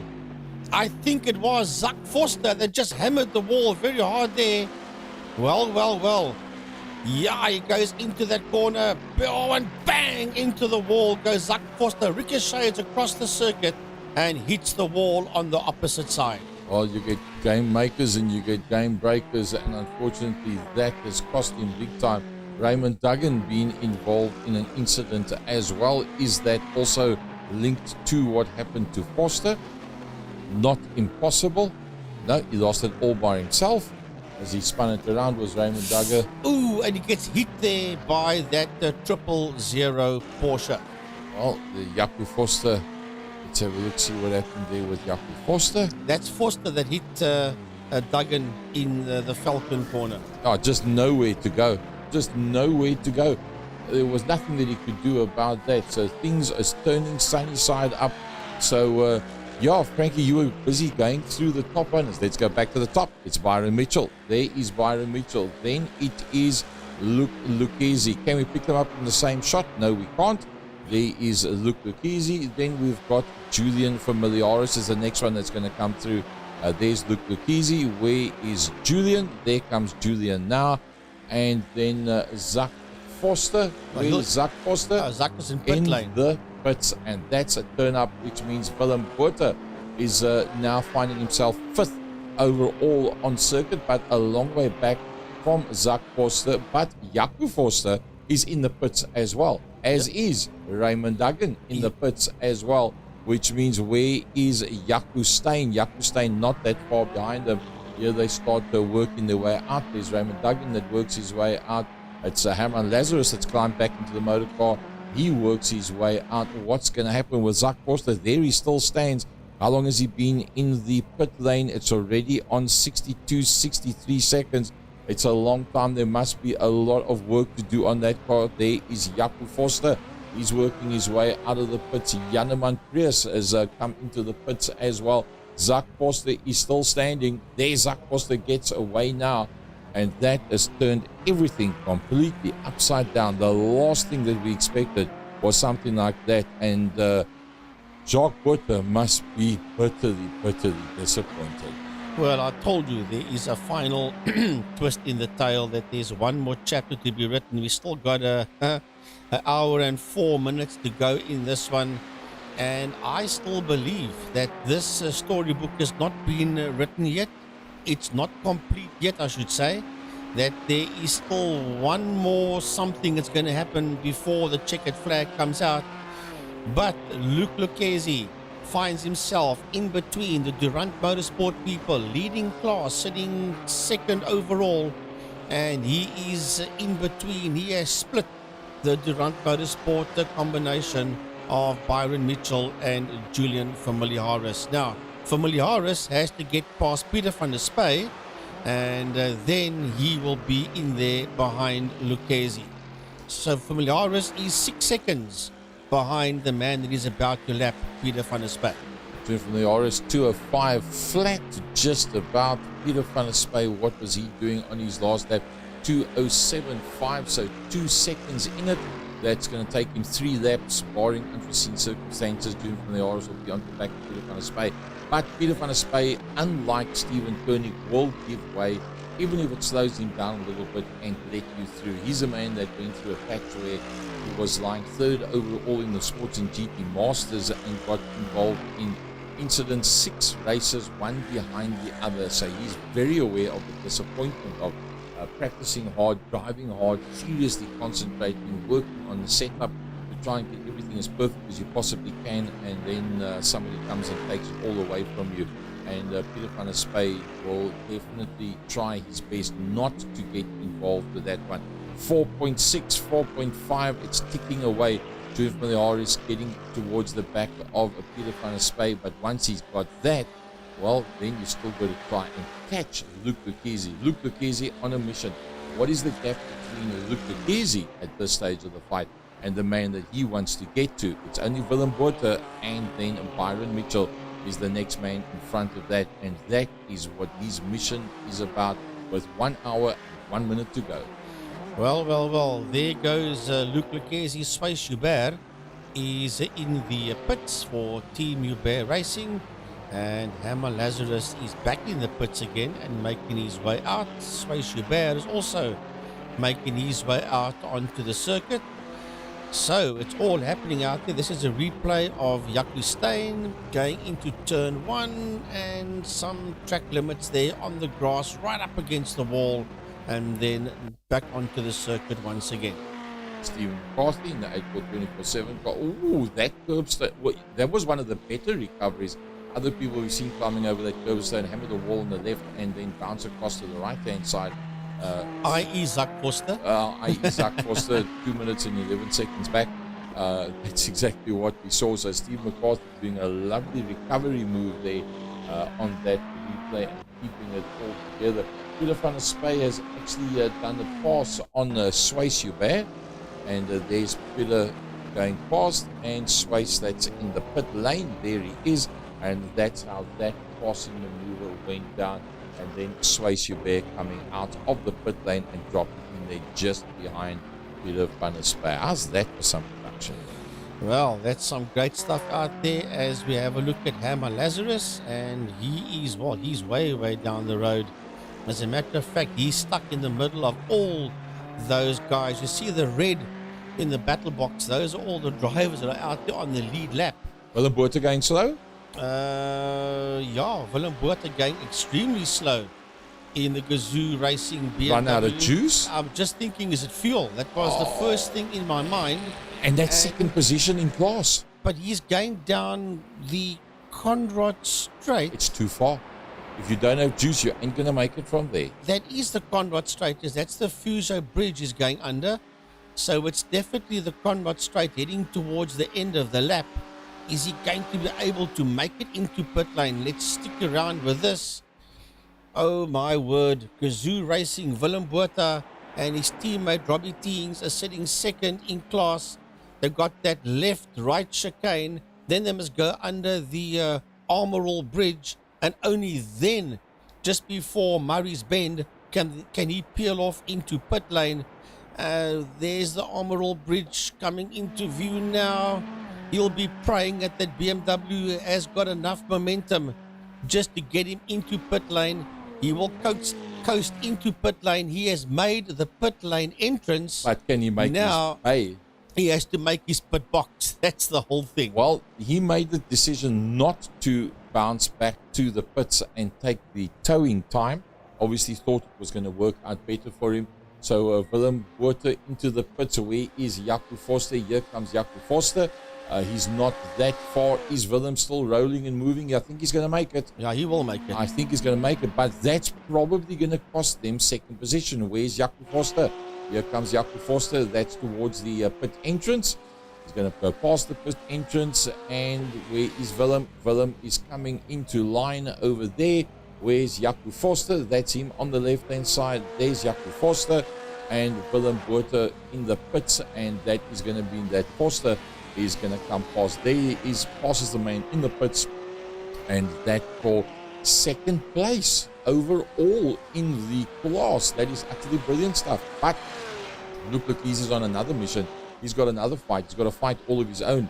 Luke Lucchese is 7 seconds behind Janeman Prius, and then it is Byron Mitchell, the man that leads out. Now, Byron Mitchell and Jason Kutsia have done exceptionally well. Jason needed this one. Jason's had a little bit of a rough run Into recently, the pits and comes Luke Lucchese Lucchese. comes in now. That is 5 hours 3 minutes. This will be You can chuck that car around in pit lane. I hope that is not a pit lane infringement. Yeah, there's a pit limiter. You can't go quicker than that. But you can enter too fast, and then you can get an infringement. So let's hope that he hasn't ended up with a drive-through. He's obviously practiced getting in and out of the pits very, very quickly. So this will be the last stop for Luke Lucchese. Remember that the guys were doing it on 55, 56 minutes first time around. It's on 5:03. By the time he comes out, it'll be 5:04. He shouldn't have to coast and lift it all. He should be able to keep the hammer down from here all the way to the end. Does he change tires? Well, right now that car is not lifting off the ground. The jacks are not coming up. I don't believe he'll hand that car over to Francois Hubert. I think he will stay in that Pantera Racing BMW until he sees the checkered flag. So yeah, he's not taking tires, and he's been in there for 72 seconds as he rolls out onto the circuit. As a matter of fact, he's been out there for 77.1 seconds, and you can work that out for yourself. It's about a minute and 20 seconds, somewhere around there, that he has been in the pits as Luke Lucchese. And while this has happened, Familiaris has gone up into that overall second position. And now Luke Lucchese finds himself right in the middle of a whole heap of back markers, does Luke Lucchese. And this is Zak Forster. Oh no, it's just going from bad to worse for Zak. That's a quick repair on that car. He is allowed a few of them, and now he's right up against the wall there. Oh my word. Can your 6 hour turn into a horror show? They were doing so well, the combination of Zak Forster and Jacques Botha, and it is turned itself absolutely upside down and inside out for the Botha Forster combination. And he jumped it straight back to the pits. From there did Zak, and by the time he got it back out on track, well, it dropped a long way down to 5th in class, with 3 of the Masters ahead of him there as well. Byron Mitchell into the pits. Yeah, Duran Motorsport He's in lost the pits. Yeah, that means Familiaris has been promoted into the lead, because Byron Mitchell is there in pit lane.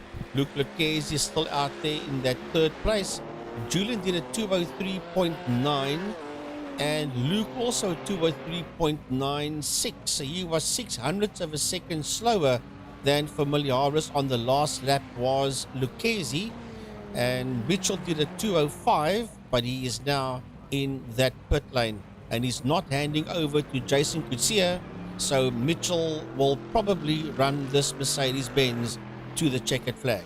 So does that mean Julian from the iRSA has to bring it into the pit still as well? Let's have a look at the number of pit stops. Well, who knows? Maybe. Can they make it? I don't think so. Surely nobody's going to be able to make an hour and 2 minutes. I can't see that. What was the last lap where they did do the pit stop? Let's see if we can pick that up. We've got the number of pit stops. The pit lap, the last time that they were in Jeff Morris, 126, so they've already done 20 laps. No, Julian has got to come back into the pits again, there's no doubt about it. At some point he's going to have to come in. He's done 20 laps, and 20 laps, well, come in, don't take tires, 43 seconds. Whoo, that's going to be very close. Lap 145 for Byron Mitchell and lap 144 for Lucchese. compared to what Julian has done. So yeah, I do agree.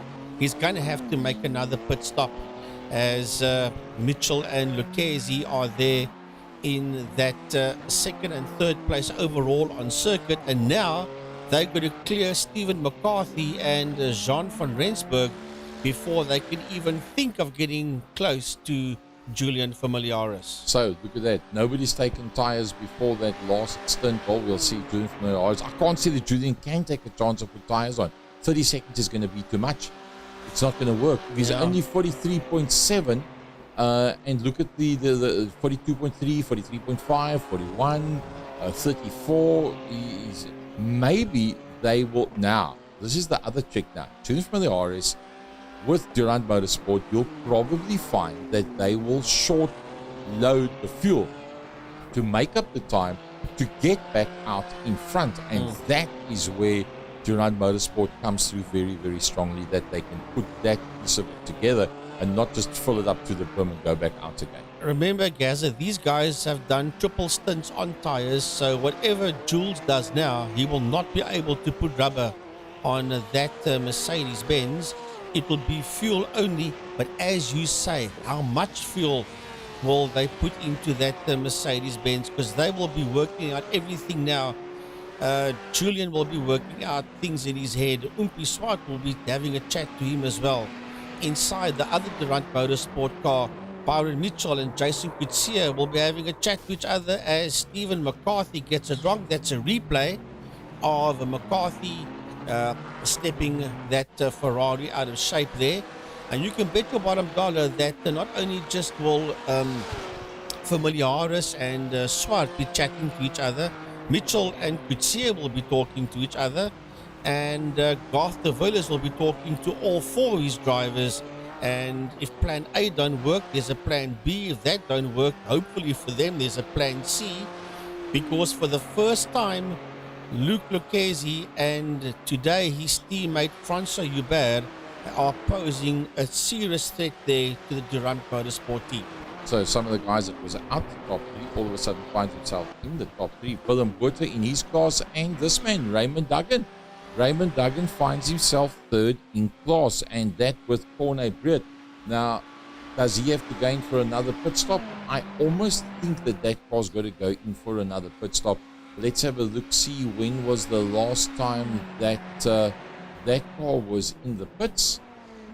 Raymond Duggan, lap 138, it's 148, they've done 10. Oh, that's so marginal. Yeah. I don't even want to try and work it out. Jean van Rensburg back in the pits. Yeah, Jean van Rensburg and his teammate is Marius Pretorius, and they are back in the pits with the team heaped together burnout, and he is in the pits. Will he hand over to Marius, or will he continue with his stint?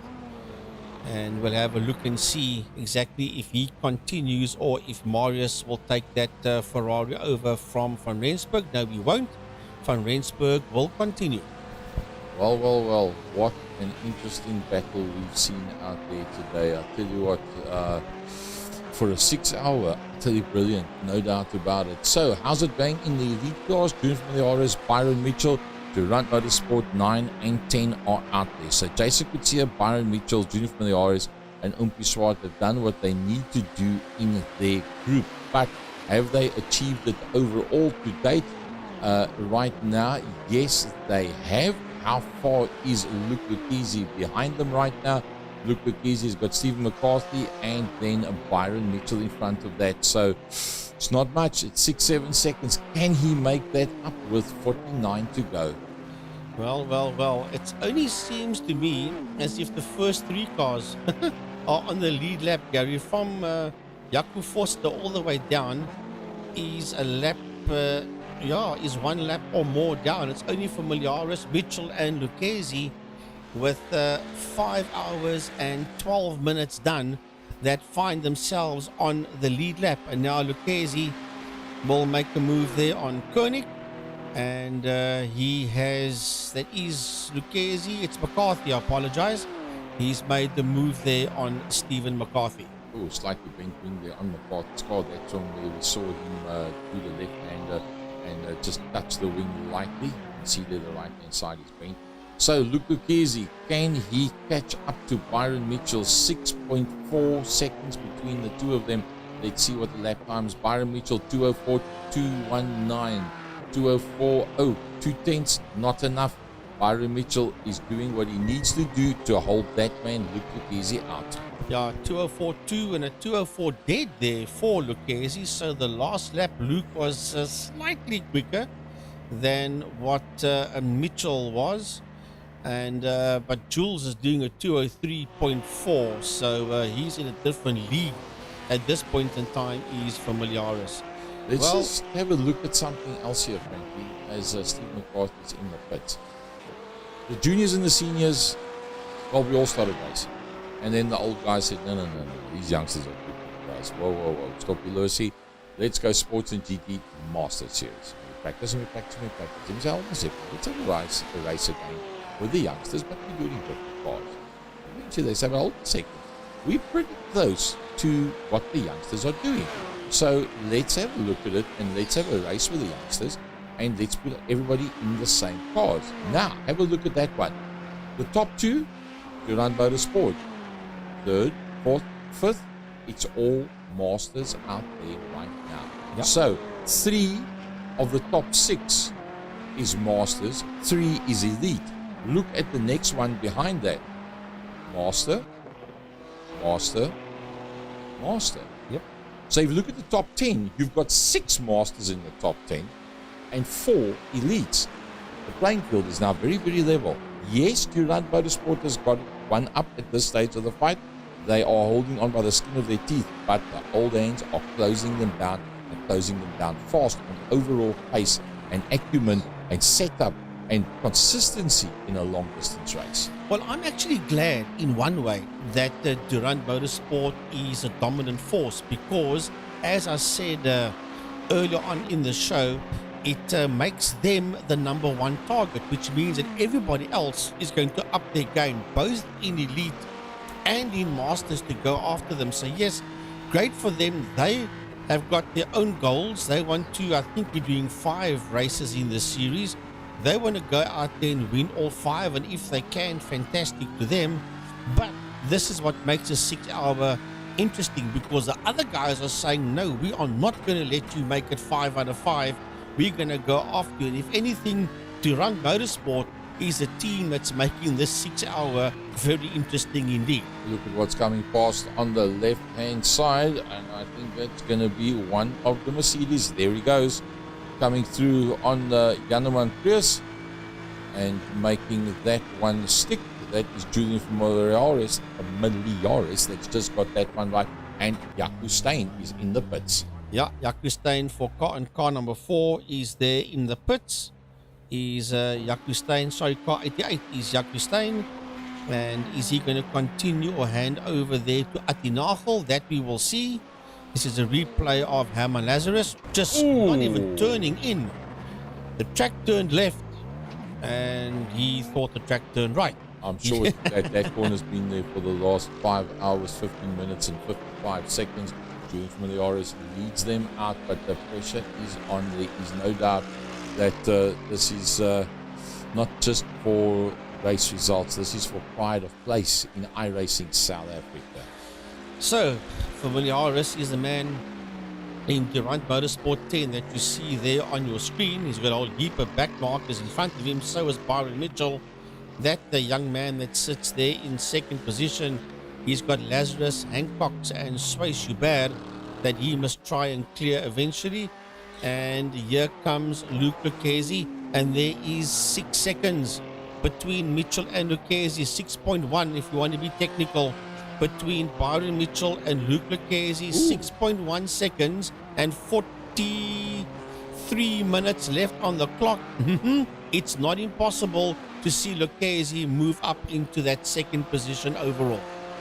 14th a lap, 2.5 laps brings you a bit closer. 151 done. I don't know. It's going to be very, very interesting to see how this one plays out. Jaco Steyn moving out of the way there to let Luke Lucchesi come through. And, well, I think Byron Mitchell and Julian Familiaris with their teammates Jason Kutsia and Umpi Swart, I think they might be able to pull the wool over the eyes of Luke Luchese on this one. Luke wanted it so bad. He's pushed very hard. He had that one incident with Stephen Koenig that cost him dearly. If it wasn't for that, he would be probably right there between the two of them right now. But those drivers that's in front of him had the exact same situation. They had to get past the back markers as well, and they just did it better on the day. Well, the thing from a Luke Lucchese point of view is he is now just under 6 seconds behind, and he mustn't push it to hell and gone. But what can I say about the 000 car of Jaco Forster, the man that's sitting second in class, the Masters, with Willem Botha in there behind him. As a matter of fact, Botha must get past Van Rensburg and Van der Spey, so it's not impossible. I don't know. I don't think Willem Botha will get him, but Jaco Forster and his teammate out there, namely Jan Spalmers, they have had their fair share of issues out there in their 000 Porsche, and they've just kept on plowing away, and they find themselves second in the Masters category. Yeah, I don't think they're going to be able to make up another spot. Herman Lazarus, having had that heavy accident, goes back into the pit lane, and well, that's about as far as he's going to go. Sway Hubert, another one that will be pretty happy with what they've done so far. He finds himself in outside of the top three, but not that far away from Willem Botha. And well, if you look at Sway Hubert, Willem Botha, there's a couple of cars between them, and with the amount of time that is left, I don't know if he's going to be able to catch up, but still a pretty decent job that was done from there. We saw Stephen McCarthy have that accident, and we've seen Herman Lazarus that went off track. Is that the same incident? Let's just check if this is because of the damage on the car. Yeah, because of the damage on the car, he had another off, did Herman Lazarus, and for that reason, he then took the car into the pit, saying that this thing is no longer drivable as it is.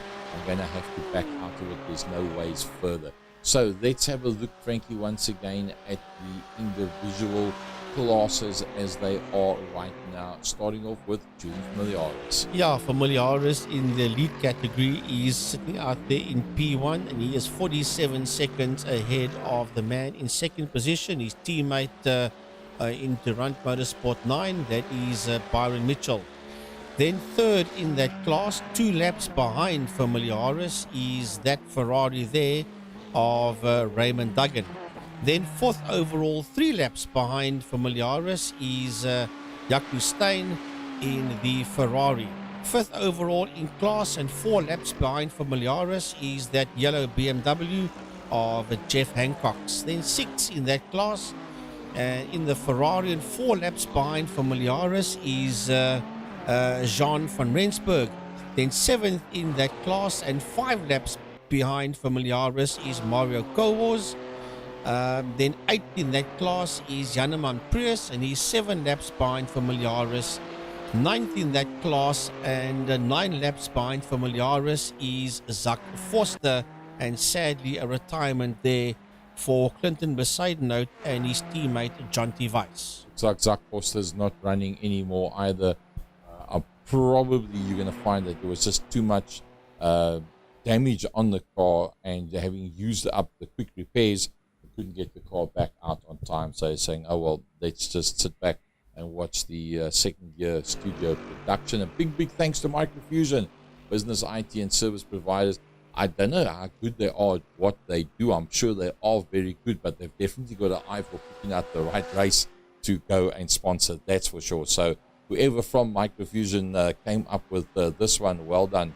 You picked on the right one, no doubt about it. Luke Lucchese leading out in the class, and he hasn't achieved everything that he wanted to. He's got the class victory to hand at the moment, but he doesn't have what he really wants. And what he really wants is called Byron Mitchell, and that 5.8 seconds further up the road.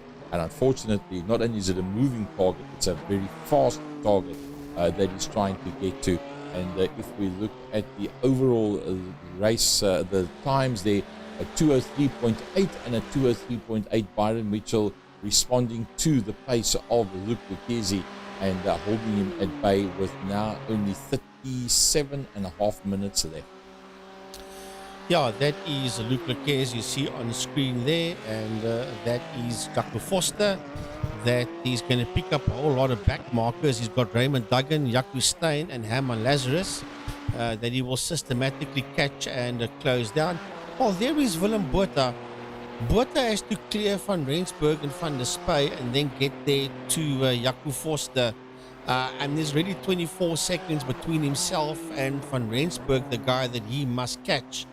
And then there's about a second between them and the guy ahead of that. So I cannot see that the Botha team's car will work their way back into that second position. They're going to have to settle for third overall in class. Will be Botha and Teams, and there's Raymond Duggan. Raymond Duggan is sitting 3, 4, 5. He's in P6, but third in class is Duggan, and there is Sway Schubert. That car jumping all over the place there of Sways, and Sways is sitting fourth in the Masters, and there's 4 seconds between himself and the driver that he's about to lap. There is Peter van der Spey, and right behind Peter van der Spey is Jean van Rensburg. He probably made the move there on Van Rensburg, did van der Spey, and van der Spey sits 5th overall in the Masters. A little bit further back, Stephen McCarthy, and find themselves 3 laps off the leaders in the Sujin Properties and April 24th. Gary, sorry, Familiaris is in pit lane. Sorry to jump all over you there, but Julian Familiaris, with the 5 hours and 24 minutes done, brings a Mercedes-Benz into pit lane. I think that this is going to be touch and go. I'm not even going to try and do the mathematics right now between who's going to lead out after this. Does Julian stay in the car? We're about to find out. Julian is now stopped. We'll see if there's going to be a driver change there. Where's Byron Mitchell? Here comes Byron Mitchell. And closing all the time. That's towards the beginning of the pits. I think Julian might make it out in time.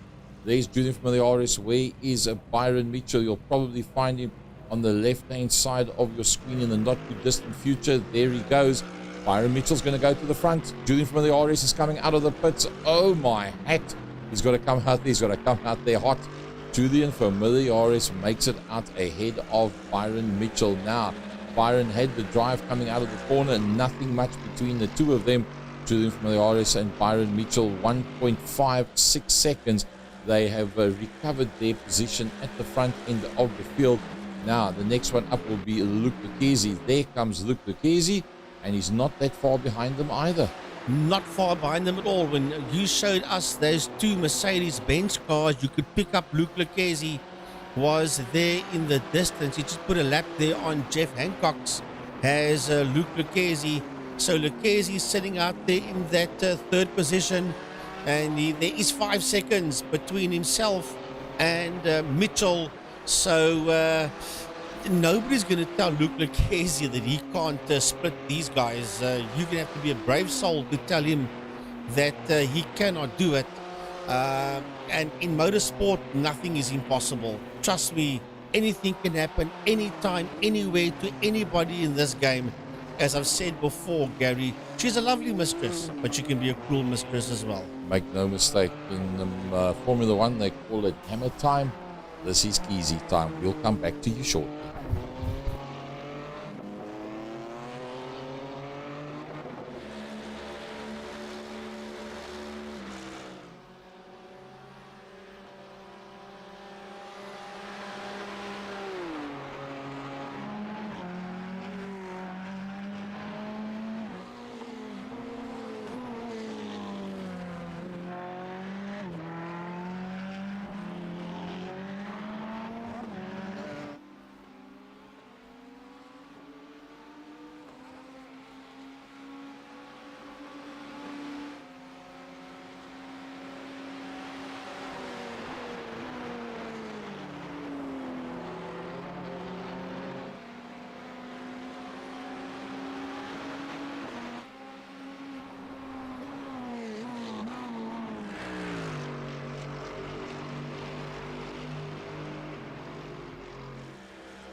Well, what can you say? Motorsport is a strange creature.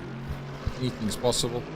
Anything can happen at any time. What did Murray Walker say? It's not over till the fat lady sings. And what did Michael Schumacher say? The only thing certain about motorsport is that nothing is certain, and that is a fact indeed. That's why I always say she's a beautiful mistress, but she can be a real wicked, cruel mistress as well. Right now, she's not a cruel, wicked mistress for to run motorsport 9 and 10, as Mitchell is all over the back end there of Familiaris. There is a tenth of a second between them. Luke Lucchesi sitting P1 in class and third overall, and there's 5.5 seconds between himself and the Familiaris Mitchell combination that is out there of him. Raymond Duggan is in a pit lane, and he pits from third overall in the elite category, does Raymond Duggan, and his teammate is Corne Breed. As he makes his way into the pit area, does Raymond Duggan. There is Jaco Steyn. Jaco Steyn sitting fourth in the elite category in the iRSA Racing Red Ferrari, and there's Jeff Hancock's that is sitting fifth overall in the lead category in the Team Tryhard Racing iRSA Racing GT3. Then there's Jean van Rensburg sitting sixth overall in the elites. His teammate is Marius Pretorius, and they are in the team heap together burnout. There's Mario Kowars out there. He is sitting seventh overall in the Masters category for Duca Racing. Is Mario Kowars, and then there is Janeman Prius, 8th in class in BMW 71 for teamed heap together. That is Janeman Prius. He just had a bit of incident as he went through the mountain, failing just stepping out on that beamer. So often you find the guys end up 90 degrees across the track, and the turning circle rather large on these motor cars as he gets that one back together again. So yeah, that is what's happening with the elite guys, and then going to look at the Masters. Yeah, in that Masters category, it is Luke Lucchesi, and he's 5 seconds behind the leading duo, but he sits out there P1 in the Masters. Jaco Forster in the Porsche, they are doing extremely well. Jaco Forster and Jan Sparmers, they're sitting second in the Masters. Then Willem Botha and Robbie Teens is in the Gazoo Racing BMW. They are third overall in the Masters, and then 2 minutes and 54 seconds behind them, fourth overall in the Masters, is Swiss and Renier Hubert in that the BMW of theirs. And then 1 minute and 1 behind Swiss Hubert is the combination of Peter van der Spey, and his teammate is Graham Stephen. There is Peter van der Spey in the Master G-Force Junkies BMW, with his teammate being Graham Stephen. Then you've got Stephen McCarthy, Stevie in the 8-Ball 24/7 and Sujim Properties Ferrari. They're going to be lapped. He's going to be lapped there by the two leaders. His teammate is Mike Verrier, and those two do run motorsport, AMG, Mercedes-Benz. Those are two beautiful motor cars out there on that racetrack. Not that the others aren't, but that is a pretty picture when you see those two Mercs coming at you from the front end, or if you look in your rear view mirror. It's not a beautiful picture if you're in the car that's about to be caught by them, but for us watching this production, that is a lovely sight. There is Stephen McCarthy. He is 6th overall in the Masters, as we were saying, and he just got lapped there by the two Mercedes-Benz cars. Andre Steenkamp in the cheaper cars, Ferrari. His teammate is Herman Lazarus, and they are sitting 7th overall in the Masters category. So that's... Frankie, you seem to have a bit of a passion for those Mercs. In your grey 95, do you see any Mercedes-Benz in anywhere? I see lots of them at the dealership that I do work for. I don't work directly for Mercedes-Benz, but I do work for Mercedes-Benz, here in Cape Town. So yeah, from that point of view, I do see a lot of those cars. As a matter of fact, those cars actually stand there in the AMG showroom, not the racing versions of them, but the road versions, and they don't look a lot different to these cars that you're seeing out here on track right now.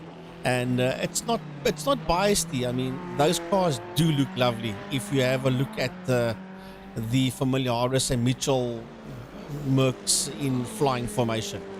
Just outside of the prize money, Swayze finds himself in that 4th position, and that in the Masters class, and also just outside of the prize money, Jaco Steyn in that 4th position. And Jaco Steyn and Atti Nagel, haven't seen that much of Atti Nagel. He's had a pretty quiet run so far today. People that are just inside of the numbers where they want to be. Corne Breed, he's done a pretty good job. He's had a very consistent day himself and Raymond Duggan, and have put themselves very much on the map with a top 3 with just 19 minutes to go. Also inside of the top 3, and he must be very tough, is Willem Botha with Robbie Teens, the comeback kid, and they find themselves inside the prize money, but not being able to really go one-on-one with the guys up front that are just so fast. Jaco Forster in that 2nd position. You'll be super chuffed with that one. I think he couldn't really expect to do much more than that. Jaco Forster with a very capable Jan Spammers with him, but then again, going up against Luke Bekisi to get top honors is going to be a massive mountain to climb. 2nd in his class, Byron Mitchell, and well, by 2 coats of paint and the width of a shoebox between the two of them. And I think Byron Mitchell sitting now right in the back bumper of June Familiaris, just to show, listen, but I can run the same pace with you. 0.2 of a second as they go through the mountain. It must be very, very difficult to find your brake markers when you're sitting that close to the person in front of you. Look at that. It's about as close as you can get, so away the steering wheel, and they're still putting up pretty decent times. Let's look at the last lap time that they put up. 2:04s, Luke Bekisi 2:03. He's taken 0.8 of a second out of them. And they're going to have to keep an eye, because Luke Bekisi is down to 3 seconds. Can Luke Bekisi close up that last 3 seconds? It's not impossible. A bit of back markers in front of June Familiaris and Byron Mitchell. Yes, Andre Steenkamp and then Janneman Preus. Catch them at the wrong spot where they've got nowhere to go. Can cost you a second. Brings Luke Bekisi within 2 seconds of it. Well, I'll tell you what, I'm sure De Villiers is busy watching that leaderboard, and he's probably talking now to Julian and to Byron and say, hey, this master that's leading his class and sitting 3rd overall is right there. He's 3.1 seconds behind you guys. You're going to have to turn up the wick. There are now flashing lights. Julian, sure, here he comes. Oh my word, I said it was not impossible. I said nobody will tell Luke Bekisi that he can't win this race, or at least split these guys. And now Durand Motorsport will know they have got some work to do. Now there's no games. Now there's no playing around. If you are part of Durand Motorsport, if you are Julian or Byron, it's now hammer time. You drop the hammers and you try and clear away from this BMW. But trust me, believe me, Luke Bekisi is stomping that accelerator pedal of his right through his room floor. He'll do anything and everything in his power to get past them. He has done everything in his power, and now the two of them are coming up towards the back marker. That is the Ferrari of Andre Steenkamp. I think by the time they get to Steenkamp, they're going to be in Conrad straight already. I don't think it's going to have any effect whatsoever. But, well, let's have a look from the cockpit view. Does this slow them down? They cannot afford any time whatsoever. Oh, is this going to be a game maker? He lifts off. He has to lift off. He's got to lift off lightly. That must have cost him a bit of time, and that must have brought Luke Bekisi a bit closer. 2.1. 2.1. That is from the front window of the June Familiaris, looking back at the man following him, Byron Mitchell. There is a Byron Mitchell in behind him, and just behind that there is the looming thing that they don't want to see. Their problem is called Luke Bekisi. and Luke Lucchese cleared Andre Steenkamp very easily. And as a matter of fact, so did Mitchell as well. I thought that Steenkamp might have kept up Mitchell, but he never. And Mitchell cleared him very easily, and he would have hoped that Steenkamp would have kept Lucchese up, but that did not happen. From a Luke Lucchese perspective, now is not the time with 15 minutes to go to hit the panic button. He has done it all. He has caught them. He's soaring away there. What you see that steering wheel doing at home on your computer screen, that's exactly what Luke's hands are doing on his steering wheel in his sim rig. As we have a replay here, that was the incident that Gary said could have been a game changer when Steenkamp ran wide, and that's when Mitchell slipped through as well, and so did Luke Lucchese. Well, what was it that he said to us? Around about 1 point, how many seconds you start to pick up the toe? Luke Lucchese 1.3. He's going to be, if he can close just a little bit more, the next time that they get into Conrad Straight, he's going to start picking up a double toe from Durant Motorsport. I hope this doesn't turn to tears. We have got 14 minutes to go on the clock before we see checkered flag. Microfusion Business IT service provider. As Gary said before, you have chosen the right 6 hour to sponsor. You couldn't have known that when you chose this one, but it's turned out to be an absolute crackerjacker. Can you believe it? With approaching 13 minutes, you got this fight for first, second, and third on the track, and you've done 5 hours and almost 47 minutes, and you got this major war for first, second, and third overall. Never mind class, overall on circuit. They come out from behind the trees there. You see them first, second, and third, and that 5 hours, 47 minutes of racing. He vowed he was going to go and fetch them, and so far he's managing to close up. I don't think that, 205, 205, 203 on the last lap. So Luke Lucchese now starting to make use of the slipstream and come in closer. Where will the motorsport side of it now come into play, where you run as a team or it's for individual? Well, we're about to find out. Well, let me tell you this, the first 2 races were dominant. They drove as a team, they did the photo finish. Now it's no photo finish. Now it don't matter who comes first and who comes second here, as long as from a Durant point of view, they will be saying, we want a 1-2. We don't give a damn if it's Familiaris or Mitchell that wins it. We just want a 1-2 across the line, because if ever they knew they are under serious attack, it is from Luke Lucchese, and they also knew that if there's anybody else out there on circuit that could give them a run for their money, it would be the combination of Luke Lucchese and Francois Hubert, and Lucchese is responding. Hubert has played his role perfectly. Now look at this. This is tactics. This is tactics. Mitchell is backing up Lucchese, and he's allowing Familiaris to get away. That is brilliant. If we can't get a 1-2, at least we want to win.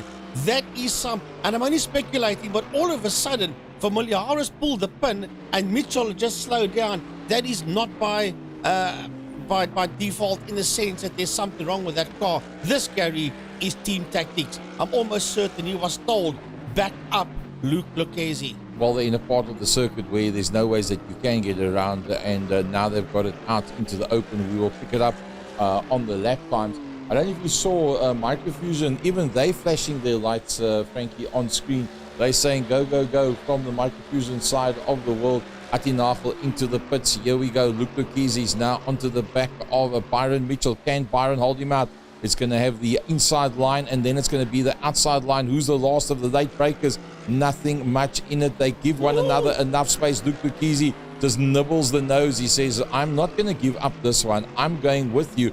Down into the last corner they go, and trying to squeeze him out, and he does. Byron Mitchell squeezes him out. Both of them turn, and they end up literally pointing towards one another. That has opened it up for Julian Familiaris at the front end of the grid. Yeah, well, I've got my thoughts on that one, and I'm going to say it as I saw it. Byron Mitchell turned into Luke Lucchese and forced him towards the outside of the circuit. And that is exactly the way I saw it, and I can only call it the way I saw it.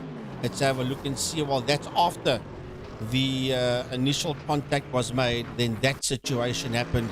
So let's try and go back a bit further. They are side by side, and they're coming down towards us. Watch the Mercedes. Benz turns into him and touches him slightly, and that unsettles Lucchese, and then Lucchese makes contact with him. So yeah, Byron Mitchell, there was that slight move, Gary, to the right, where he made the contact there initially with Lucchese. 10 minutes to go, and Luke Lucchese from Byron Mitchell from Jules from the iRSA.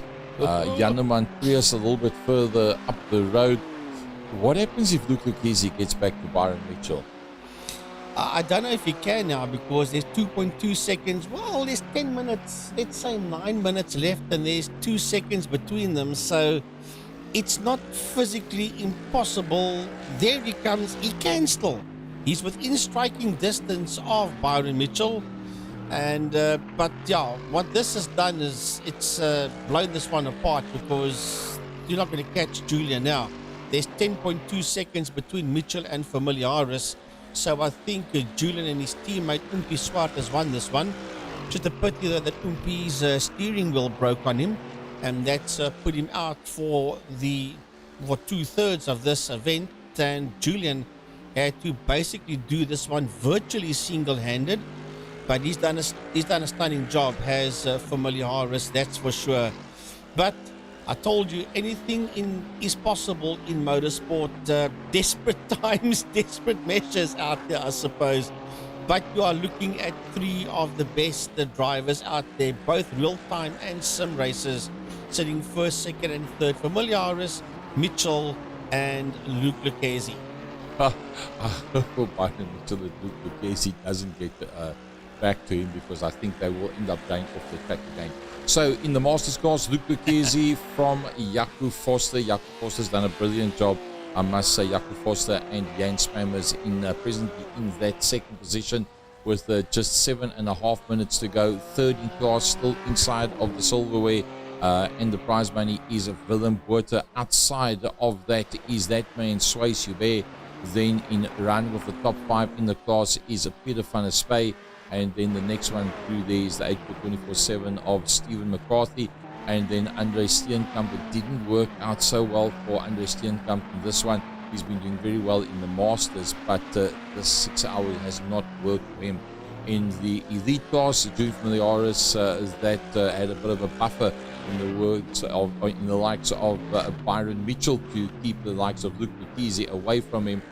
They've got 3 Masters between Byron Mitchell and the next man in the silverware. In the prize money, Corne Brett, I think, has had a pretty decent time, not been able to go one-on-one with the Durant Motorsport, but in the absence of Durant Motorsport would probably have picked up a overall victory in the class as such for Corne Brett.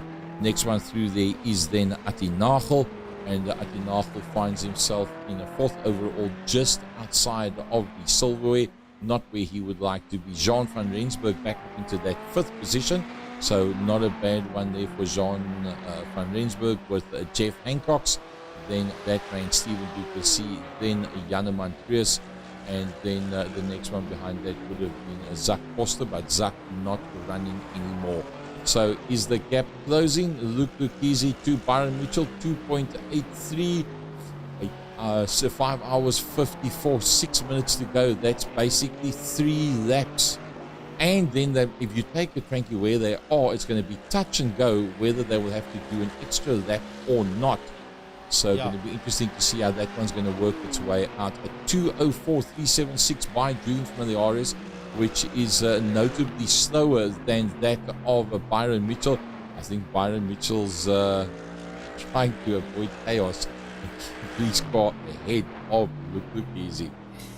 Gary, if this was real-time racing and they met each other in the pits afterwards, I think the sparks could fly out there, that's for sure. The boys take this pretty seriously They do, as well. They might do. be sitting at home, but the kids will know what each one of them thinks about the other one right what are you now. saying to me that Mitchell could expect a phone call from Lucchese? Well, petrol's expensive. I don't know where Byron Mitchell stays, but I know Luke Lucchese's down here in Cape Town. I'm not sure where Byron Mitchell is.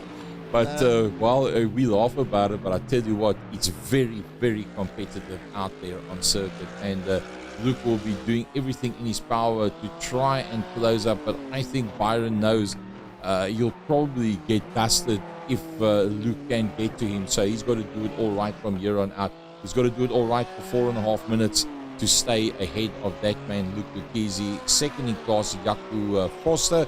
Third in class, Willem Botha. And then third in the elite class, Corne Breed. Back to your leader, Julian Familiaris. Well, Familiaris sitting out there in P1. Then there is a back marker between himself and Byron Mitchell. Now, Mitchell was over 10 seconds at one stage behind Familiaris. It's now 8 seconds that he finds himself there behind Julian. So he is clawing his way back there onto the back end of Familiaris. He is 8 seconds. There's somebody that's just gone into the pits. That's Janeman Prius that's made his way there into the pit lane. As we stay with second place man Byron Mitchell, and right behind him there is Luke Lucchese of a Team Pantera Racing. And I'll tell you what, that guy will be spitting fire inside the cockpit of that Beamer, or actually in his sim rig, but yeah, let's say in the cockpit of the BMW. I don't think there's anybody more focused as Jaco Foster makes his way into pit lane. Well, if Jaco Foster's into the pit lane, then where does that leave Willem Botha? Willem Botha is on his way down Conrad Straight. Down Conrad. Wow, that could be a turn up for the books. Can Foster get out quick enough? Because Willem Botha is third in class right now, and Jaco Foster is on his way out. Jaco Foster will make it. Jaco Foster will make it. Willem Botha. There comes Willem Botha into the straight, and Jaco Foster has completed that straight, made the left-hander, and he is on his way up the hill already. So probably a bit of a splash and dash that went in there. Let's have a look at the pit stop, the pit time. That couldn't have been a very long stop at all. 7.8. Yeah, that's splash and dash. Yep. You think the only people with a calculator is Durant Motorsport? That boy's got a calculator as well. Jaco Foster, 7.8 standing time, splash and dash with 3 to go, and he gets himself out holding on to that second position. Luke Lucchese any closer? No, sir. No. Still 3.3 seconds. I think the way they're on now is the way it's going to finish. And 5:57.52. I think Julian Familiaris is going to probably, there he's already on the next lap, and I think he's going to have to do this lap plus one more before the time is up. Well, it's 2 minutes and 3 seconds for a lap, and they've got 2 minutes left. So yeah, you might have to do another one after this. You might be able to back off just a little bit and not have to do another lap. Yeah, because he's got 7.4 seconds between himself and Byron Mitchell. And obviously Durant Motorsport has got their team orders all worked out for the checkered flag, but they cannot be too easy because Lucchese is right there. This man, Jaco Foster, I'll tell you what, Jaco Foster and Jan Sparmers, they've done it right in this 000 Porsche GT3. It's the only Porsche that's out there on track, and they are going to finish second in class ahead of Willem Botha, that will finish third in class. Willem and Robbie Teens pilot this Gazoo Racing BMW out there. Then there is Corne Breed. What a show by Corne Breed. He's sitting 6 overall and third in the elite for iRSA Racing Green. Is Corne Breed, and he's got 2 back markers that he must still clear there, Nagel and Hancock's. But what a show out there for that man, Corne Breed, in that lovely color scheme of that Ferrari of his as he busy works his way around. So we have got 25 seconds to go before the checkered flag comes out. These guys are going down the Conrad Straight. They're going to go under the Armorall Bridge, which means that there might be one lap unless he stomps on the brake pedal. That's Murray's corner. That's the final corner to go. There's 2 seconds to go. Is he going to have to do another lap? I think he might have to do another lap. Yeah. Yeah, he Well, hasn't. Julian's gone through already, so Yeah, so definitely. he hasn't timed it to perfection. So he's got another lap to do, which means everybody that's on the lead lap, and it's only Julian, Byron, and Luke that is on the lead lap. Everybody else is at least 1 lap or more down. And there is Luke Lucchesi, and he's 3.4 seconds behind him. And I think he knows this is the last lap. There's no ways you're going to make up 3.4 seconds and get ahead of Byron Mitchell or Julian unless something goes wrong for them on the final lap. So yes, he'll win class. Yes, he will get 3rd overall, but he would feel that he would have, could have, and should have split Durant Motorsport. Just think, if it wasn't for the contact, and no disrespect to Stephen Kearney, it could have been the opposite way around. Yeah, he should have known that they're coming down the Conrad straight behind him, and he could have let them go through. He wanted to fight them. But you know what? Everybody to his own out there. You know, I'm not going to say anything this way or that way. This is the final corner on top of the mountain for Familiaris as he works his way down the Conrad Straight with Willem Botha coming into the pits on the last lap. This is weird, but it will be checkered flag time because Familiaris is making his way down the Conrad Straight towards the checkered flag. That's the Fuso Bridge you see there. Then it's the left, right, under the Armorall Bridge into Murray's corner, and then it will be victory for Familiaris and another 1-2 for Durant Motorsport, and they will make it 3 out of 3. Not a soft day at the track whatsoever. I think the Durant Motorsport calculators are kind of tired by now already. Julian Familiaris takes the win. That's him coming across the line. There comes his teammate across the line as well, Byron Mitchell, and then I think a somewhat peeved Luke Lucchesi coming across the line. And yeah, well, you know, look, he's going to have his own vision and version of what happened out there. Either way, well done, Oudkop. Because he's part of the Oudkops. He's a lot younger than what I am, but he's still the Oudkop. So well done, Luke Lucchesi. That was good stuff. Jaco Forster, the next man coming through, and I think Jaco can be very, very happy with his day's work as well. Yeah, look, to be in the top 3, he had to work for it. He deserves the top 3. The combination of Botha and Teens made a mistake out there, which gave that 3rd position to Jaco Forster.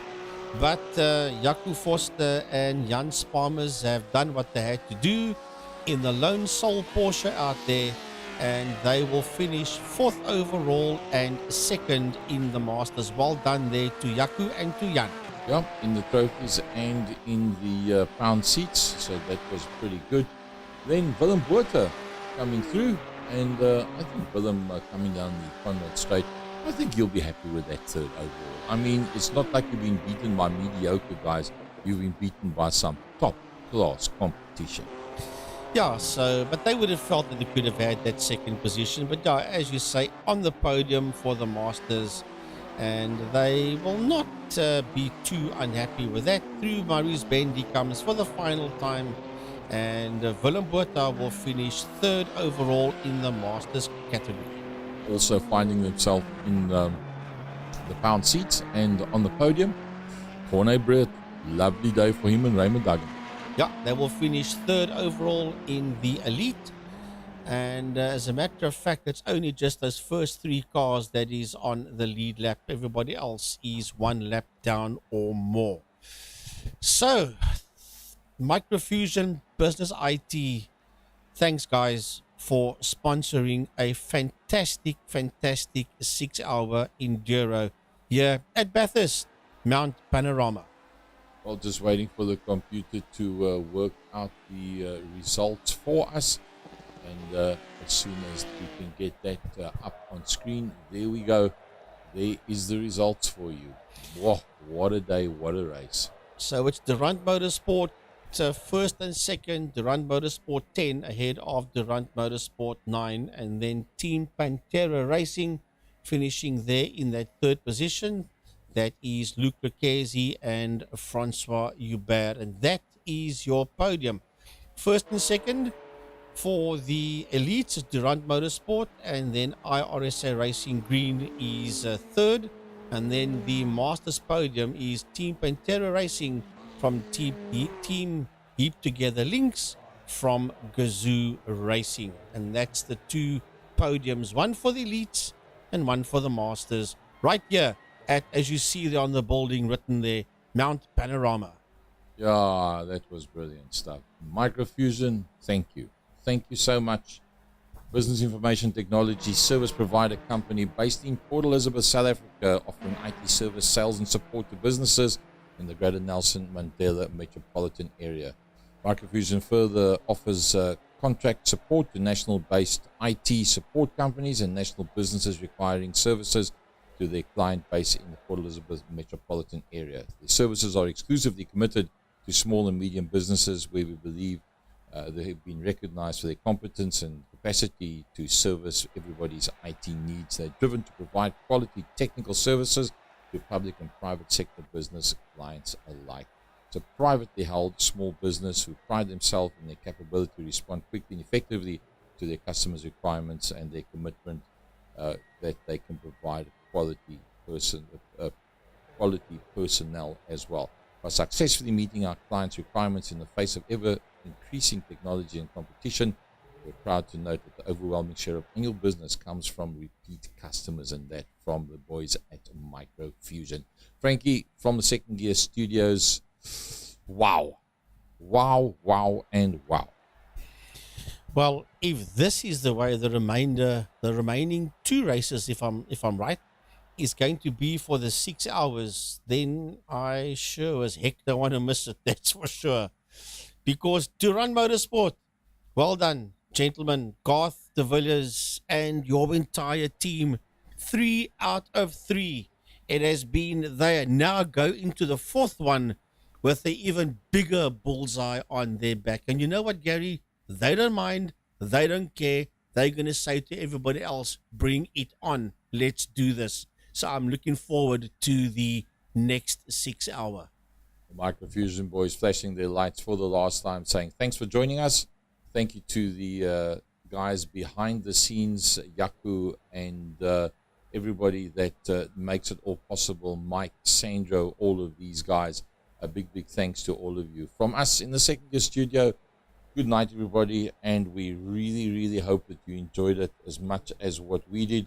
See you back out there on circuit in the not too distant future. Yeah, we'll see you on Wednesday evening for another round of the iRacing Master Series, where we will be racing Formula 3 Delaras at Suzuka in Japan. Until then, enjoy the week and we'll speak to you on Wednesday. Goodbye, everyone.